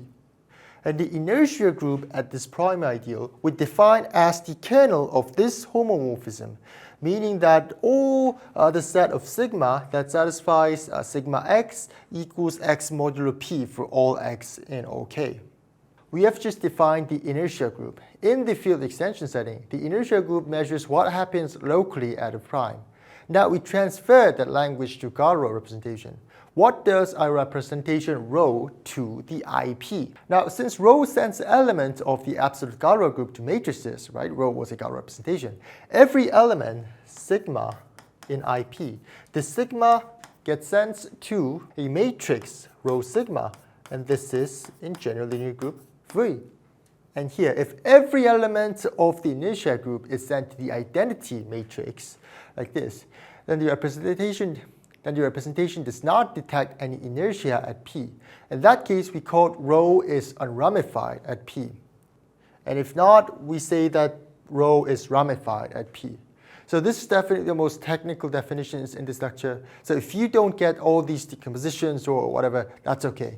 You can think of ramification as bad behavior and unramification as good behavior. And we don't want ramification to happen at primes.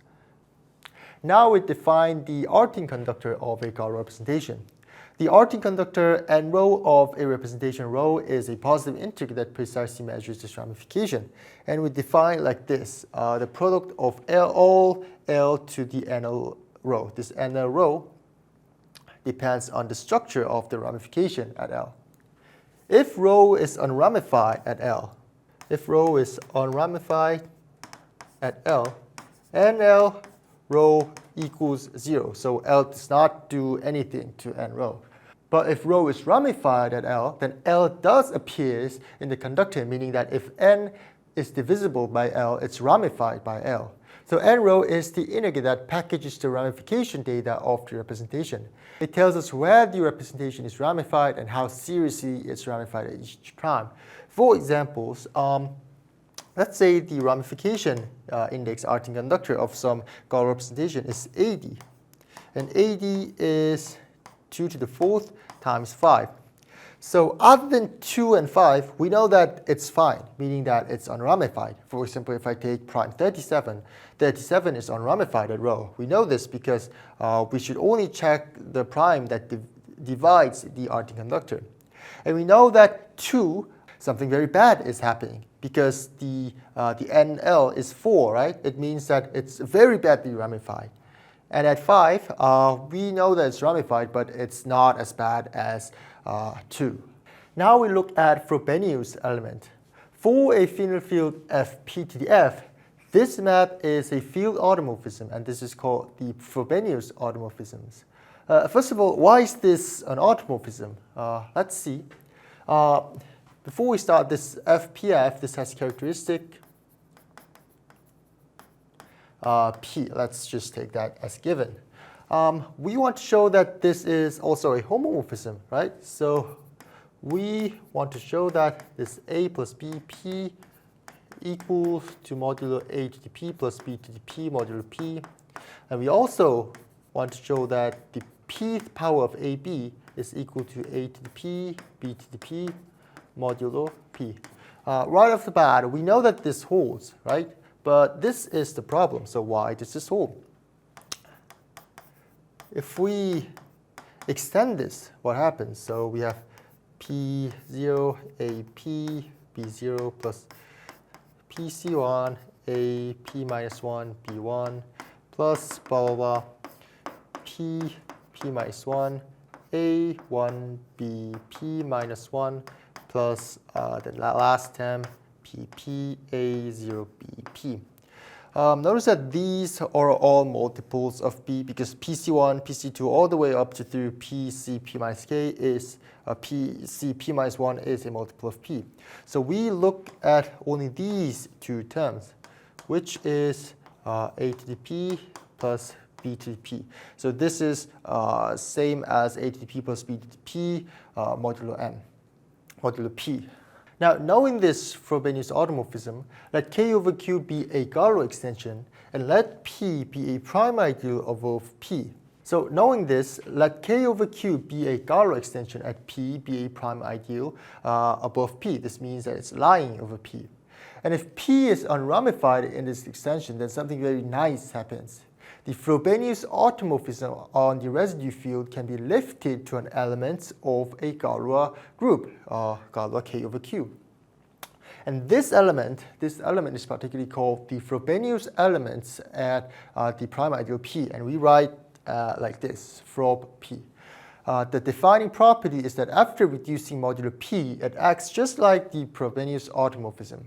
So this Frobenius element is a Galois automorphism upstairs, but when we look at downstairs on the residue field, it becomes the familiar Frobenius automorphism, which is this. For our purpose, we will not need to go deeply into this. Just remember that there is a special element of the Galois group which is related to a Frobenius automorphism. Now we are going to look at numbers through a new pair of sunglasses, and the sunglasses are made by prime number P. Usually, when we look at rational numbers, we care about size in ordinary sense. For example, 100 is big, and 1 over 100 is small. But from the p-adic point of view, again, point of view of prime number P, we are not asking how large the number is in the usual sense. We are asking how much of the prime P is inside the number, and that's what the p-adic valuation measures. The p-adic valuation on Q is a function that connects Q and Z. For any non-zero rational number x, we can uniquely write x as p to the n times a over b, where n is an integer and a and b does not have any p factor in it. We define Vpx as n. And by convention, we also define Vp0 as infinity. So some examples, 100. What is V500? V500 is 2, because if we factorize 100, it's 5 squared, 2 squared, right? So V500 is 2. How about V2, 32 over 48, 37 over 48. 37 over 48 is equal to 37 over 3 times 2 to the minus 4. So this is minus 4. How about V3, 54, 121. This rational number is 121 over 2 times 3 to the minus 3. So this value is minus 3. So this is how it works.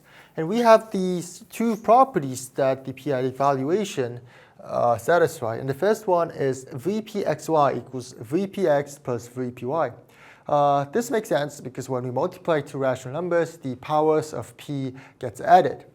And the second one says that when we add two numbers, the power of p in the result is at least the smaller of two powers. Once we have a p-adic valuation, we can turn it into a notion of distance. So the p-adic absolute value of x is defined as the absolute value is p to the power of minus Vpx. And the p-adic metric is defined like this. So the distance between x and y is the absolute value of the difference of x minus y. So here we define p-adic metric like this. So the distance between x and y we define as the absolute value of the difference of x and y. So the p-adic metric is measuring closeness by congruence modulo high powers of p. So if the difference of two numbers at many p is in it, they are considered close. For examples, we take p equals 2, and let's measure the distance of 7 and 31. The distance equals 2 to the power of minus V2, the difference 24, right? And V2, 24, it's 3, because 24 is 8 times 3. And this is equals to 1 over 8. And how about the distance between 13 and 157? This is equal to 2 minus V2, the difference is 124. And V224 is 4, because 144 is 16 times 9. So this is equal to 1 over 16. So surprisingly, in these examples, the distance between 13 and 157 is closer than that of 7 and 31. Another example, if we take p equals 3, the distance between 61 over 27 and 2, how do we measure this? So the distance d is 3 to the power minus v3. The difference is 7 over 27. And v3, 7 over 27 is minus 3. So this is 27. And finally, this metric satisfies a stronger version of the triangle inequality. Usually, when we say triangular inequality, we mean this, x plus y. The absolute value is smaller than this. But for the p-adic absolute value, we have this inequality here, which is stronger than this. And this is called the stronger triangle inequality, or non-Archimedean triangle inequality. And the most important thing is that the p-adic metric actually satisfies the conditions required to be a matrix, meaning a distance function. For a function d that connects two elements from x to a r, for this function to be a matrix, it has to satisfy a few rules. Number one, the value, aka distance, should be non-zero. And number two, the distance of x and y has to be same as the distance of y and x. And lastly, the triangular inequality have to hold. So dxz is smaller than dxy plus dy and z. But p-adic metric satisfies all these three rules. So the p-adic metric is really a valid way or legitimate way to measure distance. Now we want to understand how the ring Z mod p to the nz, Z mod p to the nz, are related to each other. For example, let's take p as 5. So we have z p to the 4z, p to the 4z equals 605z. We have z mod 125z. If we take a square, we have z mod 25z and z mod 5z. And in this direction, this goes forever. And these rings, they're not isolated objects, because that's a natural way to move from larger modules to smaller modules. For example, suppose we have the element 232 in z mod 625z. So now I want to send this 232 to the lower level, z mod 125z. So what should I do?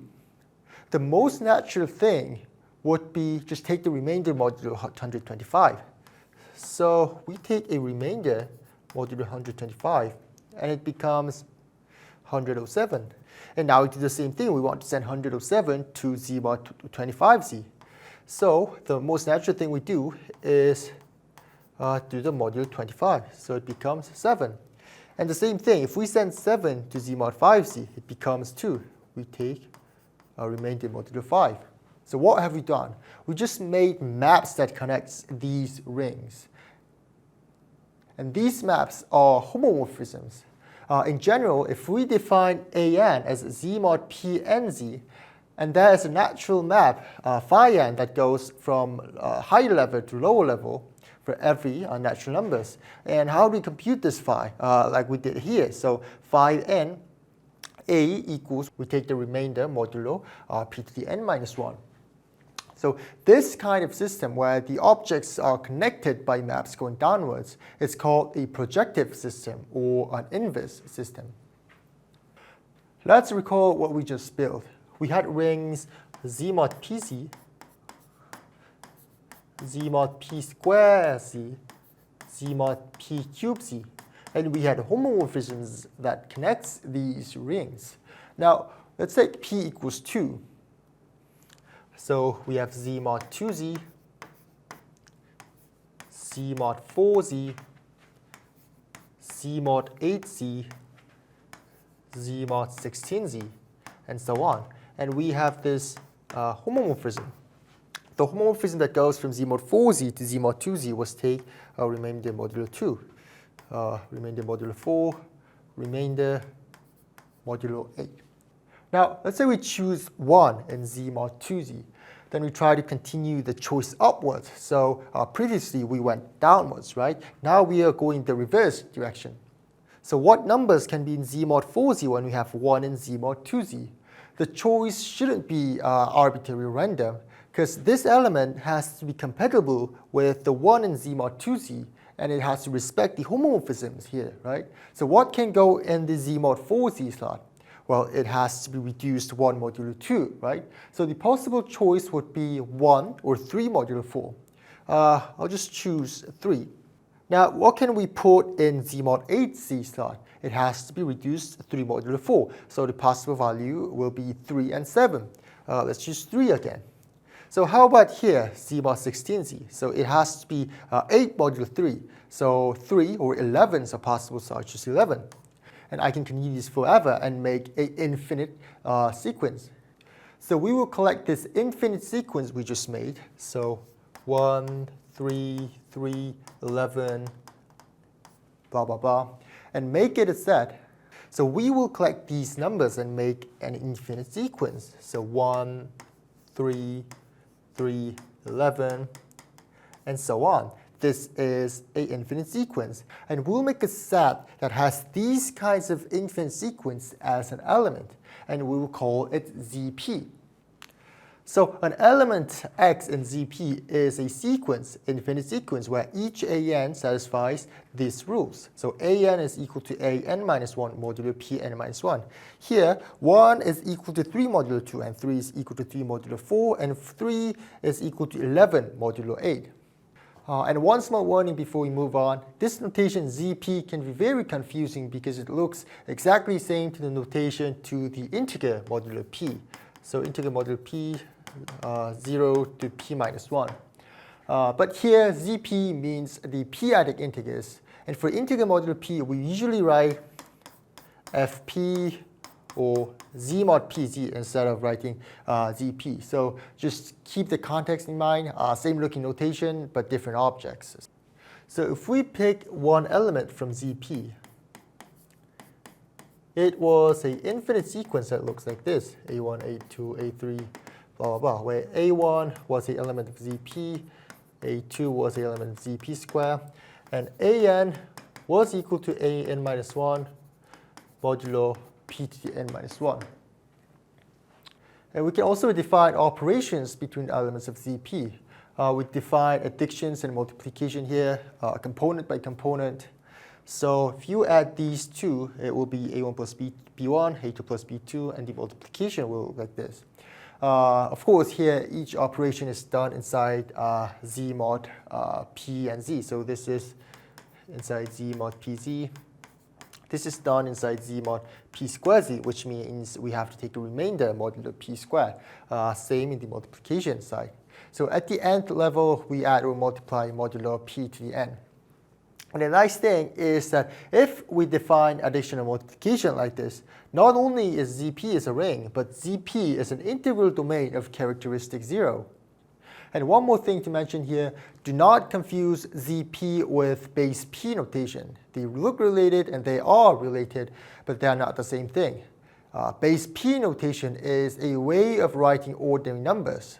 For example, decimal notation is base 10, binary operation is base 2, and it's like that. But that's a notation system, but ZP is not a notation system. It's a whole new number system. And this is why it's genuinely interesting. We are creating a new world where limits with respect to the p-adic metric make sense. And in this world, strange things can happen. For example, x squared plus 1 equals 0. This does not have root in R or Q or Z, right? But over ZP, it can have a solution. So we take p equals 5. And if we look at x as 2, 7, 57, blah, blah, blah, and let's compute x squared plus 1. So 1 here, 1 corresponds to 1, 1, 1 in ZP. So if we take a square of x and add 1, what it becomes. So 2 squared plus 1 modulo 5 equals 0. And 7 squared, 49 plus 1 equals 50. And 50 is 0 modulo 25, so 0. And 57 squared plus 1, I will not compute it here, but it's divisible by 125 and 0. And we can make this infinite sequence that satisfies x squared plus 1 equals 0. So far, we have been looking at ZP. Now we will go one step further and introduce QP, the field of p-adic numbers. This is another central number systems in p-adic theory. And there's two ways to approach this. Number one is the analytic view, and number two is algebraic view. And let's look at the first analytic view first. Step back for a second and think about rational numbers in Q. In calculus, we talk about Cauchy sequence. A Cauchy sequence, roughly, it's a sequence whose terms get closer and closer to each other. For example, if we keep approximating square root 2 by rational numbers, we get 1.4, 1.41, 1.414, and 1.414, and forever. So the difference between terms gets smaller and smaller. But the limit, square root 2, is not rational, where all these elements of the Cauchy sequence are rational, right? So Q has a problem. Some Cauchy sequences clearly wants to converge, but the limits are missing. For example, if we look at this Cauchy sequence, 3.1, 3.14, 3.1415, 3.1415, 92, blah, blah. These terms are all rational numbers, but its limit is we know that it's pi, but pi is not in rational numbers. So if we think this line as a collection of rational numbers, root 2 is not in this set, pi is not in this set, root 7, and I don't know, pi plus 1 is not in this set, root 19 is not in this set. So what do? We fill all these missing gaps, like this. And that gives us the real number set. In other words, R is the completion of Q with respect to the usual absolute value. But wait, when we talk about Cauchy sequences, we are talking about distance, right? And at that time, the distance was, of course, coming from the usual absolute value. But now we have another distance function, which is the p-adic distance. So we can do the same thing again. We take Q, but now we measure distance by using the p-adic metric. Then we add all the missing limits of p-adic Cauchy sequence, and that gives us QP. So analytically, QP is the completion of the rational numbers with respect to the p-adic metric. And second approach of QP, it's the algebraic view. It says QP is the field of fractions of the integral domain ZP. So what is a field of fraction? Field of fraction is a way to turn an integral domain into a field by formally allowing division. So how can we turn an integral domain into a field? Actually, you already know how to do it. We start from Z, and you know how to make Q. So how did we do this? We make a new set of two ordered pairs of integers, so A and B are integers, and B is not 0. So we want to represent A over B. And we identify A comma B and C comma D same, where if AD equals BC. And how do we add these numbers and how do we multiply these numbers? We define addition like this, AD plus BC over BD. And multiplication we define like this, AC, BD. And this set, under this multiplication and addition we define, this forms a field. So now we do the same thing with ZP. We make a set, we define multiplication and addition like this, just like what we've done for the integers. And the field we obtain through these kinds of argument is called the fields of fraction. And here's the really interesting part. These two constructions gives the same Q, and we call that QP. One construction says complete Q using the p-adic metric, then we add all missing limits of p-adic Cauchy sequences. The other says take the field refractions of CP, and we have used a method turning an integral domain into a field like this. So they look like completely different procedures, but they lead to the same object, and that we call it a QP. Now we are finally ready to study one of the two mountains of this video, elliptic curves. Elliptic curves are one of the most mysterious objects in modern mathematics. Even today, there are huge open problems about them. So without further ado, let's dive in. Before we define elliptic curves, we first need to talk about space where elliptic curves live. At first, we might try to work on the ordinary affine plane, S squared, or R squared. This is a Cartesian plane that we are familiar of. So this is the usual Cartesian plane, so we have points x, y. But the affine plane has one annoying problem. It's that parallel lines never meet. For example, two vertical lines, x equals 1, x equals 2, they never meet. These two lines, y equals, x plus 3, y equals x plus 2, they never meet because they have the same tangent. If they are parallel, they never meet on a affine plane. But in algebraic geometry, we want a cleaner world. We want a setting where geometric statements have fewer exceptions. In particular, we want any two distinct lines to meet at exactly one point. And to make this happen, we enlarge the affine plane by adding points at infinity. So each direction of parallel lines gets its own points of infinity. And the collection of all those points of infinity form a line at infinity.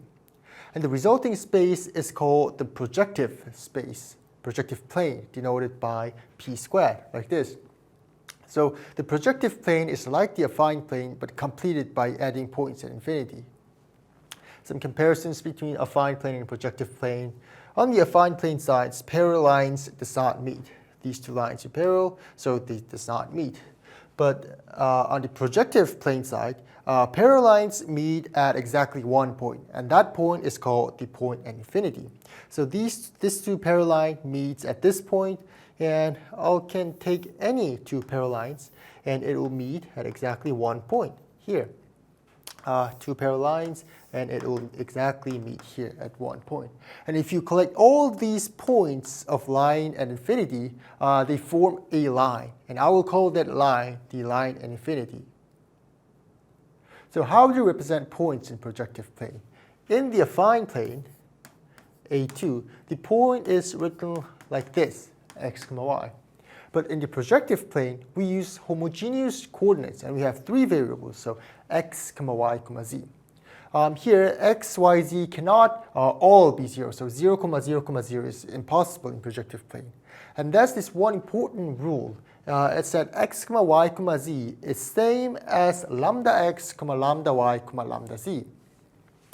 So, for example, 1, 2, 3 in projective plane is exactly the same point as 4, 8, 12.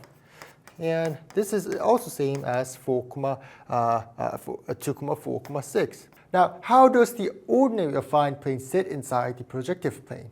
If we have the affine point x, y, so this is in the affine plane, we send this point to x, y, 1 in the projective plane.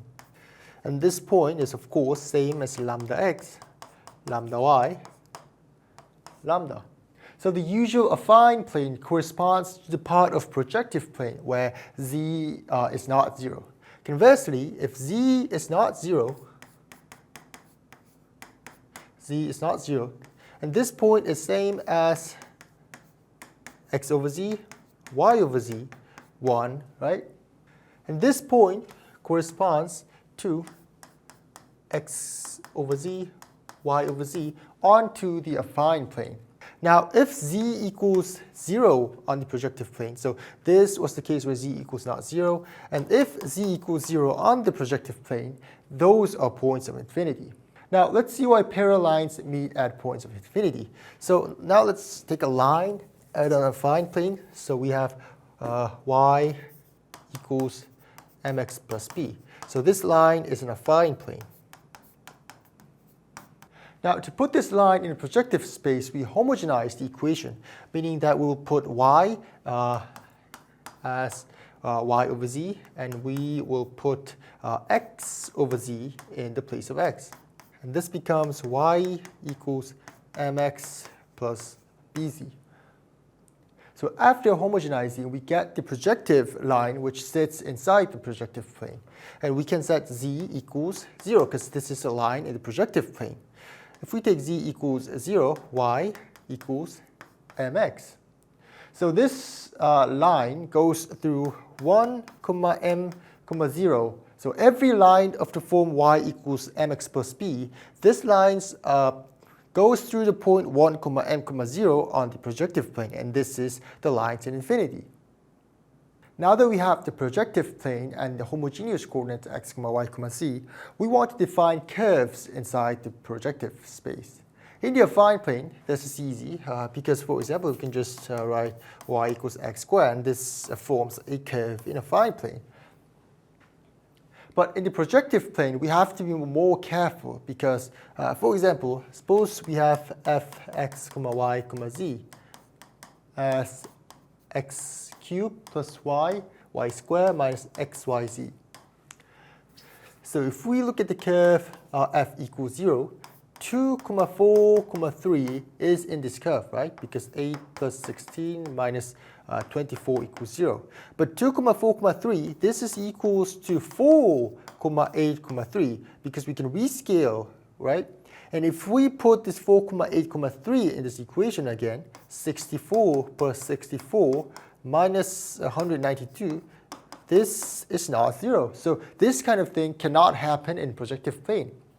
And the reason is that this has degree mixed. This has degree 3, degree 2, degree 3. So to define a curve properly in the projective plane, we need a homogeneous polynomial with same degree. That means that every terms have to have the same degree. For example, we have to define curve like this. So x squared, so this has degree 2. So the other terms also have to have degree 2. So for example, this is a well-defined homogeneous polynomials of degree 2. So in the projective plane, curves are defined by homogeneous polynomial equations. So we're talking about projective curves defined in projective planes. We want to determine the shapes or the types of the curve, how it behaves or how it looks. Roughly speaking, a smooth point is a point where the curve behaves like a nice curve. And a singular point is a point where something goes wrong. So the points in the projective plane, we call that a singular points of the curve f if the partial derivative of f with respect to all variables x, y, z equals 0. And a point that is not singular is called non-singular. And a curve with no singular point, which is good, is called smooth.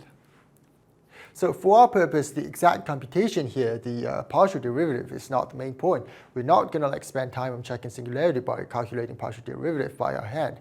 But you have to remember the concepts of singular points and smooth curves because the distinction will matter because an elliptic curve must be smooth. So here are some examples of smooth and singular curves. A curve on the left, if you see, this is a smooth curve because it behaves nicely. It has no sharp points, no self-intersection, so it's good at every point. But the curve on the right is singular. At this particular point, the curve fails to be smooth because it has a bad point where the usual tangent behavior breaks down. So this point is called a singular point, and since this curve has this singular point, this curve is not smooth, it's singular. Now finally, the definition of elliptic curve. Elliptic curve is a smooth cubic defined over the field K with at least one point. So two rules elliptic curves have to satisfy. First, it has to have at least one K rational points. K rational points means that the coordinates are defined over the field K. And second, it has to be a smooth curve, meaning that singular points are not allowed on an elliptic curve. Now let's look at some examples. First example would be y squared z equals x cubed minus xz squared. Is this an elliptic curve? Yes, it's an elliptic curve because, first of all, does it have at least one point? Yes, 0, 1, 0 is at one point. So this, we can call it a elliptic curve defined over Q. And second, is it a smooth curve? I'm not going to do the computation here, but if you check, it is smooth. So this is a well-defined elliptic curve. Now, this is written in projective coordinates, right? And let's look at the affine chart, meaning that we put z equals 1. So if you put z equals 1, we have y squared equals x cubed minus x. So this curve sits inside a affine plane where this curve is on the projective plane. This means that here we're looking at the part of the projective plane where z is not 0. In other words, we are excluding the lines in infinity. And another example of elliptic curve, y squared z equals x cubed plus x z squared plus z cubed. This is also an elliptic curve because, again, 0, 1, 0 is in this curve, so at least 1 point. And if you check into the computations, it's smooth. And this curve sits inside a projective plane, so if you send this to a affine plane, meaning that you put z equals 1, we get y squared equals x cubed plus x plus 1. So this is a part of this curve excluding the lines in infinity, and we can draw it on the affine plane. And after moving the points in infinity, meaning that we put z equals 1, an elliptic curve can be described by an affine equation we just saw. And it's a fundamental theorem that every elliptic curve over a field K is birationally equivalent to a planar curve given by Weierstrass equation. Here the word Weierstrass is a German word, so in German you pronounce W as the V sound in English, and this R sound should not come from your mouth, it should come from your throat. So it has to be something like Weierstrass, Weierstrass. I know this because I'm learning German at the moment, and German is one of the most hardest things I've ever learned. I think it's harder than elliptic curves in modular forms. Anyways, so this long Weierstrass equation looks like this. And if the characteristic of the field is not 2 or 3, we can always simplify this equation by a change of variable to the short Weier's equation that looks like this. So first of all, what does birationally equivalent means? Here, birationally equivalent means that two curves are essentially the same from the viewpoint of rational functions. So we are not saying that the equations look identical, but we are saying that after ignoring a small number of exception points, the curves can be converted back and forth using rational functions. So the most general form is this long Weierstrass equation right here. This has no exceptions. And if you Google elliptic curve, the first thing you see will be the short Weierstrass equation. And this works with quite good generality because the field, the characteristic, if it's not 2 or 3, we can use the short Weierstrass equation. So for example, if I take elliptic curve y squared plus y equals x cubed minus x squared, if I define elliptic curve E2 be big Y squared equals 4x cubed minus 3 over 3x plus 19 over 27. These two elliptic curves are birationally equivalent. If I take y equals 2y plus 1 and big X equals x minus 1 over 3, and if you plug these in, you will see that E1 and E2 are the same. Now let's draw some typical elliptic curves and see how they look. The first one is y squared equals x cubed minus x. And because the left-hand side is not negative, we know that this is only defined where the right-hand side is not negative. So let's first draw this x cubed minus x thing, and using this, we will draw this elliptic curve. This graph looks like this because this has roots in 0, minus 1, and 1. So this elliptic curve is defined here where the right-hand side is not negative. And notice that we can divide these elliptic curves into two parts. We can draw y equals square root x cubed minus x, and then reflect it to draw the lower half. So if you draw this square root x cubed minus x, this will be something like this, considering the shape of this graph. And if you also draw the lower half by reflecting this, this will look like something like this. And let's look at this one. This says y squared equals x cubed minus x plus 1. So similarly, let's first draw y equals x cubed minus x plus 1 and see how it looks. If we take a derivative, y prime equals 3x squared minus 1. So we know that the local minima or local maxima is happening at x equals plus or minus 1 over square root 3. So if you put 1 over square root 3 here, we have 9 over 2 square root 3 over 9. And if you put minus 1 over square root 3, we have 9 plus 2 square root over 9. And since this is positive, if we draw the shape of this graph, it will be something like this. So if we take a square root of this graph in this range of x, and then we reflect it to draw the lower half, this E2 elliptic curve will look like this. So the upper half will be not exactly the same, but similar with this shape we draw. So it will be something like this. In the lower half, if you reflect this, this will look like this. So these are how elliptic curves generally looks like in a affine plane. There's one point we have been hiding so far. When you draw an elliptic curve using an affine equation, like let's take a Short-Weierstrass equation, so x cubed plus ax plus b. We are only looking at the affine part of the curve, right? But the actual elliptic curve lives in projective plane.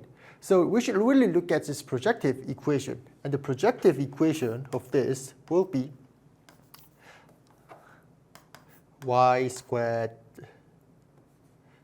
z equals x cubed plus axz squared plus bz cubed. Now let's ask, what happens at the line of infinity?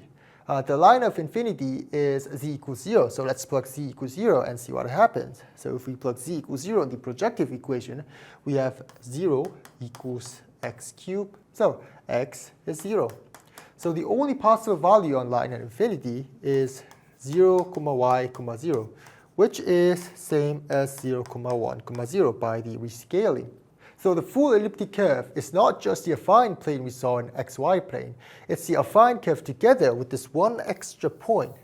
And we call these points the point and infinity. So from now on, we'll usually draw and discuss elliptic curves in the affine plane, because that's where most of the points we can see are located. But technically, an elliptic curve is defined in the projective plane. So whenever we talk about affine planes, we should also remember one extra point, this point and infinity, in the projective plane. Our goal from now is to turn the points on elliptic curves into a group. And to have a group, what do we need? First, we need a set. This part is easy because we can take any elliptic curves and its points already form a set. But a set alone is not a group. We also need an operation. So now the question is, how should we define addictions of points? We cannot just define it however we want. So for example, we cannot define 1, 2 plus 3, 4 equals 4, 6. Because even if 1, 2 and 3, 4 lie on an elliptic curve, there's no guarantee that 4, 6 also lies on the same elliptic curve. So we need a more geometric way to define addiction. So this is how we do it. If there's an elliptic curve that looks like this, and I'll just point A from here, point B. So we want to add point A and B. And in order to do that, first, we draw a line that passes through A and B. So this line will go through, and it will meet at exactly one other points with an elliptic curve. And we will call that point R here. And from there, we will draw a line that goes through R and O, always the line of infinity. In the projective plane, a line that passes through O corresponds in the affine plane to a vertical line that goes through the point 0, 1, 0, the point of infinity. In the projective plane is x is equal to zz, right? And if we take this into the affine world, it becomes x equals c because we put z equals 1. That's why the line that goes through the points at infinity in the affine plane corresponds to the line x equals c. So the line that goes through R and O will look like this, a vertical line. And this vertical line will also meet with the elliptic curve at some point. And it's here. It's actually the reflection through the R because this graph is symmetric to the x-axis. And I will define this point as A plus B. So we will draw a line that goes through AB and find another intersection point that the line meets with the elliptic curve, and we'll name the point R. And we will also draw a line that goes through R and O, and that another intersection point with the line and the elliptic curves, we will define that points as A plus B. And this is how the addiction and elliptic curve works. Now, one thing we still have to worry about is the associativity of the addiction we define. If this addiction is really going to make the points of the elliptic curves into a group, then we need these to be the same. So A plus B plus C equals A plus B plus C. And this is not obvious from the geometric construction. A rigorous proof of the associativity of the addiction law uses basic algebraic geometry, especially facts about intersections of curves in a projective plane. And we're not going to go through that proof in detail. Instead, we'll verify it visually by drawing the constructions step by step. So I picked any arbitrary point A, B, and C on this elliptic curve. And we'll compute these two and check if they are the same. So first, here, we have to compute A plus B.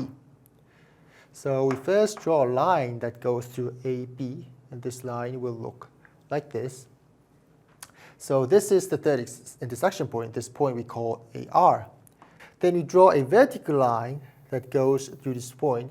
This is vertical because the vertical line goes through the points in infinity.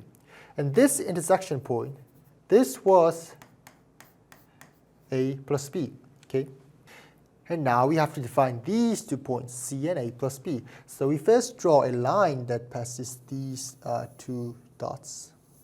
And the intersection point with the elliptic curves will be here, this point. And now we draw another vertical line that goes through this point. And this point is what we're looking for, A plus B plus C.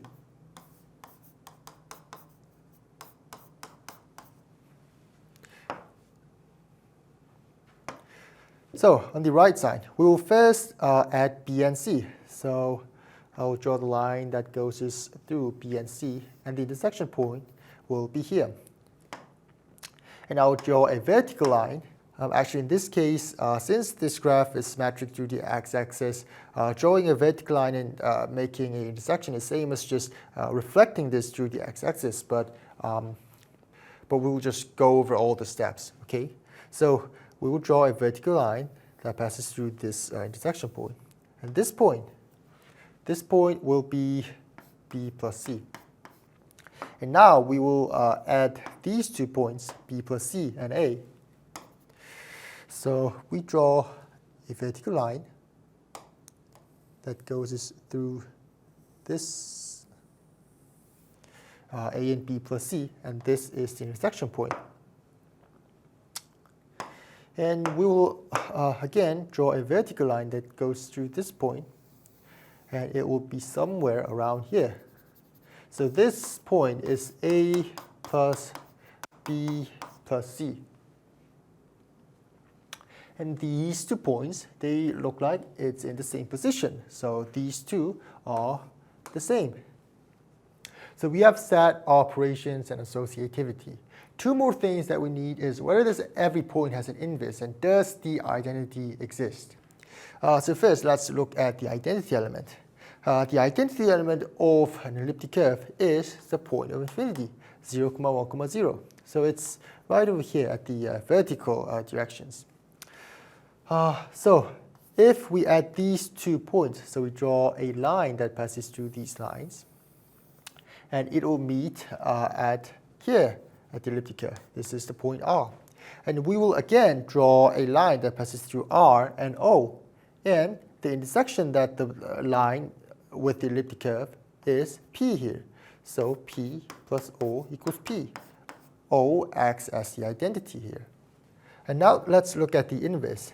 If we're looking at elliptic curves that are symmetric through the x-axis, for example, a short Weierstrass equation, which we are looking at right now, the inverse is geometrically the reflection through the x-axis, that case. So if we were to add Pn minus P, we draw a line that passes through the 2 points. And the third intersection point will be this point, the points at infinity. And since the reflection of O is still an O, it means that P plus minus P equals O, the infinity. So inverse exists for every point in an elliptic curve. So the conclusion is that the points on a given elliptic curve form a group, an abelian group actually, because the addition is commutative. So an elliptic curve is no longer just a geometric object. It is also an algebraic object because its points carry a group structure. This is what makes elliptic curves so fascinating. It's where geometry and algebra meet together. Now we want to look at elliptic curves through the lens of prime number p. Suppose we have an elliptic curve over Q by an equation with integral coefficients. For example, if we take an elliptic curve, y squared equals x cubed plus 6x plus 11. Now choose a prime number, say p equals 5. From now on, we want to look at these equations over the finite field f5, or it's isomorphic to z mod 5z. Now here's the important point. Over z mod 5z, or z5, there are only 5 possible values, right? 0, 1, 2, 3, 4. So unlike an elliptic curve defined over Q, this is not a continuous curve in the plane. It's a finite set of points where we can literally plug in values of x and check whether there exists a value of y satisfies the equation. So if we look at elliptic curves over the finite field 5, which is equivalent to saying looking at this elliptic curve, a modulo 5, y squared equals x squared plus 6x plus 11 modulo 5. Only finitely many points are possible. So the points on this curve, modulo f5, is 0, 1, 0, 4, 2, 1, 2, 4, 3, 1, 3, 4, 4, 2, 4, 3. For example, 4,3, if you plug this in, y squared. 3 squared equals 4 cubed plus 24 plus 11. This is 9. If you compute this, this is 64 plus 24, which is 88 plus 11, 99. And this is equal modulo 5, so 4,3 is in this curve. So reduction modulo p turns the curve into a finite object. Instead of drawing a continuous curve, we can count actual points on fp. That's why reduction modulo p is so useful. It lets us take an elliptic curve over Q and study it through finite arithmetic. Now, this is the important point. Reduction modulo p is not just copying the same curve into a smaller world. Some geometric properties may change after the reduction. For example, remember how we defined singular points? A point is singular when all the relevant partial derivatives vanish at that point. Now, suppose one of those partial derivatives gives the number 5. Over Q, that's not 0, so the partial derivative does not vanish. But if we reduce modulo 5, we are looking at z5. So in the reduced world, the same value becomes 0. This means that a curve that was smooth over Q can become singular after reduction modulo p. In other words, singular points that did not exist before can appear after reduction. So let E be an elliptic curve over Q given by a minimum Weierstrass equation P. We will learn what this minimum Weierstrass equation means after. And let E bar be a curve reduced modulo P. If E bar is still smooth, we say that E has good reduction at P. And if E bar has a singular point with distant tangent, we say that E has multiplicative reduction at P. And if E bar has singular points with a repeated tangent, we say E has additive reduction. So the first scenario where E bar is smooth, this is the best. You do the reduction and still smooth. And if E bar has singular points, meaning that E bar has bad reduction, these two, to give you the feeling of it, multiplicative reduction is still bad, but it's better than additive reduction. And additive reduction is the last thing you want to happen. This is bad, okay? And these pictures here are only for visual references. They are not literally what the reduced curves looks like over Fp. Because after reduction modulo P, we are working on a finite field, and there are only finitely many points. So the curve is not a continuous curve that we can draw smoothly on a plane like this. Now we are working over a finite field. Suppose our elliptic curve is defined over Fq. So we are looking at elliptic curve reduction modulo Q. This curve has only finitely many elements. So it makes sense to ask, how many points does this elliptic curve have over the field Fq? We write these numbers like this, the number of points over EQ. Let's think about this very naively. Suppose the curve is given by the Weierstrass equation, y squared equals xq plus ax plus b. And there are exactly q possible values for x, because we are looking at Fq. There are exactly q possible values of x, because x has to be an element of Fq. So in principle, we can plug in every q values of x one by one. For each x, the right-hand side, xq plus axb, is again an element of Fq. Then we ask, how many y's satisfies this once we have these values? Sometimes there can be no solution for y. And sometimes there is exactly one solution when the right-hand side is 0. And sometimes there are two solutions where the right-hand side is a non-zero square. So for each x, the number of possible y values are 0, 1, or 2. Now, without proving anything, let's make a very rough guess. Maybe, on average, each x values gives about 1 point. So if each of the q possible x values gives on 1 point on average, we expect about q times 1 equals q affine points. But an elliptic curve is projective. That means we have to also consider the points at infinity. So after considering the points at infinity, we might expect this number of points to be somewhere around q plus 1. And surprisingly, this rough guess is actually not that far from the truth. Hesse's theorem says that the number of points when reduced to finite field Fq is not too far away from q plus 1. More precisely, the difference between this is bounded by 2 root q. So the difference is at most 2 root q. And right after Hesse's theorem, let's give a name to the quantity that appears there.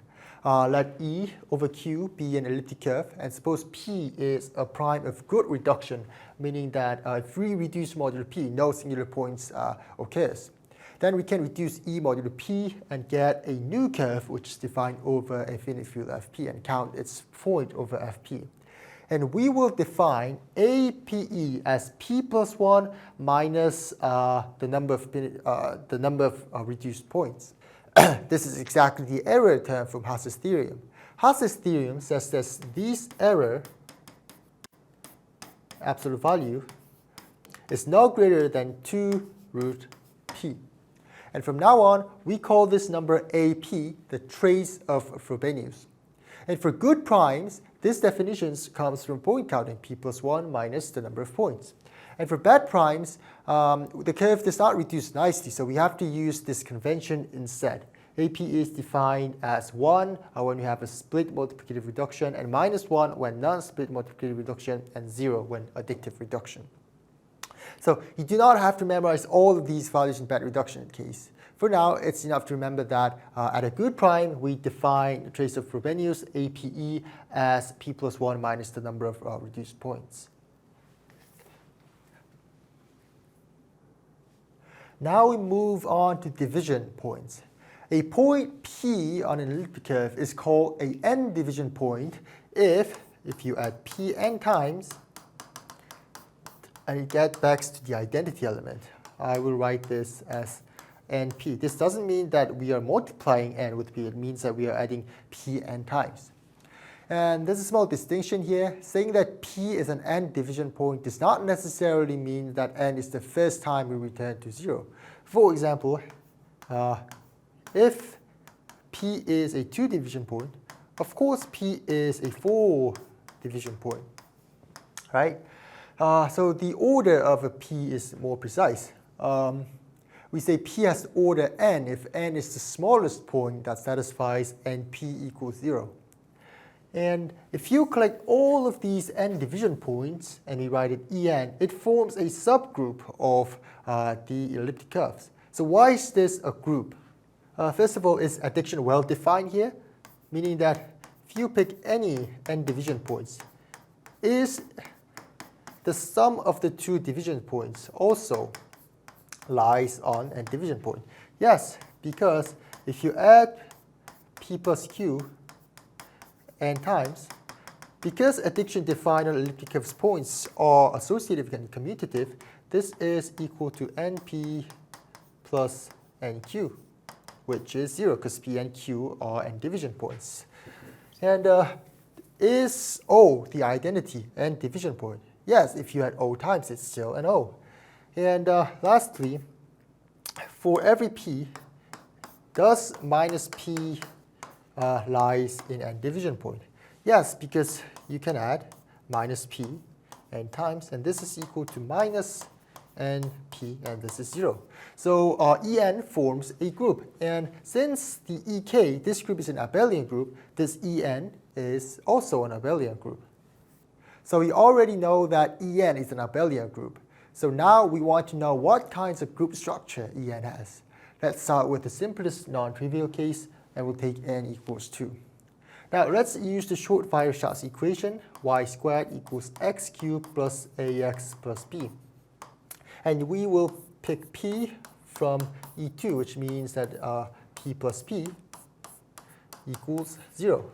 So p equals minus p. And if I name the coordinates of p, x, and y, we know that in the short Weierstrass equation, the coordinates of minus p is the reflection through the x-axis. So minus p, the coordinates are x, minus y.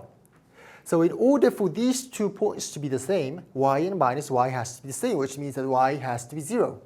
So we get x cubed plus ax plus b equals y squared, and y is 0. And if we work over the algebraic closure, the cube has 3 roots, right? This is a third degree polynomial. So we name the roots of these equations, 3 roots, as E1, E2, E3. So the 3 division points are E1, 0, E2, 0, E3, 0. And don't forget the identity O. So you put the identity O, and this is E2. So you have a total of 4 points. And because it's finite abelian group and has order 4, we know that it's either Z mod 4Z or Z mod 2Z times Z mod 2Z. But every element in 2 division points satisfies 2p equals 0, right? But here we have elements with order 4. So we know that only this structure is possible for 2 division point. So we get the conclusion that 2 division points are isomorphic to the product of 2 cyclic groups, Z mod 2Z times Z mod 2Z. And how about third division points? So we start from the short Weierstrass equation, y squared equals x cubed plus ax plus b. And if we look at third division point, 3p equals 0, which means that 2p equals minus p. So if we let p x, y, we also know that minus p equals x, minus y. And actually, we have a formula for the coordinates of 2p. The x coordinates of 2p is computed as 3x squared plus a over 2y squared minus 2x. So this is equal to x. Okay, so if we simplify this, 3x squared plus a squared equals 3x times 4y squared. And this is equal to 12x. We know that y squared is this expression here. So x squared plus ax plus b. Without expanding this, we know that this is a degree 4 polynomial. So over the algebraic closure, we have 4 roots. And each roots, if we plug this here, gives 2 y values on the elliptic curve. So we get 2 times 4 equals 8 non-zero 3 division points. And together with O, the points of infinity, we have a total of 9 3 division points. And since E3 is finitely generated abelian group, we know that the structure is either Z mod 9Z or Z mod 3Z times Z mod 3Z. But every 3 division point satisfies 3p equals 0, but Z mod 9Z has ordered 9 points in it. So we know that this is the only possible structure. So Z3 is isomorphic to Z mod 3Z times Z mod 3Z. So we have looked at E2 and E3. For E2, we have found 4 division points over the algebraic structure, and it was isomorphic to Z mod 2Z product Z mod 2Z. And E3, the structure was similar, Z mod 3Z times Z mod 3Z. Now, the surprising fact is that this is not a coincidence. The same structure holds for every positive integer n, at least in characteristic 0. So let E be an elliptic curve defined over field K of characteristic 0, and let K bar its algebraic structure. The group of n division points over K bar over algebraic structure is isomorphic to Z mod NZ product Z mod NZ. So over the algebraic closure, the n division points form a very clean group. There are 2 independent cycles directions, each of order n. In other words, En behaves like a 2-dimensional module over Z mod NZ. From now on, we want to relate Galois theory with elliptic curves. Take an element from the absolute Galois group, and we call it sigma. By definition, sigma acts on algebraic numbers. The points on En have algebraic numbers. We didn't prove this, but let's just take it as given. So it means that sigma can act on the coordinates. So if sigma acts on point P with coordinate x and y, this becomes sigma x, sigma y. Now, the important point is that since the elliptic curve E is defined over Q, applying sigma to the coordinates of the n division points gives another points on the same curve. So what do I mean? So if we look at the short Weierstrass equation, y squared equals x cubed plus ax plus b. And if we apply sigma to both sides, and since sigma is a homomorphism, sigma y squared is square of sigma y. So the multiplication and addition can be split up like this, plus sigma a, sigma x. But sigma a, since a is a rational number, this is a, plus b. So it means that if x and y are a points of an elliptic curve, sigma x and sigma y also lies on the same elliptic curve. And one more thing, if P is an n division point, meaning that P is an n division point for some n, sigma P is also an n division point. So why is this? Because np equals 0, and if you apply sigma to both sides, sigma np equals n sigma p, and this is 0, right? This is mainly because sigma p plus q equals sigma p plus sigma q. We will not going to prove this right now, but remember when you computed 3 division points, the coordinates of the points 2p were given as the rational functions of x and y. So if you add p and q, the coordinates of p plus q are given by some rational expressions in the coordinates of p and q. And since sigma is a field automorphism, it preserves those rational expressions. So it preserves the whole addition operations, which means that we can say sigma preserves the addition defined on elliptic curves. Therefore, sigma maps En to itself. In other words, sigma gives a map En to En. and it defines an automorphism of the group En. Now, we'll use the structure of En. Over the algebraic closure, we know that En is isomorphic to Z mod Nz times Z mod Nz.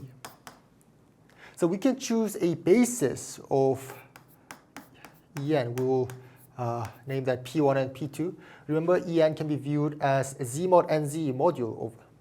So we can choose a basis of En, and we will name that P1, P2. Remember, En could be viewed as a Z mod Nz module. This means that every point in En can be uniquely written as P equals AP1 plus BP2, with A being Z mod Nz.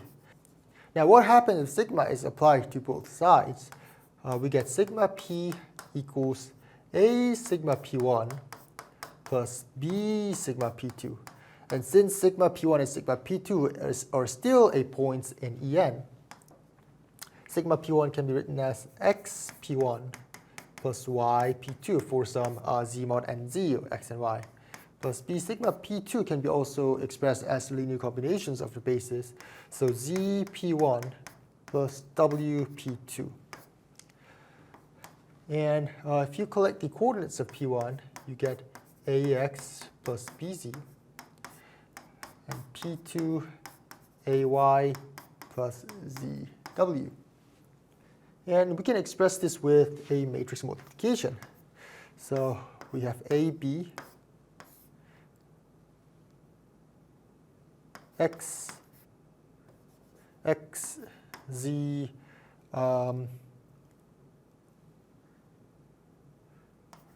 Y W. So if you compute this, we have AX plus BZ, which is this coefficient, and AY plus BW, which is this coefficient. So it means that we can represent this automorphism sigma as this matrix.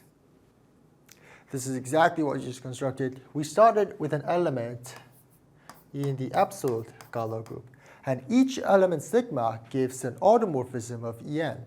Then after choosing a basis of En, we could represent the automorphisms as a 2 by 2 invertible matrices over Z mod Nz. And this map is called the Galois representation attached to the n torsion points of E. About the Galois representation we just constructed, there are some limitations. First is about the information loss. The important thing is that if you look at prime power torsion points, they're not isolated from each other. So we will look at EP. EP is, this sits inside a larger group, EP squared. And this is in EP cubed. So we have these inclusion relationship.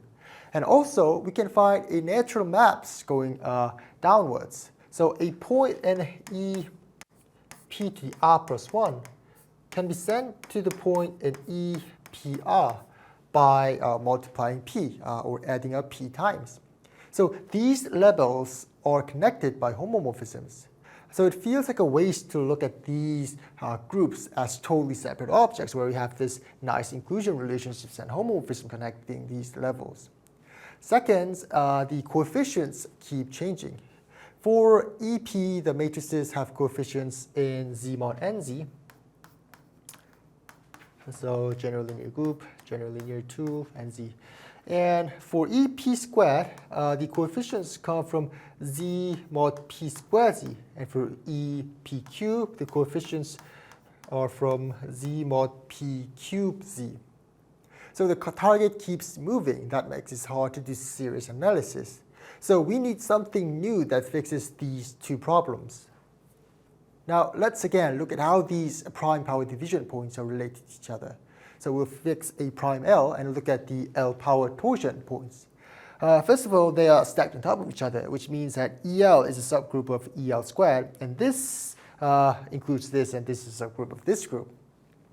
And also, we had a homomorphism. If we take points from EL squared and we multiply it by L, and the points lands on this group. We pick a point from here and multiply it by L, and the point lands in this group. And generally, we can send the point from EL to the n plus 1 to e to the ln by multiplying L, or adding up n times. So we get this chain-like structure. And this is very important because the torsion points are not meant to be studied one level at a time. The level EL squared knows something about EL, and level EL cubed knows something about EL squared, and so on and so on. And we know that this EL is isomorphic to Z mod LZ squared, and this is isomorphic to Z mod L squared Z. And we kind of want to use it. And on the other hand, here we have the chain-like structure when we constructed ZL. So we have Z mod LZ, Z mod L squared Z, Z mod L cubed Z, and these levels there were homomorphism that connects these levels. And if you compare these two look very similar, the tower and the homomorphism that connects each level. So here, maybe we should do the same thing for E. Maybe instead of looking at each level separately, we should bundle up them together. And maybe if we use ZL, because here EL is isomorphic to Z mod LZ squared, and this matches, right? So maybe if we use ZL, we can keep this whole tower structure alive and get a better Galois representation. And that's what we exactly do. So this is where we define a new object that fixes the problem from the previous slide. Instead of looking at EL, EL squared, EL cubed, and so on and separately, we want to package all of them into one object. So let L be a prime and E be an elliptic curve. The Tate modulo of E at L, denoted like this, TLE, is the inverse limit, or infinite terms of sequences that looks like this.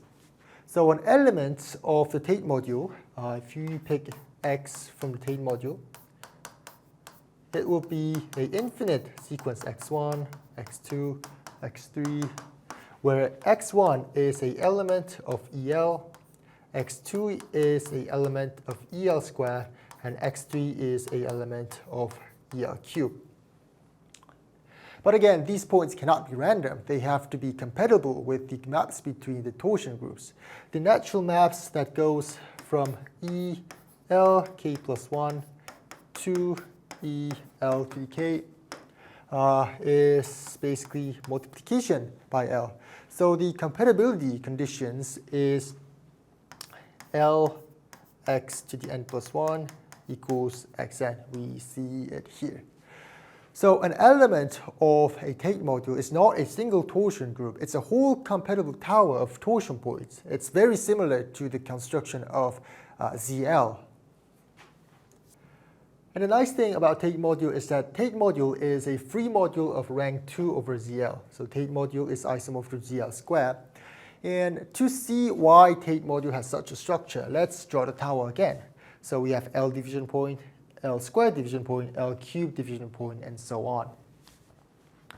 And between these levels, we had homomorphisms that connecting these levels. We could send points in L to the k plus 1 torsion points to L to the k torsion points by multiplying L, or adding at times. And now each level, we know that this is isomorphic to Z mod LZ times Z mod LZ. So we could choose a basis P1, Q1. Here the same P2, Q2, P3, Q3, and basis for this torsion group, so P4, Q4. But we don't want these spaces to be random. Since the levels are connected by the homomorphism, we choose the basis so that they also match under the map. In other words, we choose them so that L Pn plus 1 equals Pn and L Qn plus 1 equals Qn. So P2 here sends to P1 by the homomorphism. Q2 sends to Q1 by this homomorphism. Same here, P3 is sent to P2, P4 is sent to P3. Now take one element of the Tate module, and by definition, this is a compatible sequence that looks like this. And we can write each xn like this as the linear combinations of the bases we chose. And we know that L xn plus 1 equals xn, right? So let's put this in and see what happens. So L a n plus 1 So LAN plus 1, PN plus 1, plus BN plus 1, QN plus 1 is equal to AN, PN plus BN, QN. But we know that LPN plus 1 is equal to PN, right? And LQN plus 1 is equal to QN. So LAN plus 1 is same as AN modulo LTN. And LBN plus 1 equals BN modulo LN. This is important because if we collect all the A's, A1, A2, A3, blah, blah, this would be an element in ZL.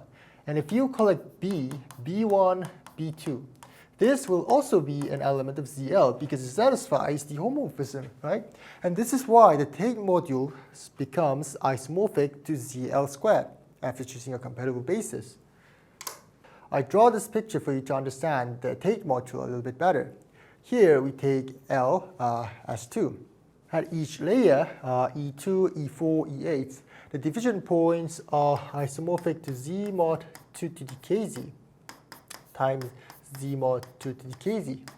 So we can draw each layer, E2, E4, E8, as agreed. So E2 here, it's isomorphic to Z mod 2Z, and we can draw it as agreed, same as E4 and E4, like this. First, in E2, let's choose a point R1. In coordinates, this is 1, 0, modulo 2. And if P1 and Q1s are bases of E2, that this means that R1 is equal to 1 P1 plus 0 Q1.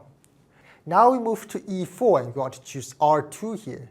But we cannot choose R2 randomly because there's a homomorphism between the layer. So the choices have to match. Specifically, we want that 2 R2 equals R1. In terms of coordinates, if R2 is x, y modulo 4, in terms of coordinate, if R2 is x, y modulo 4, x should be congruent to 1 modulo 2 and y should be congruent to 0 modulo 2. We just saw it in the previous slide. So here we choose R2 as 1, 2 modulo 4. So 0, 1, 0, 1, 2. So here is R2. Then we do the same thing for R3. So 5 is equal to 1 modulo 4 and 6 is equal to 2 modulo 4. So we choose the point R3. This is the point R3. Now every time we choose an Rn, we can look at its coefficients of the bases P and Qn. If we collect the P coefficients, in this case here it's 1, 1, 5, and blah, blah, blah. So this is the collections of P coefficients. And we collect the coefficients of Q, so 0, 2, 6, blah, blah, blah, it's here. These coefficient sequence are actually element of Z2, right? Because 1 equals 1 modulo 2 and 1 equals 5 modulo 4. This is also an element of Z2. And if we collect all the P's and all the Q's, this infinite sequence itself is an element of the Tate module, T2E. This is also an element of T2E. And these two elements of the Tate module forms a basis. So we can write R as the linear combinations of the bases. So these two are the bases, and these two are element of Z2, and this is a constant. So while this notation is not mathematically 100% precise because we've never defined the dot product between these factors, but this is enough to show the structures of Tate module. So from this picture, it becomes natural that the Tate module, T2E, is a Z2 module with two basis directions.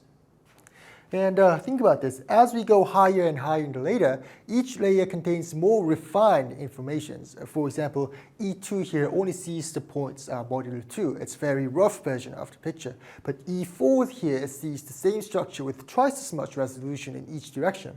And E8 sees it even with more resolution. Imagine there's a point you can never reach directly, and you keep taking pictures of with better and better cameras. The first picture, you take it with your smartphone, so low resolution. The next one, you bring a slightly better camera. So the second one has more pixels. And the next one, you bring an even better camera, so Hasselblad or something. So you bring a better camera, and the pictures will be sharper again. So each picture has to be compatible with the previous one. When you lower the resolution, it should look like the earlier picture, because the cameras might be different, we are looking at the same point. So if we collect this whole infinite sequence of better and better compatible pictures, that is a good way to think about an element in a Tate module. We made the Tate module because the finite level Galois representation were a little unsatisfying. So now that we built the Tate module, let's let the Galois group act on it. Take an element from the Tate module, so x is in TLE, and x is an infinite sequence x1, x2, x3, blah, blah. So x is in L torsion point, x2 is L squared torsion point, and so on. Now take sigma from the absolute Galois group and let sigma act on this x. So sigma x equals sigma x1, sigma x2, sigma x3, and so on. But since sigma preserves division points, which means that sigma x1 is again an element of EL, and sigma x2 is an element of EL squared, this is also an element of Tate module. So the Galois action on the Tate module is an isomorphism of the Tate module. And since Tate module, we know that this is isomorphic to ZL squared, right? So this is isomorphic to the general linear group, which is the matrices with entries in ZL. So when we let an element of the Galois group act on Tate module, we get a 2x2 matrix with entries in ZL. Earlier, when we constructed a Galois representation from the finite torsion group En, after choosing a basis, it looked like this. So rho En, this sends one element from the absolute Galois group to this general linear group, which is a matrix with entries in Z mod NZ. This was useful, but it only saw one finite level at a time. So to keep the whole p power torsion tau together, we introduced the Tate module. And from that, we got the p-adic Galois representation, which looks like this. This sends an element of GQ to the general linear group of ZP, which is a matrix with the ZP coefficients. But sometimes this p-adic representation contains too much information. So what we do is that if rho E p sigma is a matrix with entries in ZP, we reduce each entry modulo p, and we get a matrix over entries in FP. This gives a new representation which looks like this, and this is called a mod P representation. So what information does this representation keep? It keeps only the first layer of the P power torsion tau, the EP, remember? And actually, this is basically the same representation we would get if we went back to our first construction, simply chose n equals P. So this representation is the same as if we choose n equals P in this representation. So the point is that the mod P representation is not a totally new kind of object. It's a finite P torsion representation, but viewed as the modular P reduction of the richer p-adic representation. Now, this is one of the moments where I would say something almost miraculous happens. So let E over Q have good reduction at a prime P. For any prime L, the L-adic representation is unramified at L. So let E defined over Q have good reduction at prime P. For any prime, the L-adic representation is unramified at P. And the characteristic polynomial of the Frobenius element is given by something like this. Now, look at this carefully. The left-hand side comes from L-adic representations, right? Rho EL. We chose L, we built the Tate module, we got matrices over ZL, then we took the Frobenius matrix, and this is what the left-hand side means. But the right-hand side, this has no L in it, and this is quite surprising. And by the way, from this equation, we recognize that the trace of this matrix, rho E L, Frobenius P, is equal to APE. Because the characteristic polynomials of 2 by 2 matrix is equal to lambda squared minus A plus D lambda plus AD minus BC. So A plus D here is the trace of the 2 by 2 matrix. Anyway, this is telling us that the Galois representation really remembers the arithmetic of the elliptic curves. In particular, it knows the point counting data. APE, this was related to the number of points reduced to a finite field P. And this is a very strong signal that the elliptic curves and the Galois representations are tied together in a deep way. We started with geometry, torsion points, Tate modules, and Galois actions, but somehow when we look at Frobenius, the answer is controlled by this APE, which is related to point countings. So take this slide as a bit of foreshadowing. Galois representations are going to play a major role in the story of elliptic curves. Now we move on to a slightly different topic. We are going to introduce a few basic invariants of an elliptic curve. So let's look at E as a short Weierstrass equation. So y squared equals x cubed plus ax plus b. First, the determinant is defined as minus 16 4a cubed plus 27b squared. This determines whether if the curve is smooth or not. So if this value is 0, it means that the curve is singular, and if this is non-zero, it means that the curve is smooth. And J invariant is defined as C4 cubed over the discriminant. And C4 here is minus 48a. So if you compute this, it looks like something like 1728, 4a cubed, and the denominator 4a cubed plus 27b squared. And over the algebraic closure, two elliptic curves are isomorphic if and only if they have the same J invariant. So the J invariant is like an ID number for an elliptic curve. There is one more useful thing that we can do with the discriminant. The discriminant does not only tell us whether the original curve is smooth, it also helps us understand what happens after reducing the curve modulo prime p. So let E be an elliptic curve defined over Q, and we choose P greater or equal to 5 prime number. And to determine the reduction type of E, we consider a minimal Weierstrass equation, and we will learn this later. So if the p-adic valuation of the discriminant equals 0, it means that E has good reduction at P. And if the p-adic valuation is greater than 0, it means that it's a bad reduction.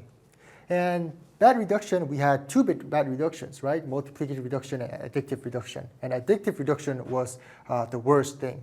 And if the p-adic valuation of the discriminant is positive and the p-adic valuation of C4 equals 0, it's a multiplicative reduction.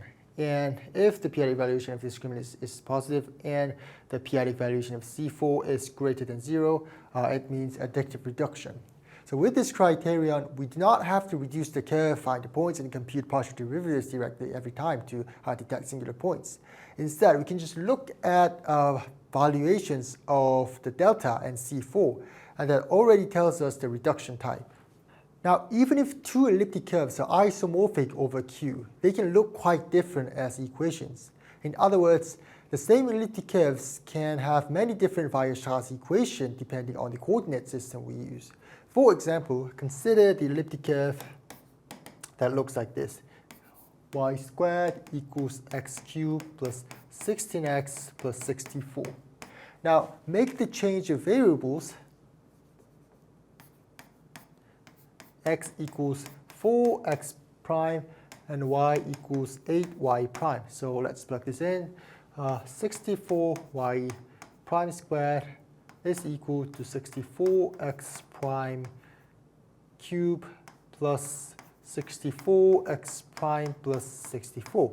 Oh, so what do we get? We have y prime squared equals x prime cube plus x prime plus 1. So these two equations look different, but they are describing essentially the same elliptic curves over Q, because the isomorphism is just a rational change of coordinates. But now this creates a small problem, because if the same elliptic curve can be written in many different ways, then which equation should we use? This matters because quantity like discriminant depends on the equation. If we choose a bad equation, the discriminants may look complicated and the reduction behavior may look worse than it really should be. So we need a way to choose the best equation among all these possible Weierstrass equations. And what should the criterion be? And we find the answer by looking at one prime p at a time. For a fixed prime p, among all integral Weierstrass equations for the same elliptic curve, we decide that the better equations are the ones with the smaller p-adic valuation of the discriminant. Why? Because the p-adic valuation of the discriminant measures how many powers of p appears in the discriminant. And the discriminant is what we use to detect bad reduction. So if Vp discriminant is large just because we chose a bad coordinate system, then the equation is making the curve looks worse at p than it really is. So at the prime p, we try to remove all necessary powers of prime for the discriminant, and that leads to a definition. A minimal equation is P is a Weierstrass equation whose discriminant has the smallest possible p-adic valuation among all other Weierstrass equations for the same curve. So from the point of view of P, smaller Vp discriminant means a better equation. So there is one small problem. There are infinitely many primes. So maybe one equation is good at p equals 3, but another equation is better at p equals 5. Then which prime should we prioritize? The nice fact is that over the set of rational numbers, we do not have to choose one prime over other, because there exists a Weierstrass equation that is minimal at every prime p at the same time. And that is called the globally minimal Weierstrass equation. So locally at each prime p, we try to minimize Vp discriminant. And a globally minimal equation is an equation that does this simultaneously for all primes. If you have made it this far, you may have heard the phrase before, semistable elliptic curves. Wiles first proved the modularity theorem for semistable elliptic curves. And this is exactly the word, semistable. So an elliptic curve defined over Q is called semistable if its globally minimal model has either good reduction or multiplicative reduction at every prime number. So you can think of semistable curve as an elliptic curve whose reduction is never too bad.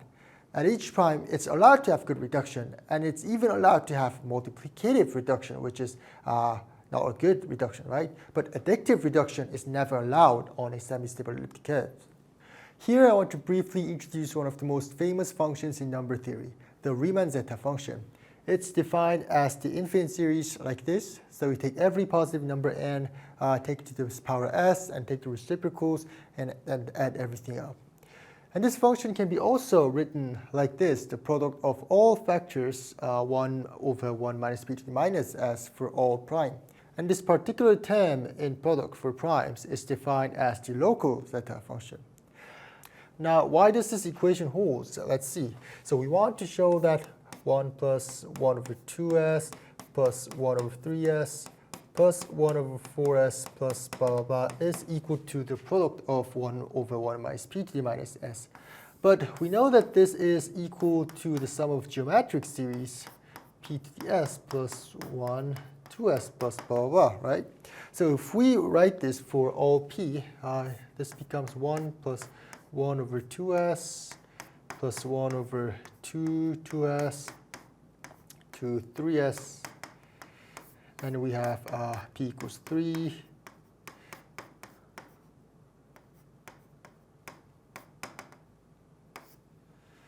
And p equals 5.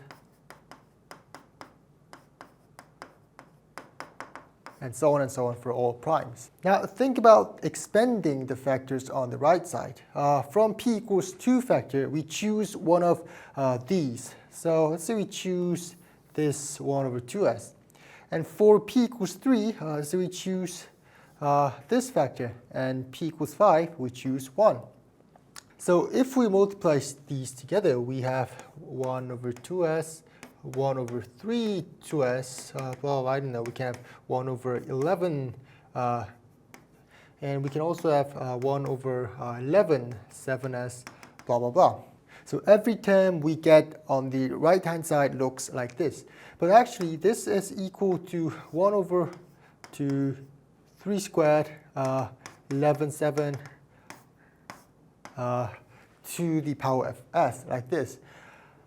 And by unique factorization domain, every positive integer n appears exactly once in this way. So when we expand the product over primes, we found every one of 1 over n to the s. And that's how this formula works. This part is a little bit technical, so if you don't want to follow every details, that's completely fine. The main point here is that we are trying to imitate what we did for Riemann zeta functions on the elliptic curve side. To do that, we first attach a ring to the affine part of the curve, and this ring is defined as a quotient like this. So fp x, y, this is basically a polynomial ring, and this E, this is a ideal generated by reduced elliptic curve. And this is a Dedekind domain. What is a Dedekind domain? It's an integral domain in which every non-zero proper ideals factors into a product of prime ideals. And for any non-zero ideals alpha of A, its norm I would define as the cardinality of the quotient A mod A. And the important property is that the norm is multiplicative, meaning that NAB equals NA NB. This is the important part. And because ideals factors uniquely into prime ideals of the Dedekind domain settings, and because the norm has multiplicative property, this 1 over NAS would be written as something like NA is factorized into a prime ideal, so it would look like P1, E1, P2, E2, blah, blah, blah, PK, EK. And since the norm function is multiplicative like this is equal to n P1, E1, n P2, E2, and PK, EK. So because this ring is a Dedekind domain and this norm is multiplicative, we can do the exact same thing when we did for the Riemann zeta function. So the sum of these can be described by the product of these vectors. And this only describes the affine part of the curve, but the projective elliptic curve also has the point at infinity O. And to account for that extra point, we will also multiply this additional term, and we will define this as the local zeta function of an elliptic curve. And the same zeta function can be built in a more geometric way. Instead of talking about ideals and prime ideals, and the same zeta functions can be built in a more geometric way. Instead of talking about ideals and prime ideals, we can count points. So let E bar be an elliptic curve over Fp, and we can count points over Fp, but we can also count points on larger finite fields like Fp squared or Fp cubed and so on. And the local zeta function packages all of these point counting into one generated function, and that looks like this. So it's defined as the exponent of this sum, where t equals p to the minus s. And the remarkable thing is that these two perspectives are describing the same zeta function. On one side, we have the algebraic perspective. We built the zeta functions using ideals, prime ideals, and norms in a way that looks very similar to the Riemann zeta function. On the other side, we have the geometric perspective. We built it by counting points over the finite field Fp, Fp squared, and Fp cubed, and so on. These are completely different two constructions. One is about ideals in a ring, and others is about counting points on a curve. But the surprising point is that they meet. There are two ways of seeing the same arithmetic object. And this is one reason why zeta functions are so important. They let us see the same arithmetic object from two completely different angles. And one really surprising thing is that the complicated looking infinite object, the zeta functions, can actually be written in a very closed form like this. So let's show how this works. So the zeta function on the geometric side was defined like this. So z et equals exponential of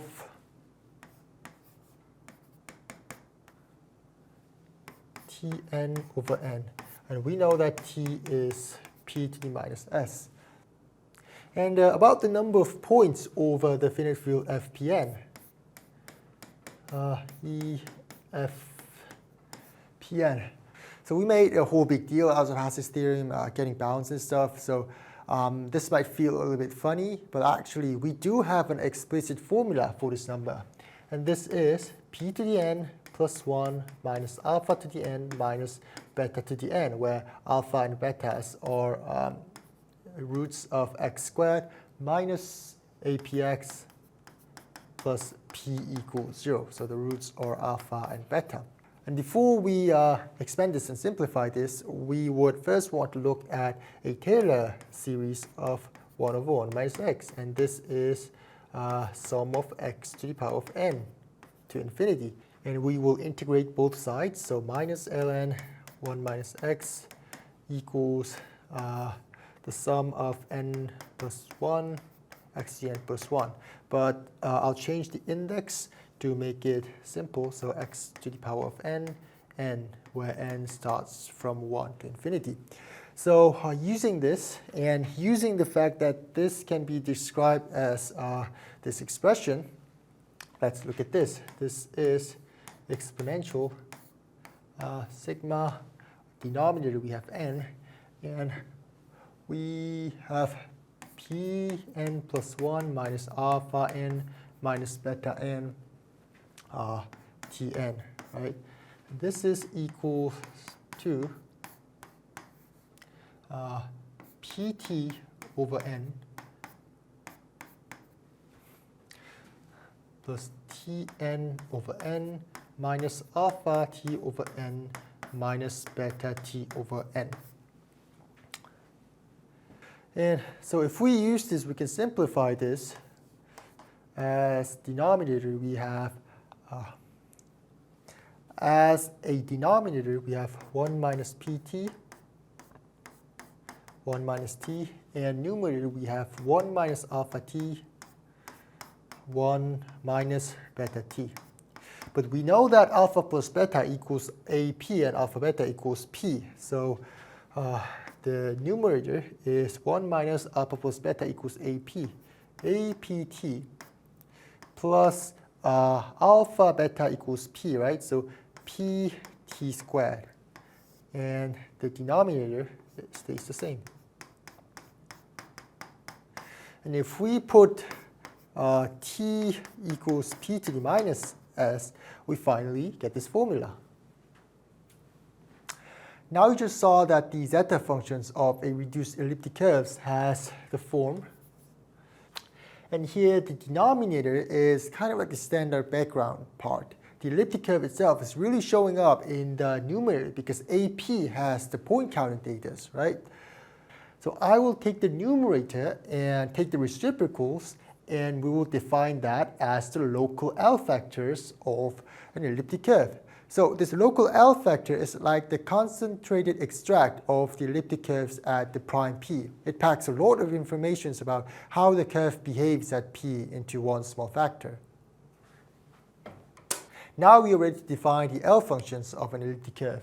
For each prime P, we had a local factor LPS. And for good reduction, it looked like this. We just defined it. And when we have a bad reduction, the factor slightly differs and it looks like this. Then we multiply all these local factors together for all prime p's. And this gives us the Hasse-Weil L functions of the elliptic curve. So what does this mean? Each prime p gives us a small piece of information about the elliptic curve, the LPS, local L functions. At good primes, that information comes from counting points on the reduced finite field Fp. At bad primes, the curve degenerates, so the factor changes depending on the type of bad reduction. The L functions takes all these local informations, prime by prime, and packages into the one global analytic object. And this is why the L function is such a big deal, because it's take the data from every primes and put it into a one small function. So instead of studying infinitely many primes separately, we can study this one object. We have already seen a conductor on the Galois representation side. There, the conductor measured how the representation behaves at each primes, especially where it is ramified and how badly it is ramified. For elliptic curves, we define a similar kinds of invariant. The conductor of an elliptic curve is NE that records the bad primes of the curve, and also how bad the reduction it has those primes. Here, NE is defined as the product of P to the Fp for all primes P. If E has good reductions at P, then Fp equals 0, meaning that P does not appear in the conductor. And if E has multiplicative reduction at P, then Fp is defined as 1. So multiplicative bad reduction contributes 1 power of P. And if E has additive reduction, which is the worst, then Fp is greater or equal to 2. So it contributes a higher power of P. You can think of it as the elliptic curve version of the conductor we saw for Galois representation. On both sides, the conductor measures bad behaviors prime by prime. Chapter 5 is modular forms. Now the word modular may sound familiar. You might think it has something to do with modulo, like number theory. But modular forms are something completely different. They are complex functions. And if you have watched pop science videos about Fermat Last Theorem, you have probably heard people say something like, a modular form is about symmetry. But what does that actually mean? What kind of function has that much symmetry? Why would such a function appear in number theory? And does it have anything to do with elliptic curves? And that we're going to find out in this chapter. There's a function called the dedekind eta function, and it's defined on the upper half plane H. So this H is the upper half plane on the complex plane. So if tau is an H, it means that tau has positive imaginary part. And the definition of dedekind eta function is like this, where q equals e to the 2I pi tau. This is defined to be q to the 1 over 24, and we multiply all the vectors 1 minus q to the n. So let's just plug in a simple value and see what happens. We will take tau equals I. So q becomes e to the minus 2 pi, which is approximately 0.00187. So positive, very small number. And eta I is q to the 1 over 24, 1 minus q squared, 1 minus q cubed, and so on. And since q is already a small positive number, this q to the 1 over 24, this will be very close to 1. And these vectors, 1 minus q squared, 1 minus q cubed, will be numbers that are very close to 1. So after we do the computation, this value is 0.768225. So why do you care about this function? The reason is that this dedekind eta function satisfies some very special transformations law. The two important ones are written here. So eta tau plus 1 is equal to this expression, and eta minus 1 over tau is this. The two important ones are written here. It's about eta tau plus 1 and eta 1 over minus tau. Now, if you look at these two formulas, there's something a little annoying. In the first formula, we have e to the I power over 12, and for the second formula, we have square root minus I tau. Of course, these are not wrong, but they make the symmetry look a bit messy.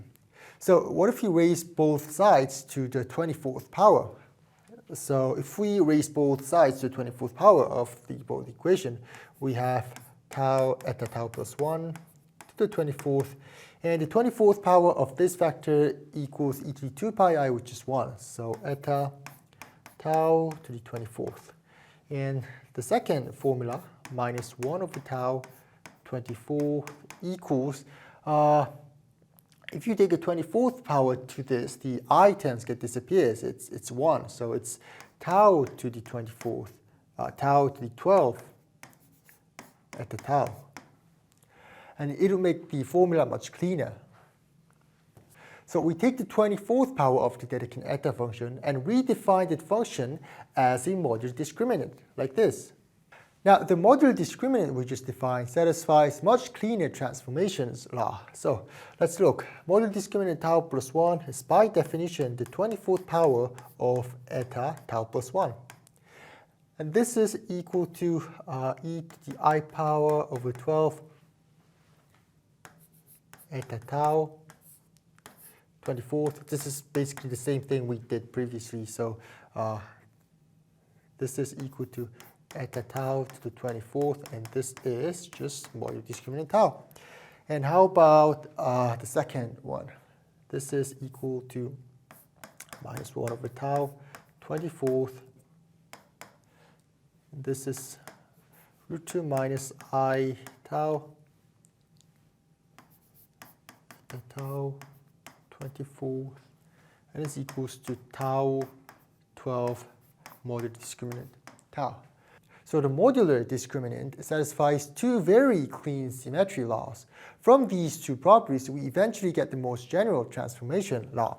It looks like this. Modular discriminant A tau plus B over C tau plus D is equal to C tau plus D to the 12th power modular discriminant tau.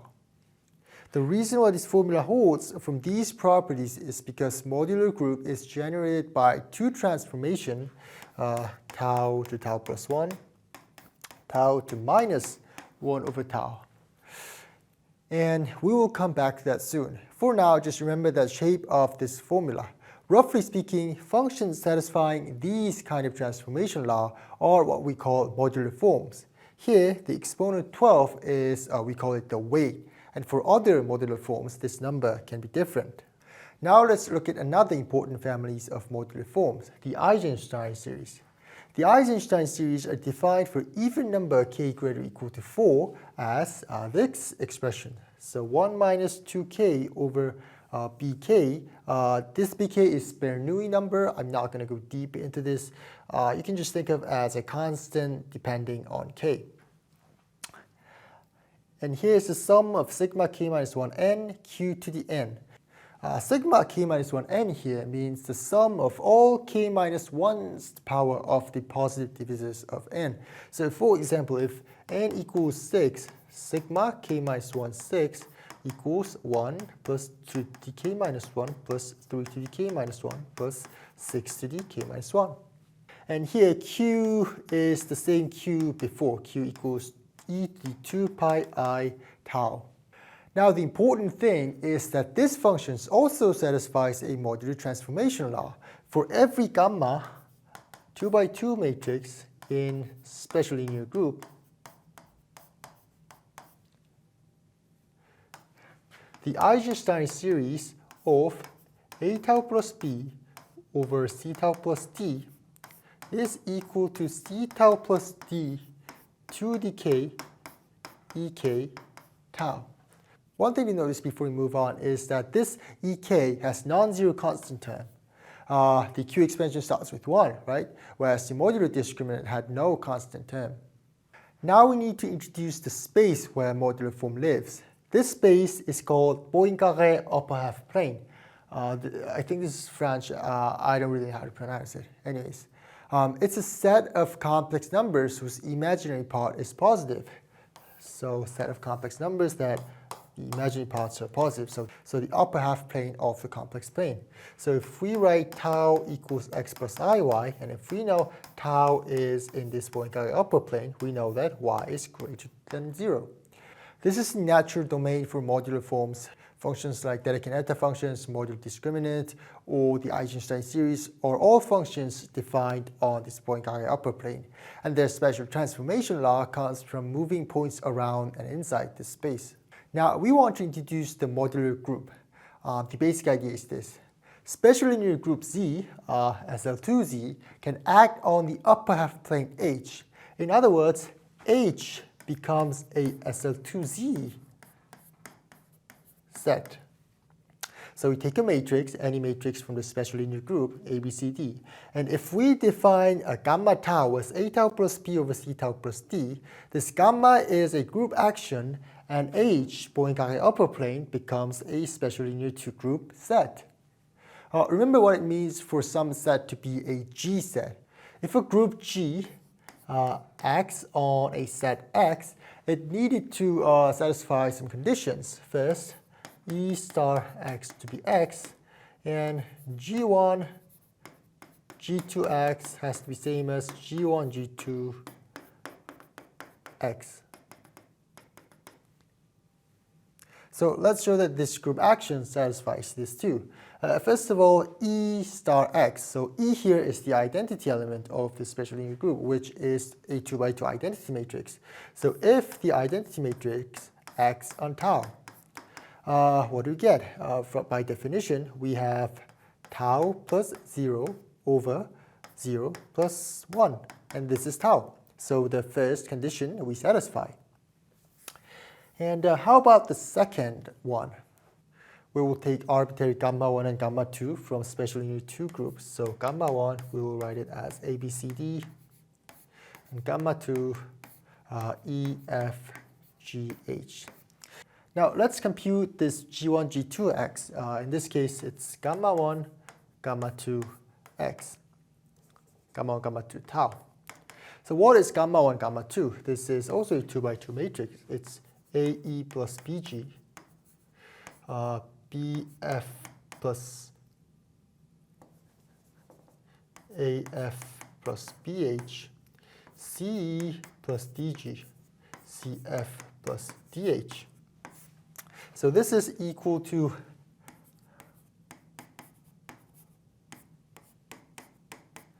AF plus BH over CE plus DG tau plus CF plus DH. And on the other hand, how about the first one? So gamma 1 acting on gamma 2 tau. This is actually gamma 1 acting. And what is gamma 2 tau? Gamma 2 tau is E tau plus F over G tau plus H. So if gamma 1 ABCD acts on this complex number, it becomes A tau plus B over C tau plus D.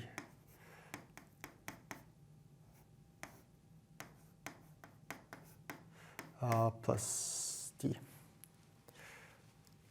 So if you multiply G tau plus H here to both the numerator and denominator, these two becomes the same. So the so this group action satisfies the second rule to be a group action. Now there's actually one more thing we have to check. Is this operation even well defined as an action on H? In other words, if tau is in H, do we always have gamma tau on H? Because if you start with something like 1 plus I, and then the transformation sends it to 3 minus I, then we are no longer in the upper half plane, and that would not be an action on H. So we want to show that the result, gamma tau, is also on the Poincare upper plane. So we examine the imaginary part of gamma tau, which is imaginary part of A tau plus B, C tau plus D. And to do this, I will multiply C tau bar plus D over C tau bar plus D. And since this complex number and this complex number conjugates, the product is a real number. So this is the absolute value of C tau plus D squared over 1. And image, if you expand this, we have AC tau bar plus AD tau plus BC tau bar plus BD. Oh, AC tau tau bar. But AC tau tau bar and BD are both real numbers, so we can just wipe this out. And the imaginary part of tau and tau bar has the same absolute values and different signs. So this is equal to AD tau minus BC tau. So if you sum it up, this becomes the imaginary part of AD minus BC tau. And we know that AD minus BC equals 1 because ABCD is in the special linear 2 group, which means that the determinant AD minus BC equals 1.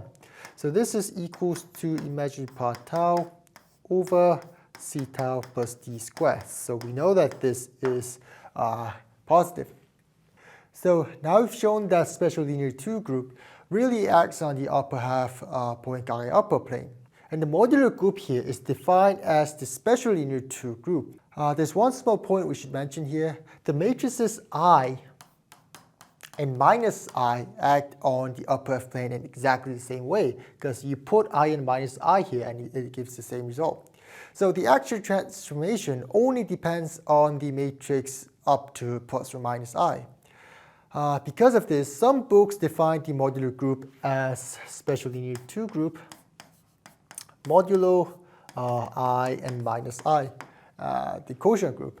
But in this book, I will use the convention that the modular group means this special linear group. This is slightly cleaner for our algebraic discussion.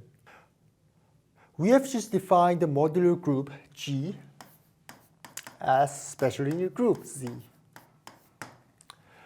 The surprising thing is that all of these transformations can be built from two different basic moves. The first one is sending tau to tau plus 1, so this just shifts the upper half plane 1 unit to the right. And the second one sends tau to minus 1 over tau. This is much less obvious transformation, but this is the other basic move. So the theorem says that every element of the modular group, special linear 2 group, can be built by combining these two operations. For example, the transformation that sends tau to 2 tau plus 1 over tau plus 1. This transformation can be represented as a composition of T and S. So T, T, S, and T. Remember earlier when we said that the transformation law for modular discriminant worked on these two transformations, and then we basically said it works for all special linear group. This is the reason, because every element of the special linear group can be built from these two generators. Now we're going to learn about the fundamental domain of the modular group. A fundamental domain is a region in H containing exactly one representative from each orbit of the action. And for the modular group special linear 2 group, a fundamental domain looks like this. So we take all the points in the Poincare upper plane whose real parts is between plus 1 over 2 and minus 1 over 2. And that gives a strip here. And then we move the parts inside the unit circle. So we can only keep the points where the absolute value of tau greater than 1. This remaining region here, the remaining region is the standard fundamental domain. So what does it actually mean that this contains exactly one representatives from each orbit? In group action, remember orbit? What was an orbit? Let's look at the situation where the modular group acts on the Poincare upper plane. Pick one point from the upper half plane. For example, I'll pick this point. And this point can be moved around using modular transformation. For example, we had modular transformation that sends tau to tau plus 1, right? So this point can be moved to this point using modular transformation. And this point can be also moved to this point because we can move tau to tau plus 2. And we can also move this point to this point.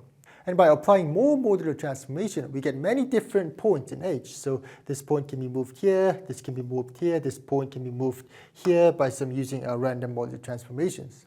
And instead of all orbits that can be reached from the original point by modular transformation, is called the orbit. So in these pictures, points with same color belongs to the same orbit. So the red ones, these are the points that lies in the same orbit. The blue ones, these are one orbit. So what does it mean that the region is a fundamental domain? It means that the region contains exactly one representatives from each orbit, ignoring boundary overlap. So this region here, we said that the fundamental domain for a modular group was this region. This region exactly contains 1 point for each color. So one red here, one purple here, one blue here, one green here. Conversely, if you choose any points inside this fundamental domain, you can think of it as the representatives of some orbit. And every point in complex upper half plane, for example, I would choose any random point, and this point can be moved inside to the fundamental domain by some modular transformations. Before we define modular forms properly, we need one more piece of language, and that is congruent subgroups.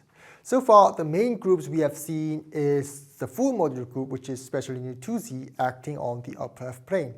But in many parts of number theory, especially when elliptic curves enter the story, we do not always use the full modular group. Instead, we often use smaller subgroups of special linear group defined by congruence conditions on the entries of the matrix. The principal congruent subgroup of level n is defined by this. So the collection of all ABCDs in special linear group that is congruent to the identity matrix modulo n. And the Hecke subgroup, we have two types. For example, gamma 0 n here is the set of all matrices in special linear 2 group that satisfies C equals 0 modulo n. The reason we introduced this now is that modular forms do not always exist for the full modular subgroups. We can also define modular forms for congruent subgroups like this, gamma 0 n. And later, this number n will be extremely important because it will match the conductor of an elliptic curve. Now, let's talk about cusps. This is a slightly strange word at first because a cusp is not an ordinary point inside the upper plane. Instead, it's a kind of boundary point that we add when we want to understand the modular group action more completely. The most important cusp to keep in mind is I infinity. This just means that tau goes straight upwards in the upper plane with imaginary tau reaching infinity. Now let's see why rational numbers appear here. Take a modular transformation, gamma tau equals a tau plus b over c tau plus d. And here, what happens if tau goes to I infinity?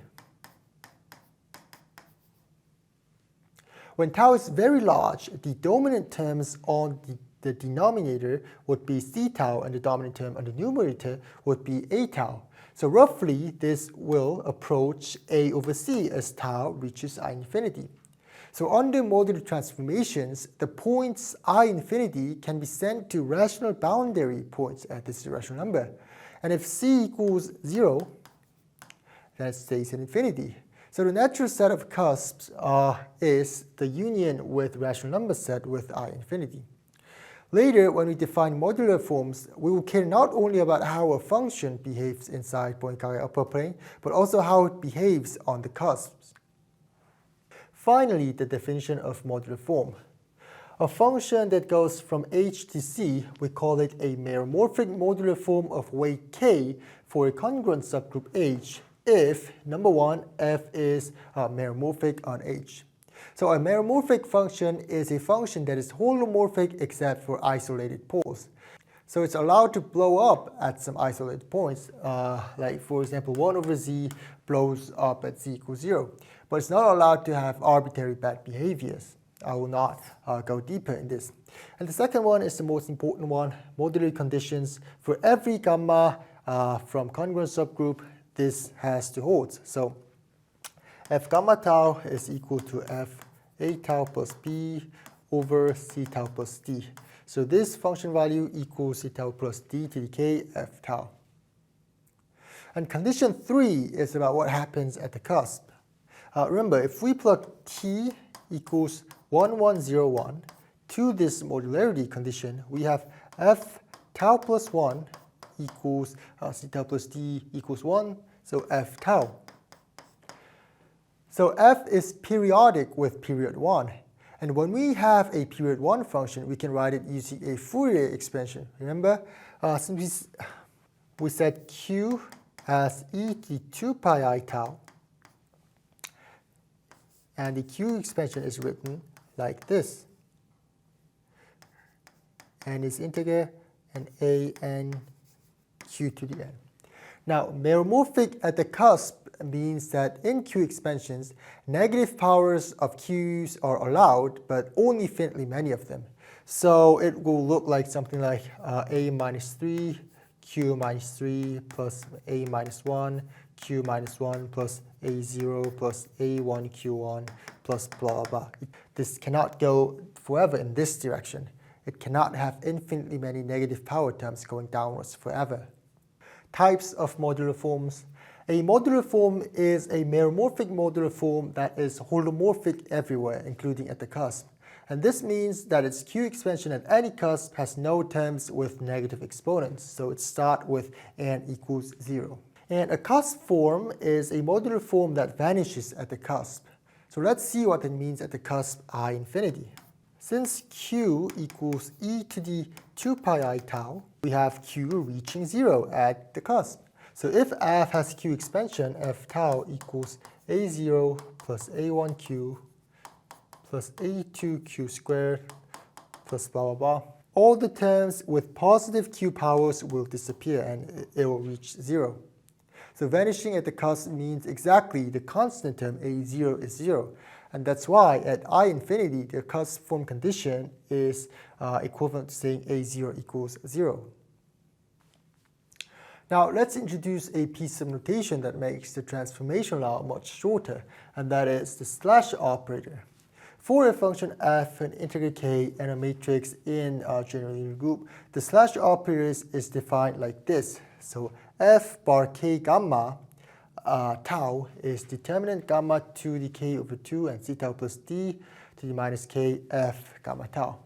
So you might wonder why the determinant appears here. For the modular group, which is a special linear 2 group, the determinant is always 1. So this vector does nothing. But this notation is often used for general matrices as well, not only matrices with determinant 1. So the determinant factors is included to make the notation work in that more general setting.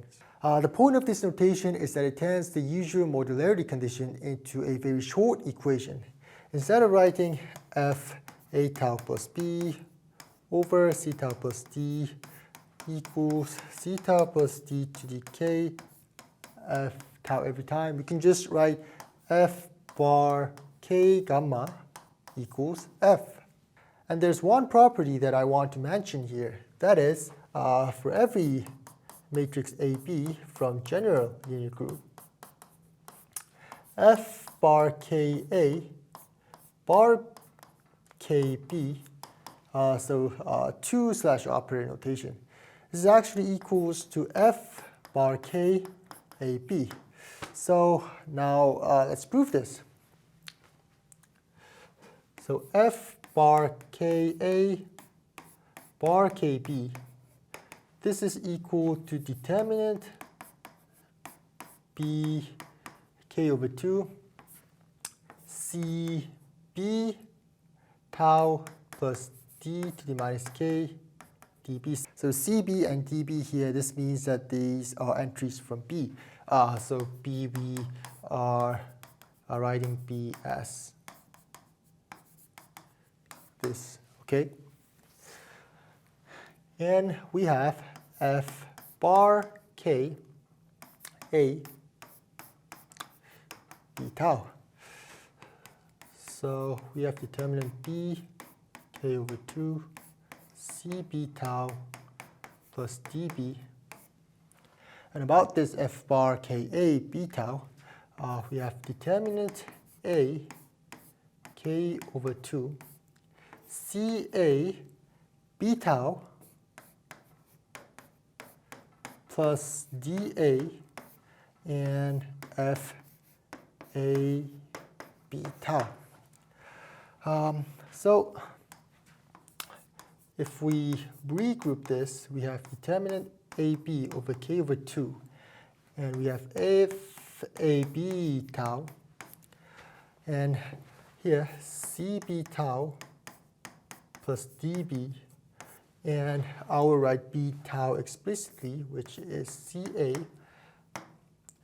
a b tau plus bb over c b tau plus db plus dA. Okay, and then we will compute this, and this will give us tau CAAB plus DACB. And about the constant terms, it will be CABB plus DADB. And on the other hand, we will compute matrix multiplication AB. So A, BA, CA, DA, BA, AB, BB, CB, DB. So our goal is to show. Our goal here is to show that this is CAB tau plus DAB. So what is CAB here? This is second row, first column. So it's CAAB plus DACB. And how about DAB? DAB is equal to second row, second column. So CABB plus DABB. dB, and these are the same. So this is CAB tau plus DAB. And if you consider all these, this is equal to F bar K AB. So we prove this property. Now we can start asking a slightly more structural question. We have defined modular forms, but what happens if we collect all modular forms of a fixed weight? Do they form some kind of algebraic object? A vector space, maybe a ring? Can we talk about basis and dimension? And the valence formula gives us the first clue here. Roughly speaking, this formula says that if F is a non-zero modular form of weight k, then the total number of zeros and poles of F counted the right way on the fundamental domain is controlled by k. So more precisely, the total weighted orders of vanishing is k over 12. So let F be a non-zero meromorphic modular form of weight k for the full modular group. And the sums of all orders of zeros and poles of F in the fundamental domain, weighted by the stabilizer orders of the points, is constant, which is k over 12. So a zero here means that a point where the functions become zero. And a pole is where functions blows up to infinity. So like if a function f is something like 1 over z minus 3 cubed plus 1 over z minus 2 squared. Here z equals 2 and z equals 3, they blow up, right? So we say that this function has poles in z equals 2 and z equals 3, and the order is 2 and 3. And here I is just I, and rho is e to the 2 pi I over 3, and this infinity means cusp. These three are, for whatever reasons, are treated differently, and they are weighted by 1 over 2 and 1 over 3. And these are all the other zeros and poles of the function. So the important point is not the exact technical form of this formula right now for us. So the important point is not the exact formula right now. The important point is that once the weight k is fixed, the function is heavily constrained. Modular forms have limited freedom. In other words, it starts to make sense to ask for a basis or a dimension and an actual linear algebraic structure on modular forms. So the valence formula tells us that modular forms have limited freedom. And in fact, for a given weight k, the spaces of modular forms and cusp forms are finite-dimensional complex vector spaces. And this holds true for all kinds of subgroups, whether the group is the full modular group or the congruent subgroups like gamma 0 n. Mk here denotes the space of modular forms, and Sk here means the set of cusp forms. And this is a big deal because now modular forms become something we can study using a linear algebra. We can ask, what is the dimension of this space? Can we find a basis? Or can we write every modular forms as a linear combinations of some standard modular forms? And when we talk about modular forms from now on, the subgroup can often be confusing because sometimes the subgroup will be the full modular group and sometimes it will be a congruent subgroup gamma 0 n. They are similar, but there are also many differences, so it's important to distinguish between them. If we write Mk and Sk without specifically mentioning the associated subgroup, we mean the full modular group. And if we write Mk gamma 0 n, Sk gamma 0 n like this, explicitly mentioning the subgroup, then we usually mean a congruent subgroup. And in some cases, we can actually compute the dimension explicitly. For example, when the weight is k equals 2 and the group is gamma 0 n, there is a dimension formula for this space of cusp forms. So we can literally hand compute the dimensions of this modular group ourselves. Of course, I'm not going to derive the formula here. The point is just that these spaces are concrete enough that we can talk about their dimensions. And this is a spoiler, but this will become very important later. Another structural fact about the space of modular forms is that the space of modular forms can be split like this. So the space of modular forms is decomposed into the Eisenstein series and the cusp form space. Of course, this is only for the full modular group. So what does it mean? It means that if we take any modular forms from the space of modular forms, this can be uniquely written as CEK plus G, where G is a cusp form. And if you think about it, this is actually very obvious, because earlier we saw that the Eigenstein series EK has constant term 1, right?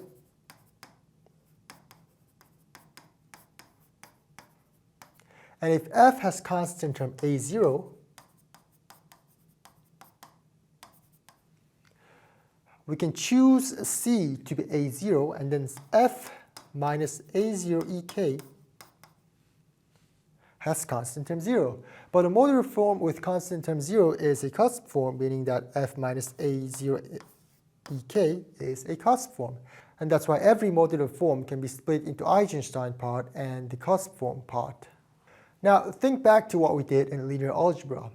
Once we had a vector space, we did not stop there. We introduced an inner product. And once we had an inner product, we could talk about things like length, norm, and orthogonality. We want to do the same kind of thing here. We have these finite-dimensional vector spaces of modular forms like MK or SK. So we want to know if it's possible to define an inner product on this space.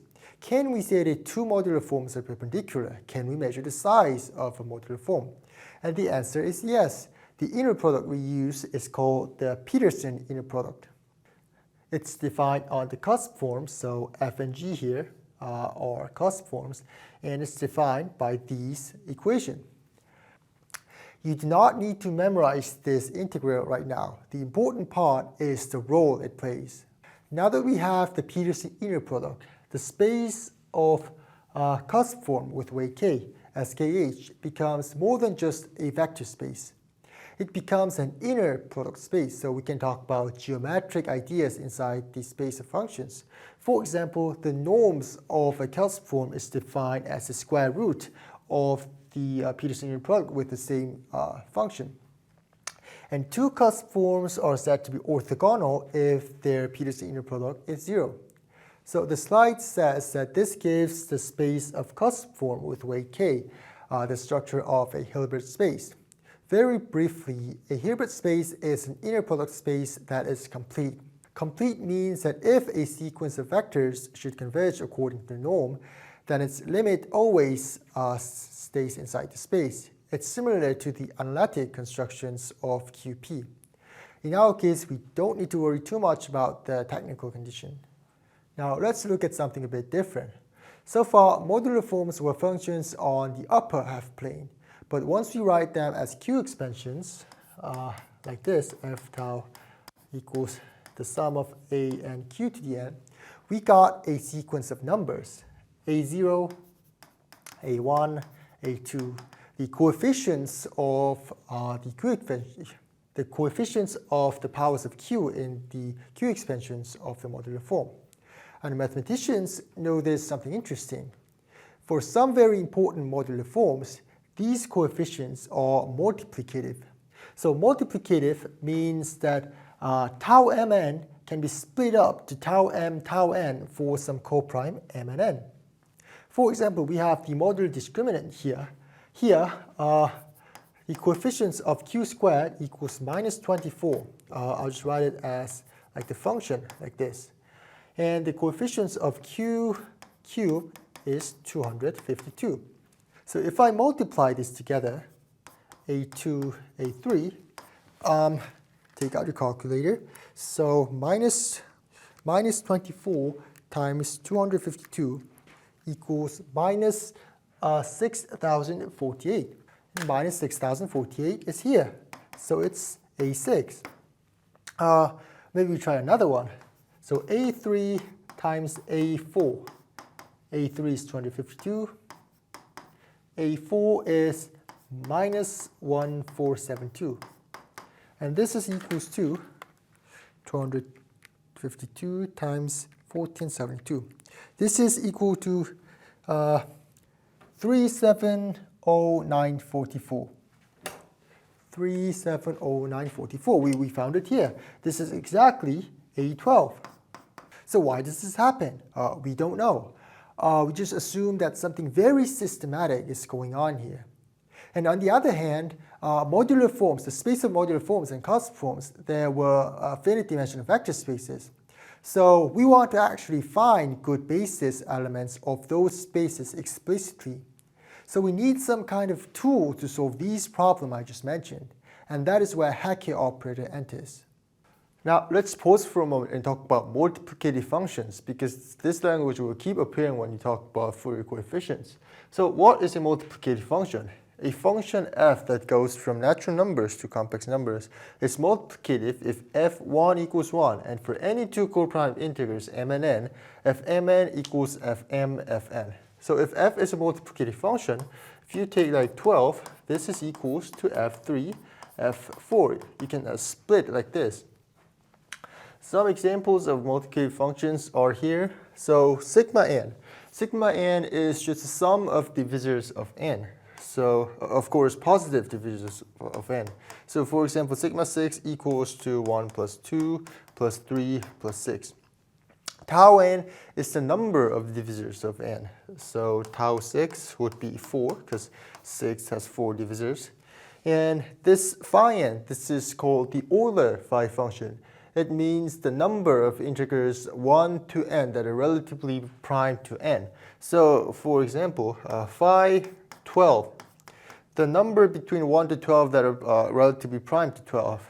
So 1, 2, 3, 4, 5, 6, 7, 8, 9, 10, 11. So phi 12 equals 4. And sigma kn is the sum of kth power of the positive divisors of n. So phi k, for example, 6 would be 1 plus 2 to the k plus 3 to the k plus 6 to the k. These are all multiplicative functions. And one nice property is that if f is multiplicative, then gn defined using fn like this is also multiplicative. So let's prove this. So we want to prove that for any co-prime integers m and n,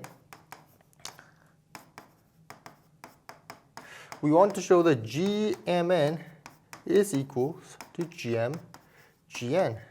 So let's look at gmn. This is the sum of fd, where d is a positive divisor of mn. But if d is a positive divisor of mn, we can write d equals d1, d2. For d1 is dividing m and d2 dividing n, because m and n are coprime. So we can write d1 dividing m, d2 dividing n, f d1 d2. But f d1 d2 equals f d1 f d2, because we know that d1 and d2 are coprime, since m and m are coprime, right? And we will change the order of the sum like this: d2 dividing n, f d1 f d2. And this is equals to, we can take this out, right? So d1 dividing m, f d1, d2 dividing n, f d2. See what we've got? This is fm, fn. So we prove this formula. Now we can immediately use this to prove some of the examples above are multiplicative. For example, sigma n, we can write sigma n as the sum of these, right? But fx equals x is obviously this multiplicative, right? Since this d is a multiplicative function, automatically sigma n becomes multiplicative because of this formula. Same as tau n. Tau n, we can write it like this: the sum of 1 when you have a divisor. Since the constant function f1 equals 1, fn equals 1 is obviously multiplicative, tau n is also multiplicative. And same with sigma n. D to the power of k is multiplicative, right? If I define fn equals n to the power of k, of course mn equals fm fn. So sigma kn, this is multiplicative. So finally, we look at Hecke operators. Let n be an integer greater or equal to 1, and let mn be the set of integer matrices ABCD with determinant n. So AD minus BC equals 1. The Hecke operator of index n, Tn, the definition looks like this. So Tn applied to f equals n to the k over 2 minus 1, sum, and we sum all these slash operators. And now we look at this gamma 0, 1 slash mn. So what is this? We know that gamma 0, 1, this is just equal to the full modular group, special linear 2 group, right? This means that we let this gamma 0, 1, or aka special linear 2 group, act on mn by left multiplication. And then we look at its orbits of this action. In the sum, we choose one representative from each orbit and we add the sums. The important fact about Hecke operators is that if M is a modular form, so let F be an element of Mk, then after applying the Hecke operators, this Tnf is also in Mk, meaning that this is also a modular form. So Tn is a linear operator that goes from the space of modular forms to the space of modular forms. So let's show this. So we pick one gamma from special linear group, and we want to show that Tnf is again a modular form, right? So we compute the slash operator, and we want to show that this is again equals to Tnf. So Tnf bar k gamma, this is equals to, by the definition, nk over 2 minus 1, and we look at each representatives of the orbit, gamma 0, 1 slash mn, and f k mu k gamma, right? But we know that this is equals to f bar k mu gamma, right? We proved this. So nk over 2 minus 1 sum f bar k mu gamma. But here, look at what gamma is doing. Gamma is just reindexing the sum. Right multiplication by gamma sends mn to itself because gamma has determinant 1. So the term fk mu gamma run through the same collection of fk mu. Therefore, we can write this like this. And this is the definition of Tnf, right? So we prove that Tnf is again a modular form of weight k. So let's rewrite the definitions of Hecke operators. So Tnf tau, this was equal to nk over 2 minus 1 sum gamma 0, 1 acting on mn, and we add f bar k gamma tau. Now this definition we just wrote down is correct, but if we actually want to compute this, this is kind of painful and complicated. Because what are we supposed to do? For every n, find representatives in gamma 0 n acting on mn, then apply the slash operator to each one, and then add everything up. That's technically fine, but it's not the way we want to calculate. Because usually when we use a modular form, we look at its Q expansion, right? So instead of staring at these matrices, we want to add more concrete questions. What does Tn do to the coefficients of the Q expansions? And this is exactly what this formula tells us. The new Fourier coefficients of q to the h is computed like this when Hecke operators is applied to f. So let's prove this formula. Before we do this, for this computation, we will use a standard set of representatives for the left gamma orbits in Mn. So we will pick gamma from the set A, B, 0, D, where AD equals n and B ranges from 0 to d minus 1. Okay, so let's go. Tnf tau, this is equals to, by the definition of Hecke operators, and k over 2 minus 1. And AD should equal to n. AD equals n, and B ranges from 0 to d minus 1. And we are adding, remember the slash operator notation. So we had first determinant of the matrix equals AB, and AD equals n. So n, k over 2. And we had C tau plus D, right? But C here is 0, so we only have d to the power of minus k. And we have f gamma tau, which is a tau plus b over c tau plus b. But c equals 0 here, so it's d. And since we know the Q expansions of f tau, let's use it to this calculation. So we have n k minus 1 using this, and we add for ad minus n, and b ranges from 0 to d minus 1. And we have d to the minus k, and we let m ranges from 0 to infinity, and we have a, m, q to the h, but q was equal to e to the 2 pi I tau, right? 2 pi I, and this big thing acts as tau, so a tau plus b over d, and we also have m here.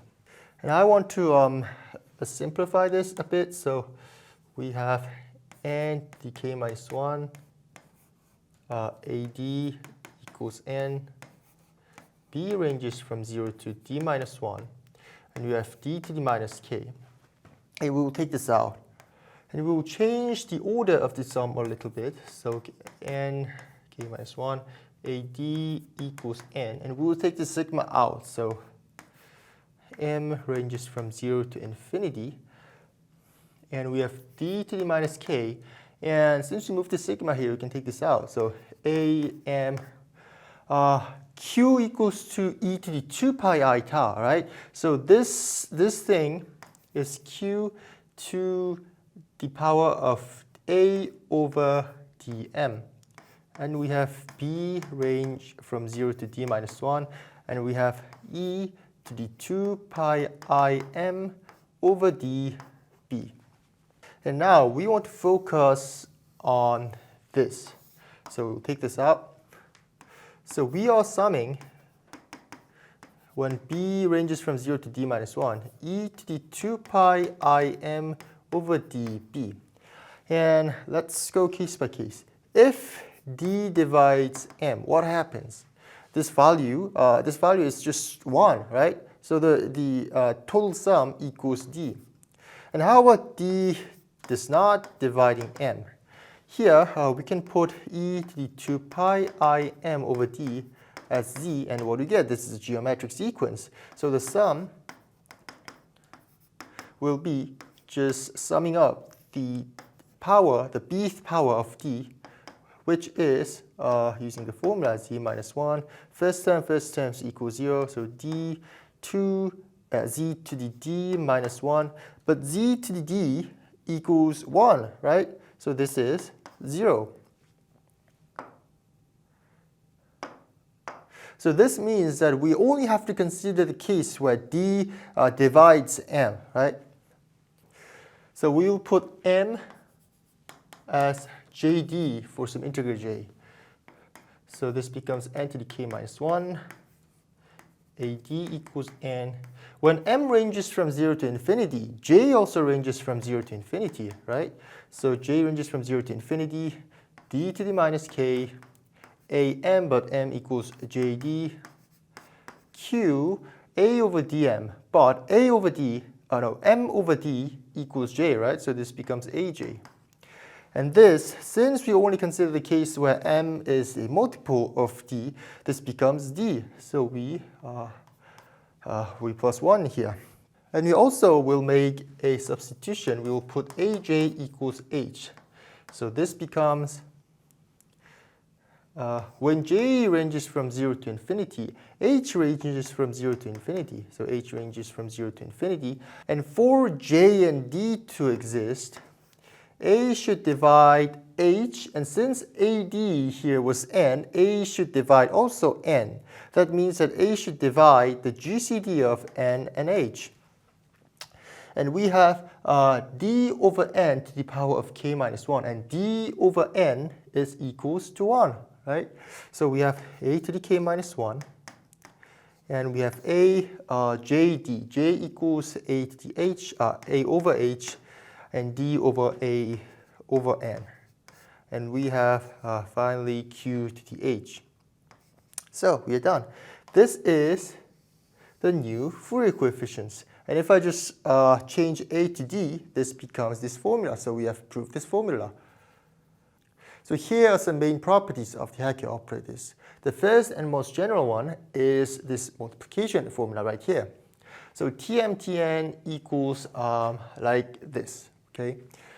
This formula can be proved from the Q expansion formula we just derived. There's not a clever trick in this proof. We know the formula for the coefficients of Q to the H in T and F, right? So you apply that coefficients twice here, but like the proof cannot be that messy, so I personally don't like it. It's mostly bookkeeping with divisors. So for our purpose, it's not really the part we need to spend time on. So we will take this multiplication formula as given, and from this formula, we will prove these three properties below. The first one says that TM equals TN. What do we call this? We call this that the operators commute. And this is obvious from this formula. TM equals TN. We change M and N, and it stays the same. And about the second one, if GCD M and N equals 1, what is TN? So only possible values of C equals 1, right? So we put C equals 1, and we have TMN, right, from the formula. So TN equals TMN if M and N are coprime. And the third one, it's like a recurrence formula. So we will put M equals P to the R and N as P. So what do you get? T P to the R, TP equals the GCD of the two equals P. So the possible values of C will be 1 or either P. So let's put C equals 1, and it becomes T P to the Mn, which is P to the R plus 1, plus when we put C as T, P to the K minus 1, T Mn over C squared equals P to the R minus 1. So we prove this formula. And the last one, we will not going to prove this, but Hecke operators are self-adjoint with respect to the Petersson inner product, meaning that the Petersson inner product of T and F and G is equal to F and T and G.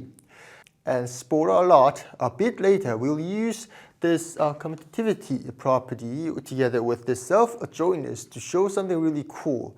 And those two words should sound familiar from linear algebra. Remember, each Hecke operators, Tn, was a linear operator on the space of modular forms. So once we have these operators, the natural thing we can ask is, can we find eigenvectors of these operators?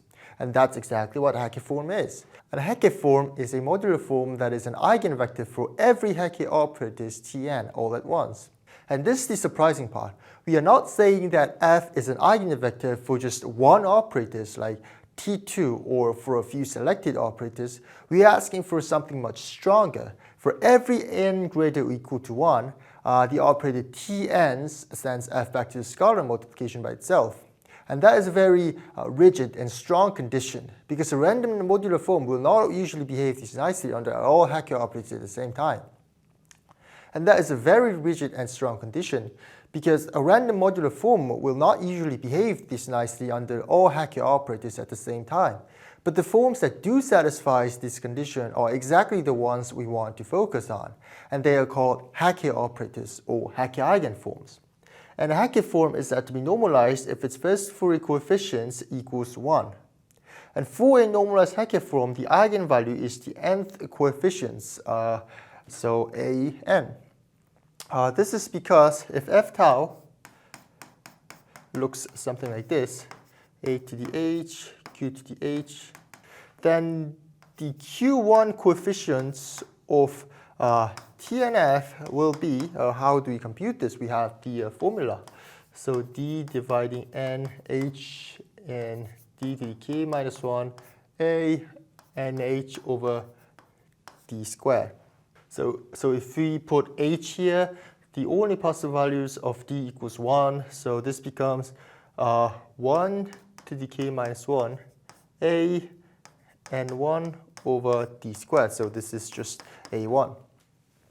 But since f is a Hecke form, we also have Tnf equals lambda f.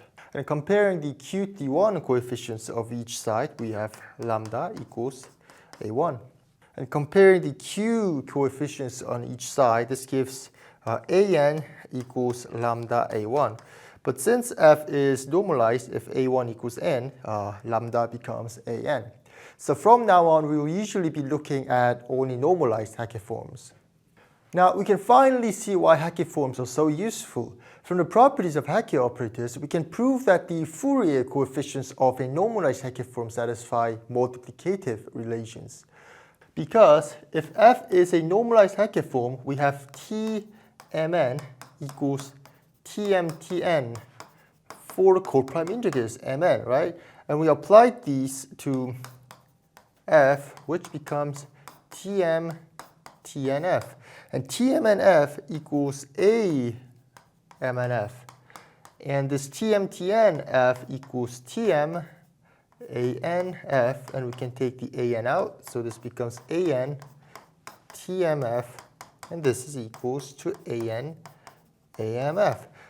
So Amn equals an Am, so we prove that the Fourier coefficients of Hecke operators are multiplicative. So earlier we said that the coefficients of many modular forms are multiplicative, but now we see what's going on. Those modular forms we looked at are actually special one called the Hecke eigenforms. And there's also a second relation for prime powers. Earlier we saw that the Hecke operators had this recurrence, T(p)r plus 1 equals Tp Tpk Tptr minus Ptk minus 1 Tp to the r minus 1. And similarly, if we apply this to f on both sides, we easily get this recurrence formula for Fourier coefficients of Hecke forms. So far, we have talked about Hecke forms. And honestly, the condition for being a Hecke form was pretty strong. A Hecke form has to be an eigenvectors for all Hecke operators Tn at the same time. And simultaneous diagonalization is not something that happens so easily. So at this point, we might wonder, do we actually have examples of Hecke forms? And the answer is yes. The Eisenstein series, which we already know quite well by now, turns out to be a Hecke form. So let's show that the Eisenstein series is a Hecke form. So we want to show that for any n, Tn Ek equals lambda Ek. And if you see the Eisenstein series, there's a constant 1 and this multiplied factors on the front. But that constant, we can just think that it will be carried along. So it's not the main part here. It's not the main issue. You can think that it will match it correctly. So we want to show that. So we will show that this part of the Eisenstein series is a Hecke form. That's enough. So we have the formula Tnf. This was equals to. So we had this coefficients formula. And here I will define f tau as the sum of sigma k minus 1 h q to the h when h ranges from 1 to infinity. And we will show that this f is a Hecke eigenform.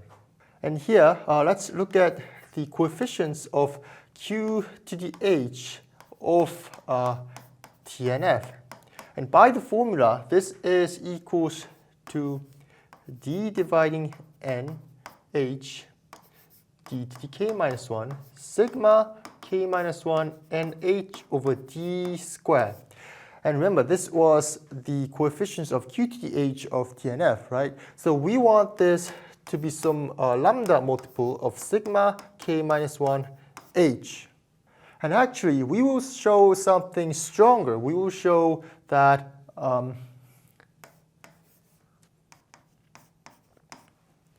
this is much stronger than this one. And if we show this one is automatically proved. So it's enough to show that this equation holds. So we want to show that this holds for all n and h. And from this expression, we can see that both sides are multiplicative in the pair nh. So both sides are multiplicative in pair n, h. And so I'll explain the term pair multiplicative here briefly. If f is a two-variable function for n and h, and if fn1, n2, h1, h2 can be split to f n1, h1, f n2, h2 whenever n1, h1 and n2, h2 are coprime, we call that f is pair multiplicative. And here, the right-hand side and left-hand side is both pair multiplicative. Because for the right side, this is clear because the sigma k, we know that it's already multiplicative. And for the left side, remember the basic fact we saw earlier, if f is multiplicative, d dividing nfd is also multiplicative for n. And this is basically the same idea, but now with two variables. So this means that it's enough to check the identity for n equals p to the a and h equals p to the b. Because if we look at any pair multiplicative function, fn comma h, n and h can be factorized into the product of primes. So p1 alpha 1, p2 alpha 2, blah, blah, blah, pn alpha n. H can be also factorized p1 beta 1, p2 beta 2, pn beta n. And since f is pair multiplicative, this is equal to the product of f pi alpha I, f pi beta I. So we can only show that the two are the same for n being the power of prime p and h also being the power of prime. This means that it's enough to check the identity when n equals p to the a and h equals p to the b. And without loss of generality, we'll put b greater or equal than a. So if we look at the left-hand side, we have d dividing the GCD of n and h, right? The GCD is p to the a. So I will put d equals p to the j. So j ranges from 0 to a. And we have d to the k, right? d to the k equals p to the jk. And I'll just change this to j ranging from 0 to a. And we have sigma k p a plus b minus 2j, okay? And if we compute this explicitly, so j ranges from 0 to a, p to the jk, and this is the geometric series, and the denominator, the common ratio will be p to the k. And the first term will be 1, and for the numerator, we will have p a plus b minus 2j plus 1, because we have a plus b minus 2j plus 1 number of terms, and multiply k and minus 1. And this will be something like, first of all, we'll put this out, so 1 over p to the k minus 1, sum p to the a plus b minus j plus 1, k minus p to the jk, and j ranges from 0 to a. And this is equal to, we'll first compute this sum, and this is a geometric series, and the common ratio will be p to the k. And so I'm adding up this reversely, meaning that if we have 27, 9, 3, 1, this kind of geometric series, we will add in this direction, okay? So the first term here will be, if we put a, this will become p to the b plus 1 k. And we have a total of a plus 1 terms, right? So we have p to the a plus 1 k minus 1.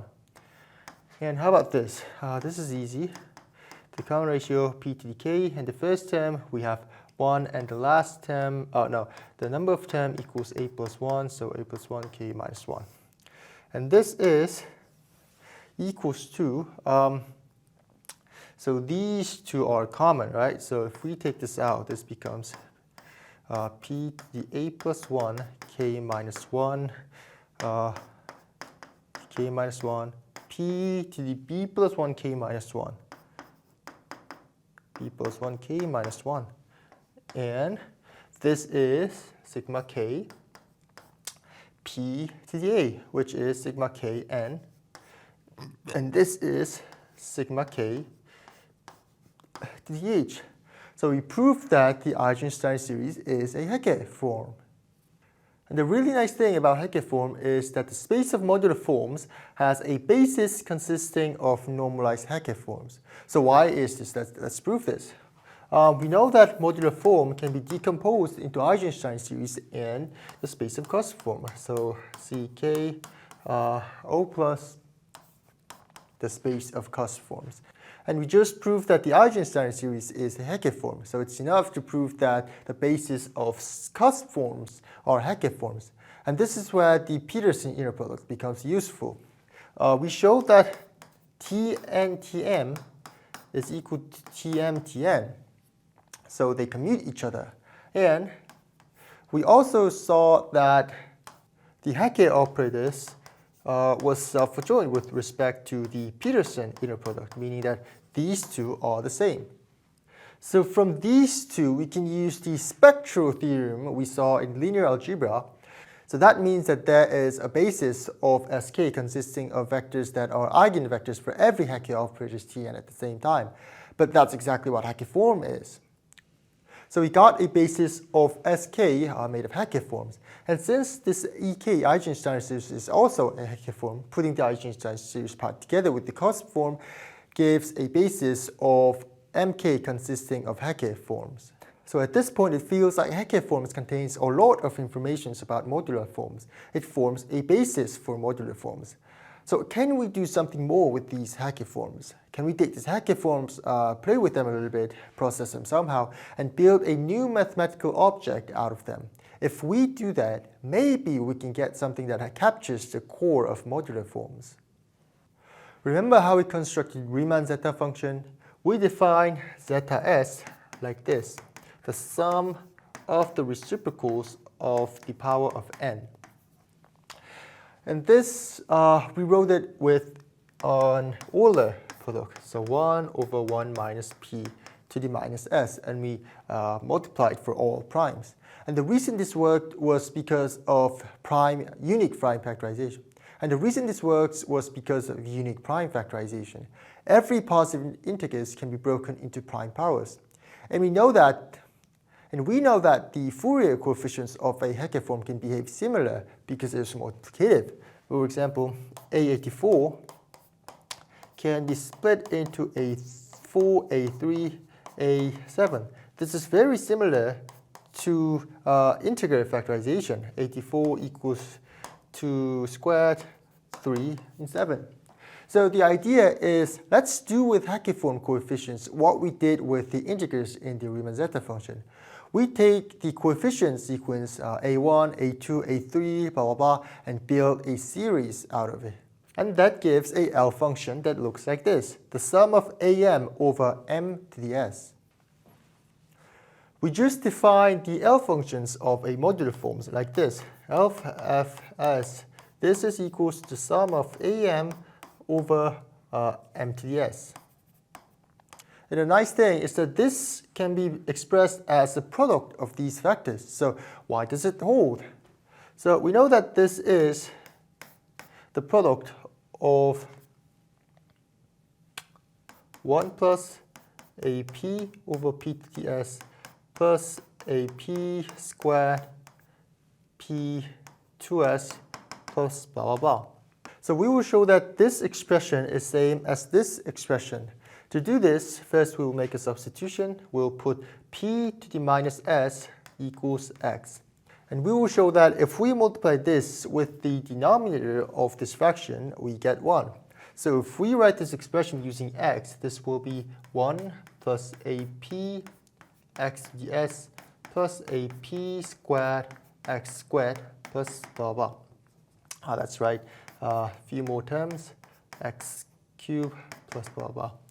And we will multiply it by this. So 1 minus ap x plus to the k minus 1 x squared.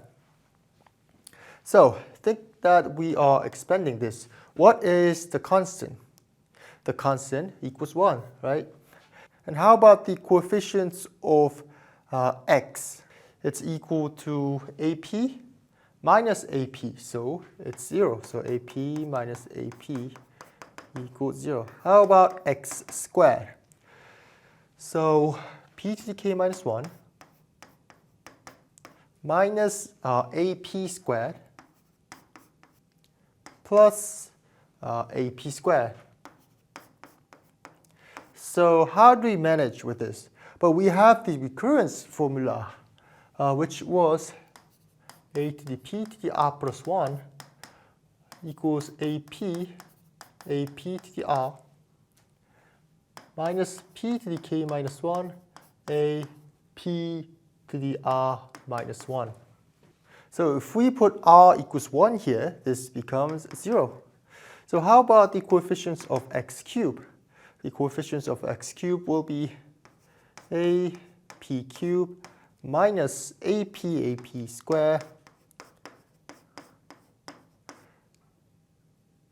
plus p to the k minus 1 ap. And if you put r equals 2 in this formula, this also becomes 0. In general, the coefficients of x to the r plus 1 here will be a to the p r plus 1 minus ap to the r plus p to the r minus 1 a p to the r minus 1. And by this formula, this becomes 0. So the product of these equals 1, which means that we can write this as the reciprocal of this expression. By far, we were mostly thinking about modular forms for the full modular group. But in the actual modularity theory, we usually need modular forms for congruent subgroup, especially groups like the gamma 0 n. Hecke operators and Hecke forms we've discussed were actually only for the full modular group. But if we want to talk about congruent subgroup, things get a bit more complicated. We have to introduce new operators like UP instead of the Hecke operators to handle certain primes. But anyway, we can still achieve a very similar result.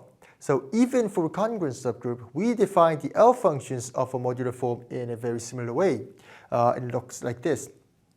The only thing is that the prime dividing the level n, we should handle this separately. So for prime not dividing n, the local factor has the usual quadratic form we just saw. But for p dividing n, we use a different local factor that looks like this. One interesting thing about modular forms is that we can sometimes build modular forms at a higher level from modular forms at a lower level. So let m and n be positive integers such that m divides n. So m divides n. Of course, n is larger than m, right? And let d0 be a divisor of m over n. So d0 divides n over m. And if fz is a cusp form of weight k and level m, then the function defined by f d0z, this is a cusp form of level n. So this says that a modular form of level m can be lifted up and viewed as a modular form of level n when n divides m. So let's show this. So we claim that gz defined by f d0z is an element of the cusp form of level n, right? So we want to show that for every gamma a, b, c, d in gamma 0 n, we want to show that g gamma z is equal to cz plus d to the k gz. And this is equivalent to saying f d0 gamma z is equal to cz plus d to the k f d0z. And on the other hand, let's look at this matrix. Gamma 0, a, b d0, c over d0, and d. If we look at this matrix, right away, we know that this is a member of special linear group, 2z.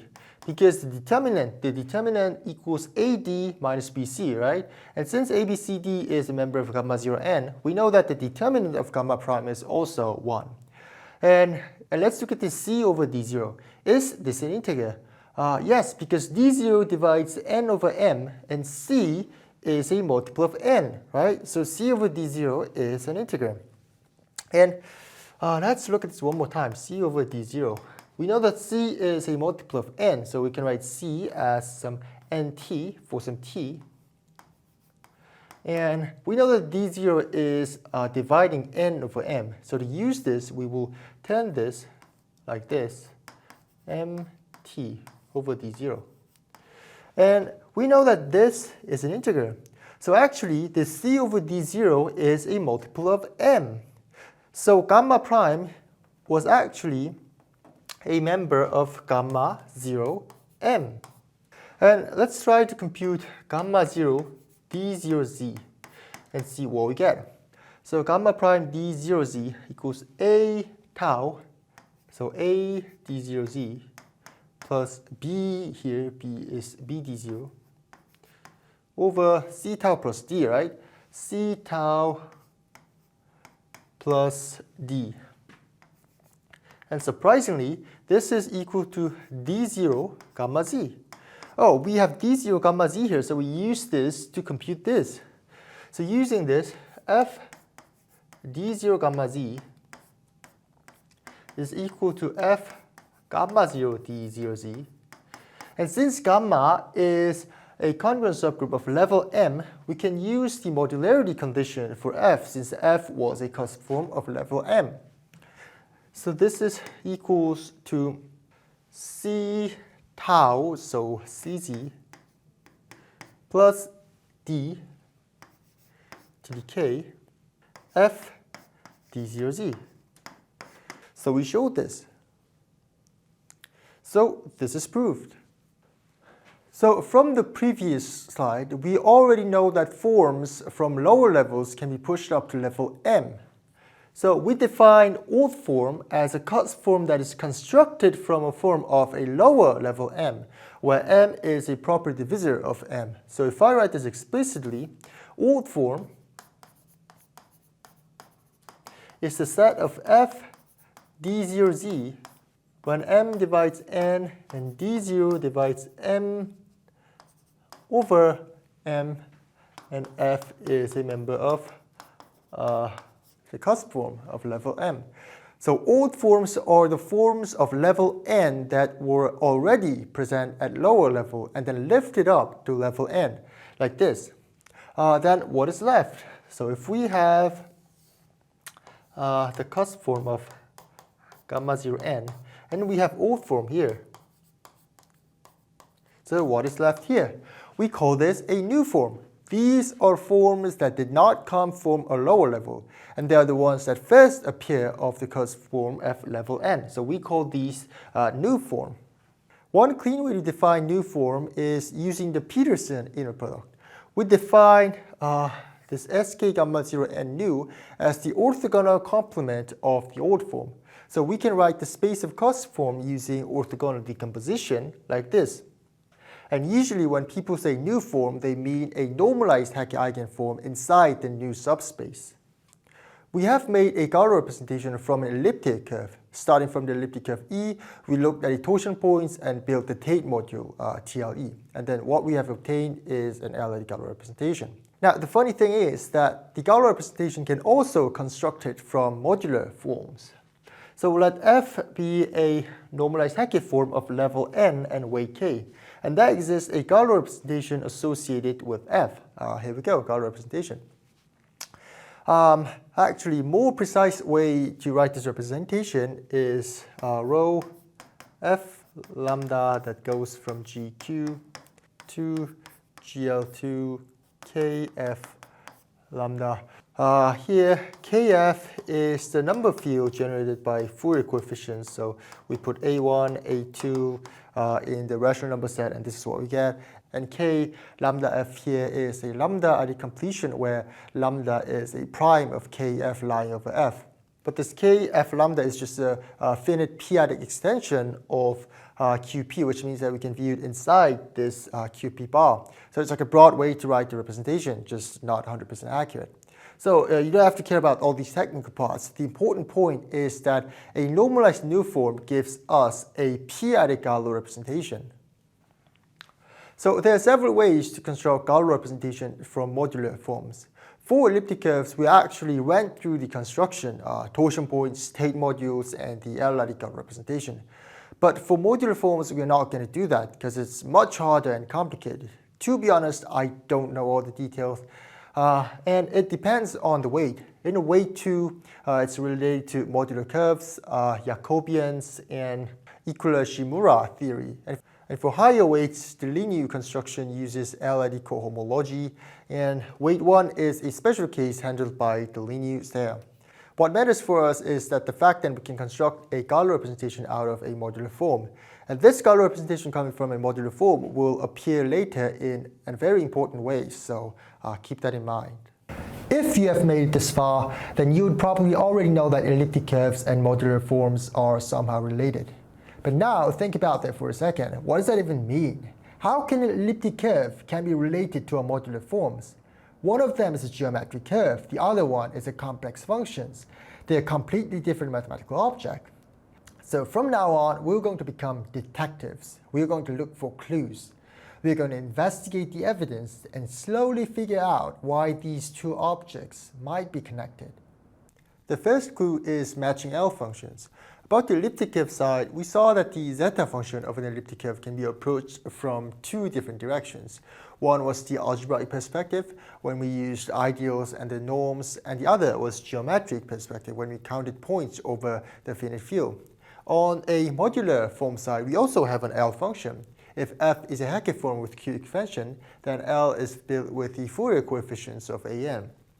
And without even telling you, these two look exactly the same.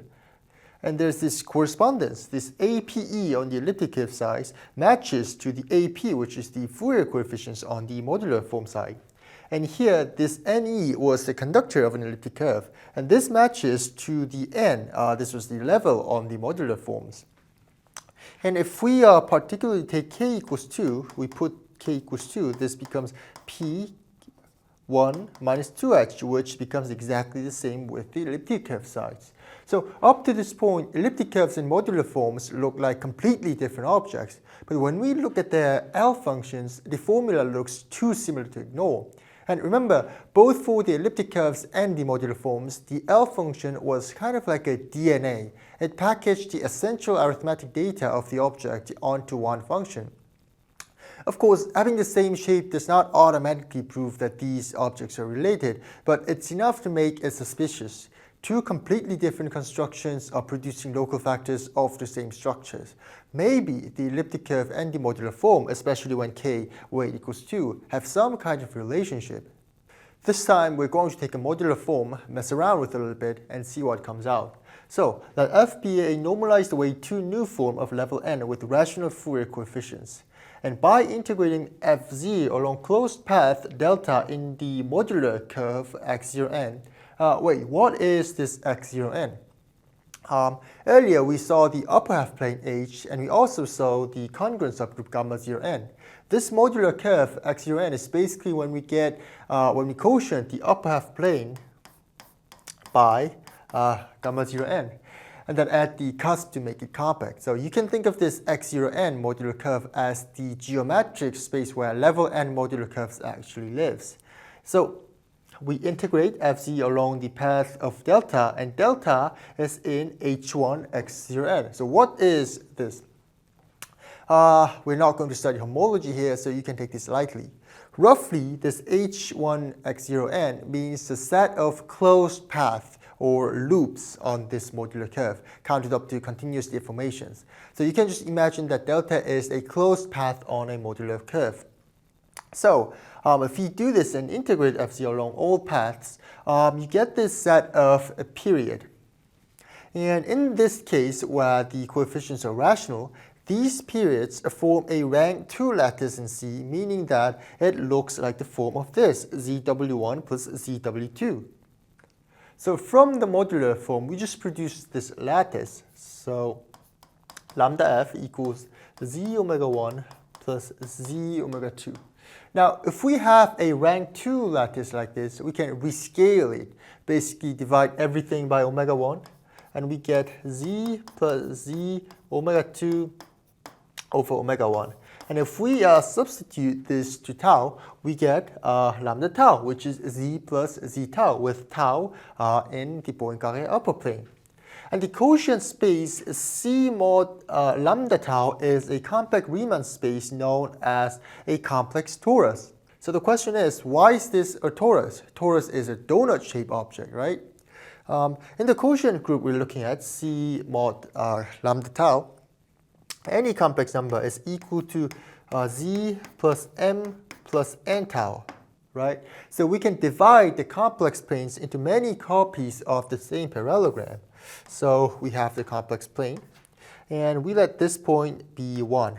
And if we let this point be the tau, we can divide the complex plane into many copies of same parallelograms. For example, this point would be 1 plus tau, this point would be 2 plus tau, this point would be 1 plus 2 tau, this point would be 2 plus 2 tau, and this is the origin. And points in the same relative position inside these parallelograms are all identified with each other. So for example, this point here, close to this vertices, is same as this point, and this point is same as this point, and this point. These 4 points are basically the same, because they're in the same relative positions in each parallelograms. So we'll think of this one parallelogram with vertices 0, 1, tau, and 1 plus tau.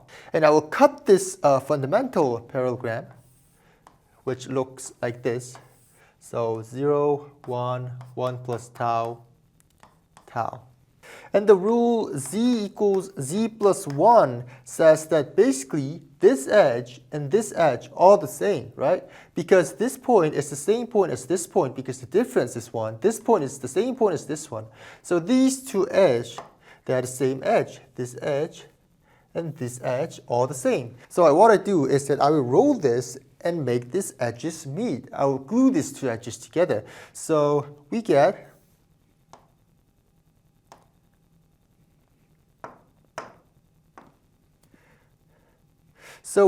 a cylindrical object that looks like this.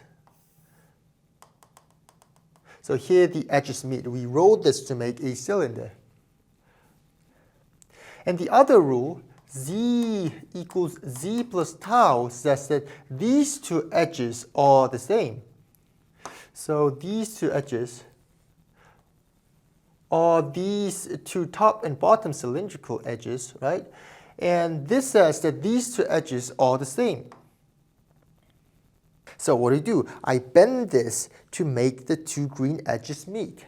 I glue the two circular ends of the cylinders together, and what do we get? If I bend this and make the green edges meet, it will be something like this. So I bend this to make the green edges meet, and this is a torus. So that's why this C mod lambda tau, we call it a complex torus. And now on this lattice, I will define a function called the Weierstrass phi function that looks like this. We will not go over the definition technically, but this is called the Weierstrass phi function. You don't have to digest the whole formula. The main thing is that this is built from a lattice which came from a modular form. Now the Weierstrass phi function we just defined satisfies this differential equation. Now look at this equation. We'll make a simple substitution.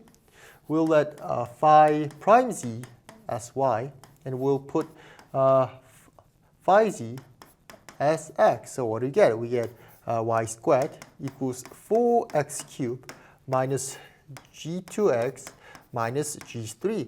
And this is an elliptic curve, right? A short Weierstrass equation. And the coefficients are also interesting. The number G2 and G3 are given by Eisenstein series. This was a very famous modular forms.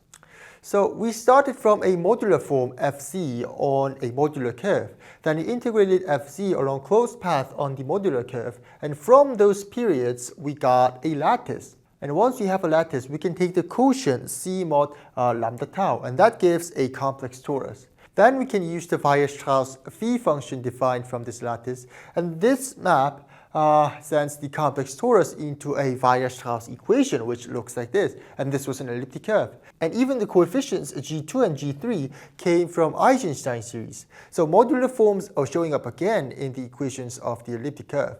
In these constructions, we actually started from a modular form and produced an elliptic curve. Of course, this works under special conditions, but it's another sign that modular forms and elliptic curves are tied together in much more tightly than we expected. And the third clue is about J invariant of an elliptic curve and the modular J function. First, what was J invariant for an elliptic curve? You could think of it as a name tag for the elliptic curve. Two elliptic curves can be written in different looking Weierstrass equation, but if they're isomorphic over the algebraic closure, then they had the same J invariant. In the short Weierstrass equation, y squared equals x cubed plus ax plus b, we computed like this, 7028 and this fraction thing. And if we use the discriminant, we can also write like this. Now, on the modular form side, there's also something called the modular J function. It's defined like this, 728 with the Eisenstein series. This is a modular function, meaning that it's a modular form of weight 0. And if you look at these two formulas, the two J's feel strangely similar. So same 728 and perfect cube on the numerator. We just saw two J's, the elliptic curve, the J invariant, and the modular J functions on the modular form side. And there's a theorem saying that these two are actually matched. For elliptic curves defined over a complex number, there exists a unique tau up to the action of special linear groups such that these two are the same. So the left-hand side is the J invariant of the elliptic curve, and the right-hand side is the modular J functions of tau. So if I take any elliptic curve, for example, y squared equals x cubed minus x, and if we compute the J invariant of this curve, this is 7028. And this theorem says that some complex number exists in Poincare upper plane such that the value of modular J function is equal to the J invariant of the elliptic curve. So in this case, the complex number we're looking for is I. So Ji equals 728. This works for any elliptic curves. So I will take y squared equals x cubed plus 1.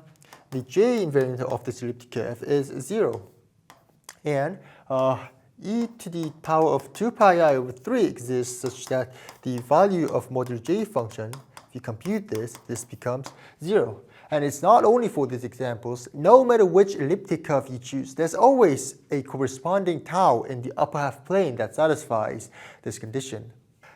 The fourth clue is about A's. So we already saw them in the L function formula. On the elliptic curve sides, we had this APE. And on the modular form side, we have AP or AN. They appeared in exactly the same positions inside the local factors, so it already feels like there might be something going on.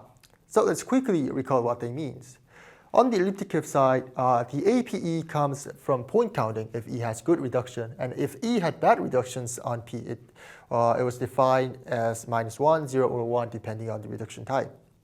And on the modular form side, this AN was basically a Fourier coefficients of the Q expansions. So again, these two numbers comes from totally different places. One comes from counting points on an elliptic curve modular P, and the other comes from Q expansion of a modular form. But they sit in the same positions on the L functions, and that's a clue that we want to keep following on. So this is the Ramanujan-Petersson conjecture. Actually, it's not a conjecture anymore. It's now a theorem proved by Deligny, but nobody calls it Deligny's theorem, so I'll just keep the name here. So this says, for a normalized Hecke eigenform that looks like this, of weight k and infinite level, this AP is bounded by 2p to the k minus 1 over 2 for every prime not dividing n. Now, let's try plugging k equals 2 in this theorem. Why? Because earlier, when we plug k equals 2 to the L functions of the modular forms and elliptic curves became similar. So at this point, we are already suspecting that weight 2 modular forms and elliptic curves might somehow be related. So we put k equals 2, and what do we get? The absolute values of AP, this is bounded by 2 square root p. And we've seen this before, right? Think back to the Hasse's theorem for elliptic curves. For an elliptic curve defined over rational numbers with good reduction at p, we define APE as p plus 1 minus number of points over the finite fields, EFP, and this APE was bounded by 2 square root p, and this was the Last theorem. So it's the same shape again. The Fourier coefficients of the AP and the point counting error APE of an elliptic curve satisfies the same kind of bound. Here's a concrete examples at Conductor 11. This elliptic curve, this looks like this: y squared plus y equals x cubed minus x squared. And this elliptic curve has conductor as 11, which means that the only bad prime is 11. On the other hand, we have a weight 2, level 11, again this weight 2, and this 11 is the same as the conductor of an elliptic curve. Anyway, we have this modular form, and its Q expansions is like this, which means that the Fourier coefficients is 1 minus 2 minus 1, 2, 1, 2, blah, blah, blah. So we expect the Fourier coefficients of the modular form and the APs, the trace of Frobenius on the elliptic curve, to have some kind of relationship. So let's actually compute this APs of the elliptic curve side and then compare with each other. Okay. So we have our elliptic curve here. So first we will take p equals 2, which means that we're going to look at both sides modulo 2. So y squared plus y equals x cubed minus x squared, and this is equals to modulo 2. So if x is 0, the right-hand side becomes 0. X is 1, right-hand side becomes 1. Y 0, the left-hand side becomes 0. And if y equals 1, the left-hand side becomes 2. And 2 is 0 modulo 2, so 2. So no matter what values you put in x and y, the right-hand side and left-hand side is always 0, which means that the number of points is 2 times 2 plus 1. This one is for the points at infinity. So the number of points is 5. And A2E, this is equals to 2 plus 1 minus number of points, 5. And this is minus 2. We'll take P equals 3. So y squared plus y equals x cubed minus x squared modulo 3. So if we put x as 0, the right-hand side becomes 0, 1, 0, 2. 8 minus 4 equals 4, and 4 equals 1 modulo 3. And about the y, 0, 0, 1, 2, 2, 4 plus 2 equals 6, and 6 is 0 modulo 3. So the right-hand side and left-hand side should be same with 0. Right? So again, 2 times 2 plus 1, and the number of points is 5. So A3E, this is equal to 3 plus 1 minus 5, and this is minus 1. If I take P as 5, y squared plus y equals x cubed minus x squared modulo 5. Put x 0, 0, 0, 1, 0, 2, 8 minus 4, 3, 27 minus 9, 18, 18 is 3 modulo 5, 4, 64 minus 16, 48 is 3 modulo 5, 0, 0, 1, 2, 2, 4 plus 2, 6, 1, 3, 9 plus 3 equals 12, and 12 is 2 modulo 5, 4, 20 equals 0 modulo 5. So again, the both sides should be both 0, right? So the possible number of points equals 2 times 2 plus 1 equals 5. So A5E, this is 5 plus 1 minus 5 equals 1. And notice that this minus 2, A2E, this is actually the same value as the second Fourier coefficients, which is A2. And A3E, this is also same as A3. A3 is minus 1 here. A5E is also the same as A5.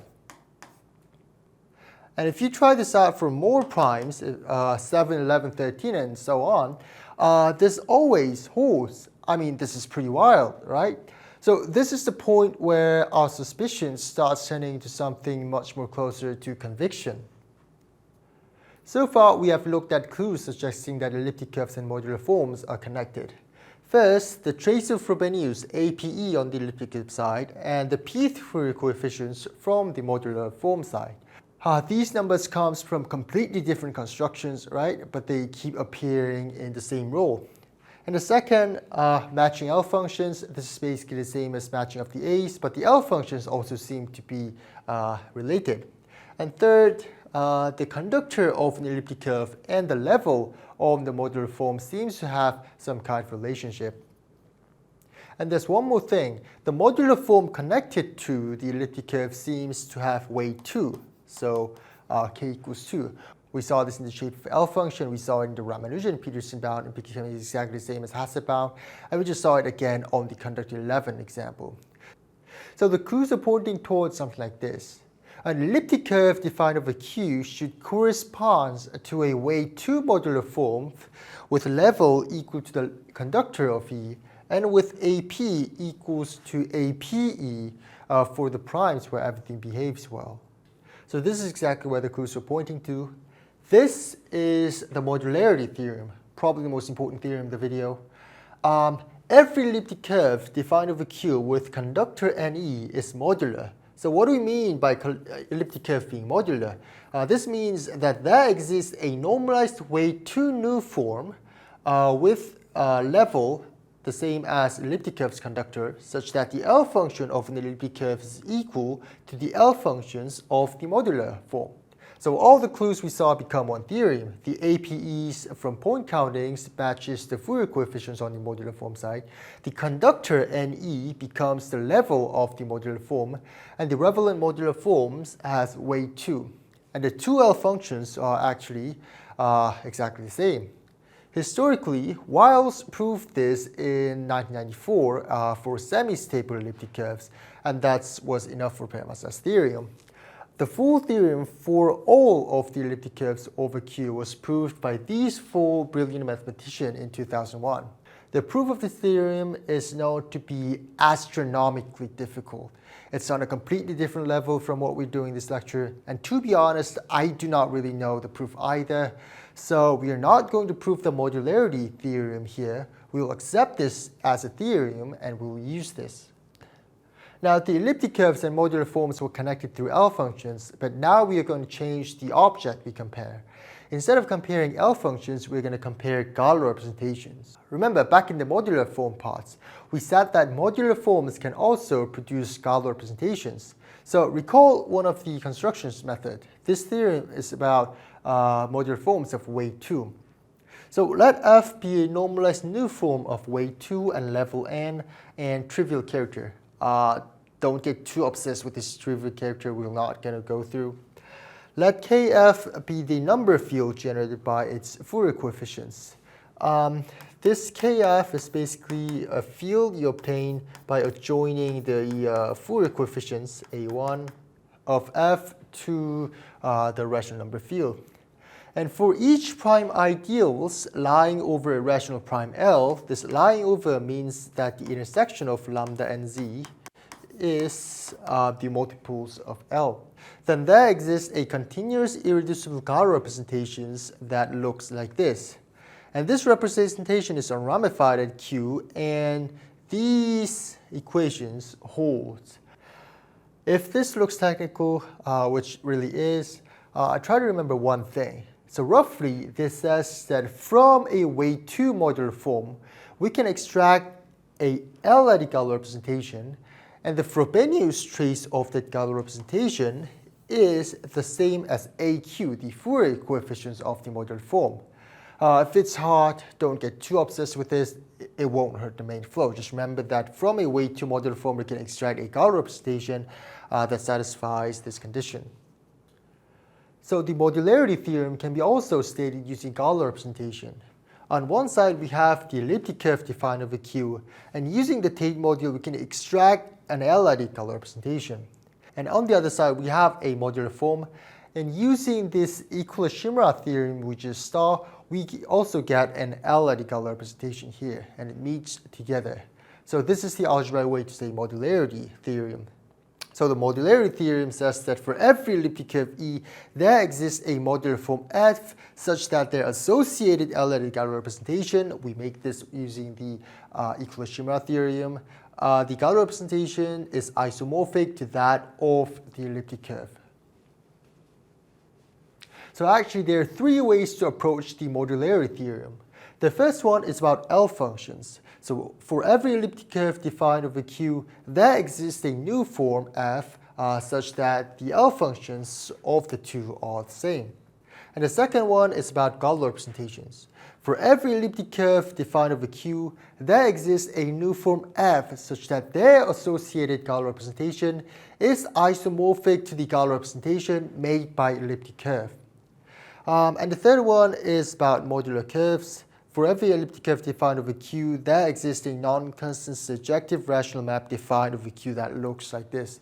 We're not really going to talk about this. For us, the Galois representation version, the second one, will be the most useful. So the point of this slide is that they're talking about the same thing, the modularity theorem, just in different perspectives. So now let's see why these two statements are basically equivalent, the L functions and the Galois representation statement. First, we'll go upwards, meaning that we'll assume that the Galois representations are isomorphic and we'll prove that the L functions are the same. So suppose we know that Galois representations match. Then for every good prime, the Frobenius matrices have the same trace, right? This is obvious because the Galois representations are isomorphic. So we went here from here. And about this equality, we know this from the Euclid-Shimura theorem.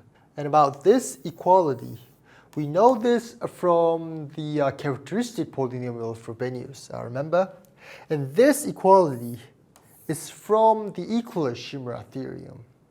So if the representations are the same, the traces are the same, and we have the same APs, and if we have the same APs, we have the same local L factors, and eventually we get the same L functions. The reverse directions, which is going downwards, is a little more bit technical. If the L functions are equal, it means that their local factors are all the same. So we have all the APs becoming the same. That means the Frobenius traces of the two Galois representations agrees for all primes. And to turn this trace equality into an isomorphism Galois representations, we use two standard results. So the first one is Shevotarev density theorem, Russian mathematician, but I don't know how to pronounce his name. So anyways, this tells us that roughly Frobenius elements gives enough information about the Galois group. And the second one is, this is called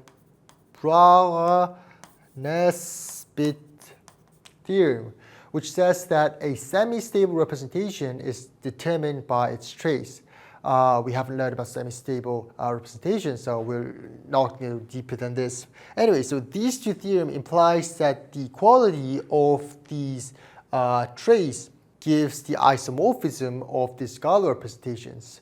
So the main point is that the equality of the L functions forces these Galois representations to be isomorphic, which means that saying that L functions are the same and saying that two Galois representations are isomorphic, it's basically equivalent. Now we move on from L-adic Galois representation to mod P representation. This says that for an elliptic curve defined over Q, the Tate modular gives us a p-adic representation, right? And if we reduce this matrix modular P, this gives us the residual representation. We wrote it like this, and we call this a residual representation or mod P representation. We already saw this idea in the elliptic curve section where we constructed the L-adic Galois representation. So the object has changed. We are now looking at the full L-adic Galois representations. We are looking at its reduced versions modulo L or modulo P here. And this is the versions that matters for the next part. Serre's conjectures and Ribet's theorems are about these residual mod P representations. Now we are going to think in the opposite direction. So far, we saw that the modular form can give us a Galois representation like this. We can make a Galois representation out of modular form.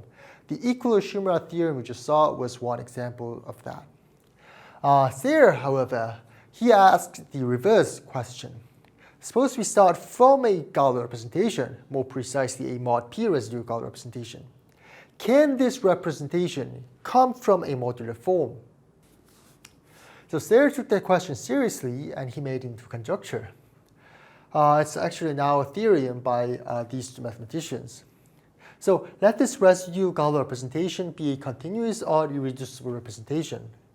Then this is modular, meaning that there exists a new form and prime, this is actually prime ideal of its coefficient field, such that the associated Galois representation of this new form is isomorphic to the given residual representation.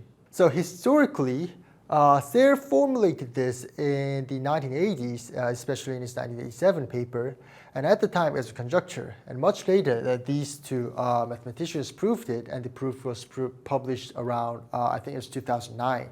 Serre did not stop here. He did not only say that a mod p Galois representation should come from some modular form, he also predicted which modular form it should come from in terms of its level and weight. About the level, he predicted level n of the modular form is the arcing conductor of the residual Galois representation. Remember arcing conductor? This was related to ramification, right? And then he predicted the weight is determined by the local behavior of the residual representation at prime p. Serre's conjecture had two parts in spirit. First, he said that a suitable mod p representation should come from a modular form. So this is the existence part. Starting from rho bar, we should be able to find some modular form f. Second, Serre did not stop at existence. This is further from the existence. He also predicted the weight and the level of the modular form. The level should come from the ramification of the residual representation, and the weight should come from the behavior at prime p. Roughly speaking, Ribet's theorem is about the second part when the first part is guaranteed. So if we already know that some residual Galois representation is modular at some level n, then under the right condition, Ribet tells us that we can lower the level of the conductor predicted by the representation itself. So it says that for prime greater than 3, let this residual Galois representation be a continuous or irreducible Galois representation. Assume that this rho bar is finite and p, and assume that this rho bar is modular of weight 2 and level n. Modular means that there exists a weight 2 new form such that the associated Galois representation is isomorphic to the given residual representation. If you let this n rho bar be the arcing conductor of the residual representation, then rho bar is also modular of weight 2 and level n rho bar. That is, there exists a weight 2 new form with level same as the n rho bar. And of course, the associated Galois representation is isomorphic to rho bar. So this says that if a mod p Galois representation is already known to be modular at some level n, then under the right conditions, its level can be lowered to the conductor of the representation itself. So the level is lowered from n to n rho. That's why it's called the level lowering theorem.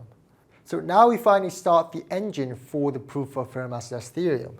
So we want to prove that there exists no solution, no non-zero solution to this equation, x to the n plus y plus n to the z to the n equals 0.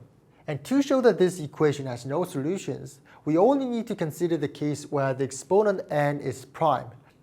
This is because any counterexample for a composite exponent would already give a counterexample for a prime exponent. That is why we'll consider only odd primes that are greater than 5.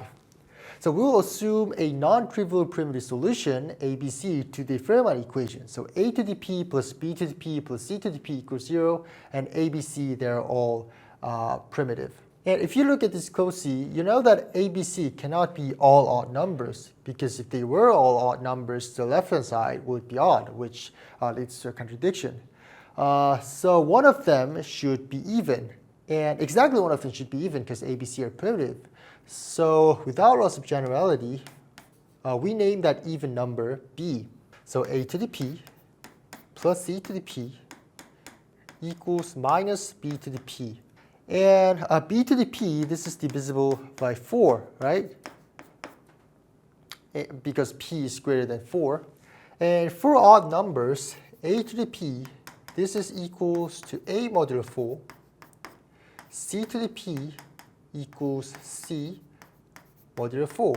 So if we take this and bring here, a to the p plus c to the p, this is congruent to a plus c modulo 4.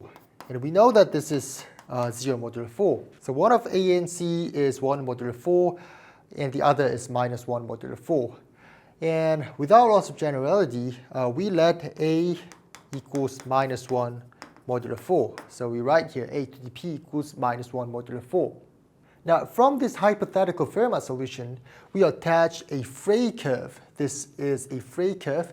And this a to the p and b to the p, we bring it from here, right? And this is an elliptic curve defined over Q.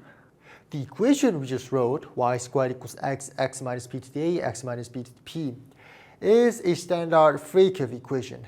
There's nothing wrong about this, but it is not yet the global minimal model. For primes other than 2, for example 3, 4, 5, 7, blah, blah, blah, this equation, this already works as a local minimal model. So away from 2, we are fine. We can use this as a minimal model. But the annoying part is prime 2. So at 2, we need to change variables to get a globally minimal model. So we let x equals 4x and y equals 4y plus 8y plus 4x. And if we put this, we get this equation. And this is a global minimal model. And if you compute the discriminant of the global minimal model, it looks like this, 2 to the minus 8, abc to the 2p. So what we want to do is that we want to apply Wiles' theorem to the Frey curve. Of course, today we know the full modularity theorem, so we could just apply the modularity directly. But historically, Wiles proved the semistable case first. And for the Fermat proof, that's exactly what we need. So let's just back the route and check the Frey curve is semistable. What does semistable mean at the first place? It means that every prime, the curve has either good reduction or multiplicative reduction. Additive reduction is not allowed, okay? And we already had a useful criterion for the reduction type. For a minimal model at prime L, we could just compute the L-adic valuation of the discriminant and C4 and determine the reduction type. So now we will apply this criterion to the Frey curve. For prime other than 2, this is a local minimal model, right? So we can use this equation. If you compute the discriminant and C4, it looks like this. So we'll use this criterion. We'll bring this. What happens if L does not divide ABC? If L does not divide ABC, the L-adic valuation of the discriminant, because L does not divide the discriminant, this is 0. Which means that if the prime L does not divide ABC, we have good reduction. We are good. And if L divides ABC, the L-adic valuation of the discriminant is greater than 0. And how about VLC4? This is 0. Because the fact that L divides ABC means that L divides either A or B or C because ABC are primitive, right? For example, if L divides A, and if L both divides A and C4, and C4 was 16, A to P plus AP, BP plus B to 2P. So L divides these two terms, which means that L has to divide 16 b to the 2p. And because b is prime and L does not divide 2, it means that L should divide b. But this is a contradiction because a and b are primitive. So that's why VLC4 is 0. So for primes dividing ABC, we have multiplicative reduction. Multiplicative. And if L is equal to 2, if we compute the valuation, the p-adic valuation of the discriminant, this is greater than 2p minus 8, right? Because b was an even number. So this is greater than 0. And how about V2C4? This is 0, right? Because only B was even number, and we know that A was an odd number. So this is even, this is odd, hence why this is 0. So if L equals 2, we have multiplicative reduction. So in conclusion, if L equals 2 or L divides ABC, we have multiplicative reduction. And otherwise, good reduction.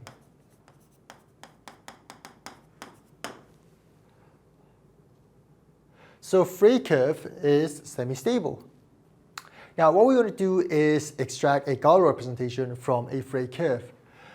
We started from a hypothetical Fermat solution, a to the p plus b to the p plus c to the p equals 0. And from this hypothetical solution, we made a Frey curve that looks like this. We just checked that the curve is semistable, which means that this curve is modular. Now, from this elliptic curve, Frey curve E, we can build a p-adic Galois representation. This looks like this using the p-adic Tate module.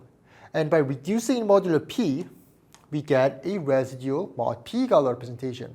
And this residual representation is the object we are going to study now.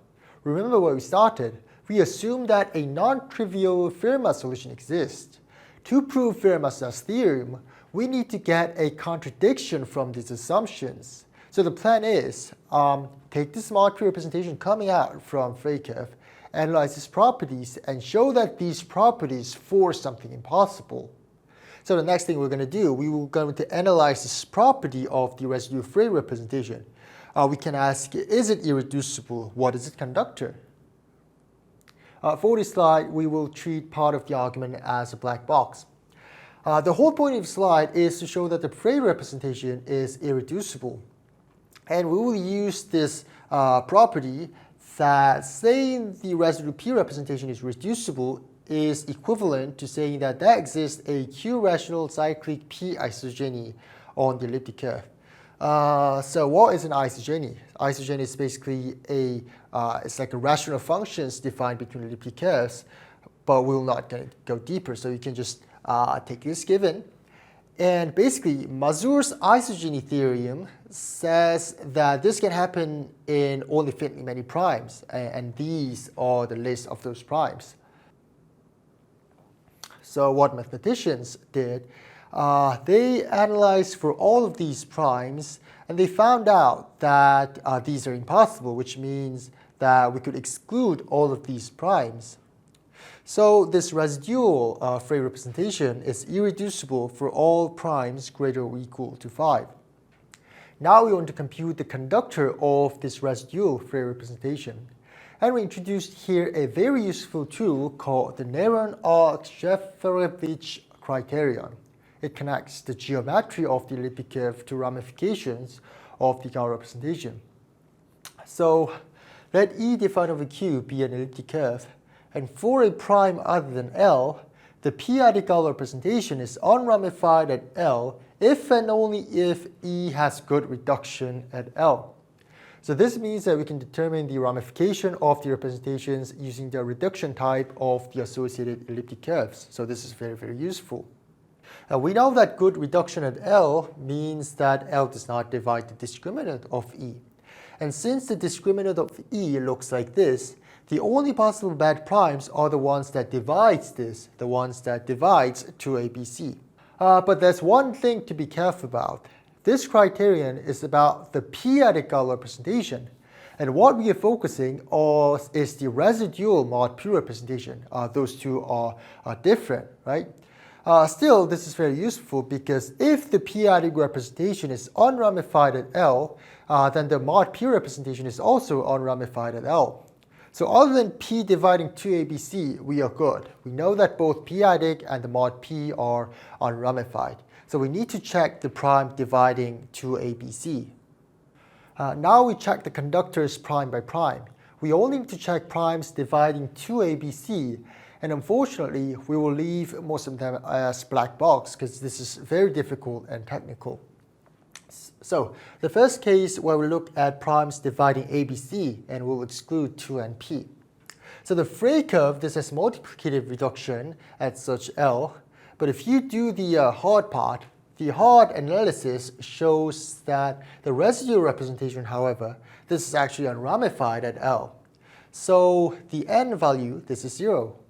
And about prime 2, if I only tell you the result, the representation, Frey representation, is ramified at prime 2, and the exponent is 1. And since this is mod P representation, we'll separate prime P apart from the conductor. And since the Frey representation is only ramified at prime 2, the conductor of the Frey representation is 2 to the power of 1. So this is everything you know about residual Frey representation. So this is the Frey representation we are looking at, which came from the Frey curve. And first of all, the Frey representation is modular. Why? Because the Frey curve was semistable, the attached p-adic representation was semistable. And if we reduce in modulo p, the modularity still holds. And also, it's irreducible. It's mainly due to the Modular's isogeny theorem, and we could rule out the remaining primes. And this is also continuous, odd, and finite and p. We're not really going to talk about this, although it's very important. And lastly, the arctic conductor was 2, meaning that this representation was only ramified at prime 2. So this residual Frey representation has exactly the properties we need for Ribet's theorem. This is modular, irreducible, odd, and it had conductor 2. Finally, proof of Fermat Last Theorem. So we start off by assuming there exists a solution to the Fermat equation, a to the p plus b to the p plus c to the p equals 0. We assume that b is even and ac odd. And of course, p was a prime greater or equal to 5. And from this hypothetical solution, we constructed a Frey curve. This was an elliptic curve, and this was semi-stable.